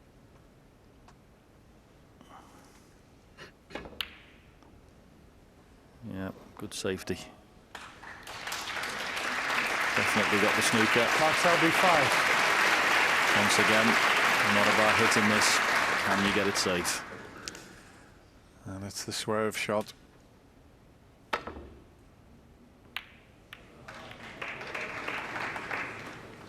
Well, it's knocked the blue awkward, it's knocked the pink awkward, but the pink is not absolutely safe, and he's got a chance here of the green, but I think the blue come to John's rescue there. Yeah, that's a massive bonus.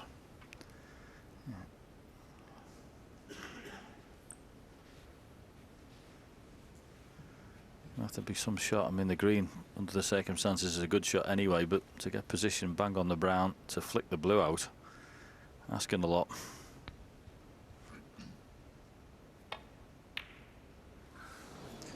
Overcut it.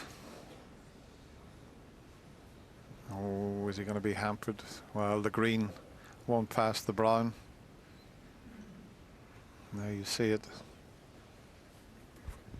He's going to play the slow roll behind the brown. No, he's not. Yeah, I don't blame him at this stage. A little bit of twitching going on to play that shot. Yeah, what was I thinking of?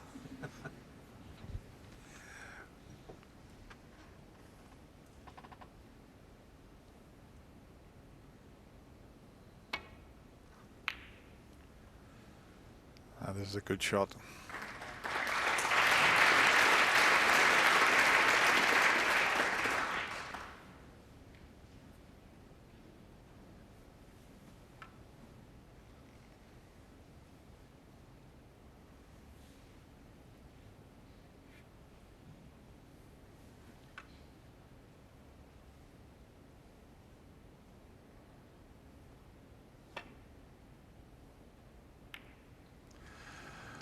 Not the best shot that John's ever played. And it's all about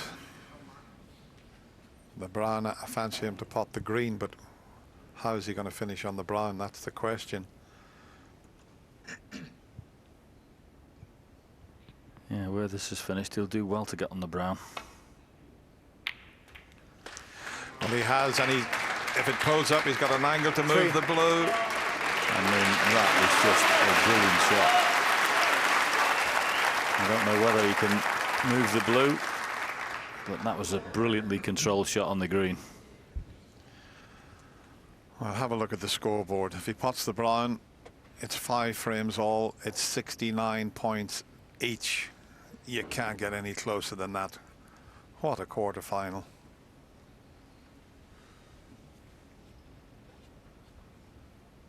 Just over 4 hours of fascinating snooker from these two great players. Is he looking at the leaving a double? Well, there's all sorts of things he could do. He obviously hasn't got the angle to cannon the blue out. Yeah, it's in a really awkward spot for removing that blue. He's having a look. Is he looking at the back double? If he's playing that, he's looking at the back double and playing the white up and down the table to get on the pink, because when he pots this, the situation is both players need blue and pink.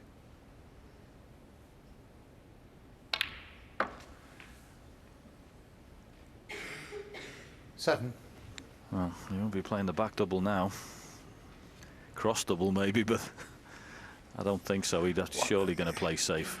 He's looking at it, and see, there's he's pointing the cue. He's looking at doubling that and screwing off the baulk cushion to get over behind the pink. What a shot this would be to pull off. If he pulls this off, it'll bring the house down. This to keep himself in this year's Masters.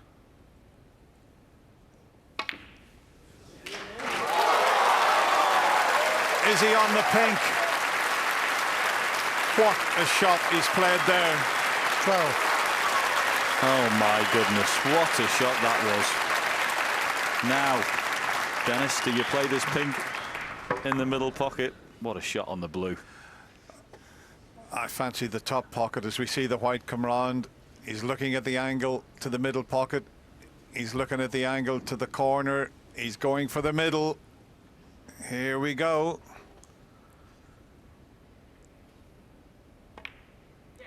Absolutely amazing. The defending champion, Mark Selby, just wouldn't give up. He was 5-3 down. He's batted his way back, and he's won 3 frames in a row. And what a finish. Mark Selby still in this year's Masters. He beats John Higgins 6 frames to 5.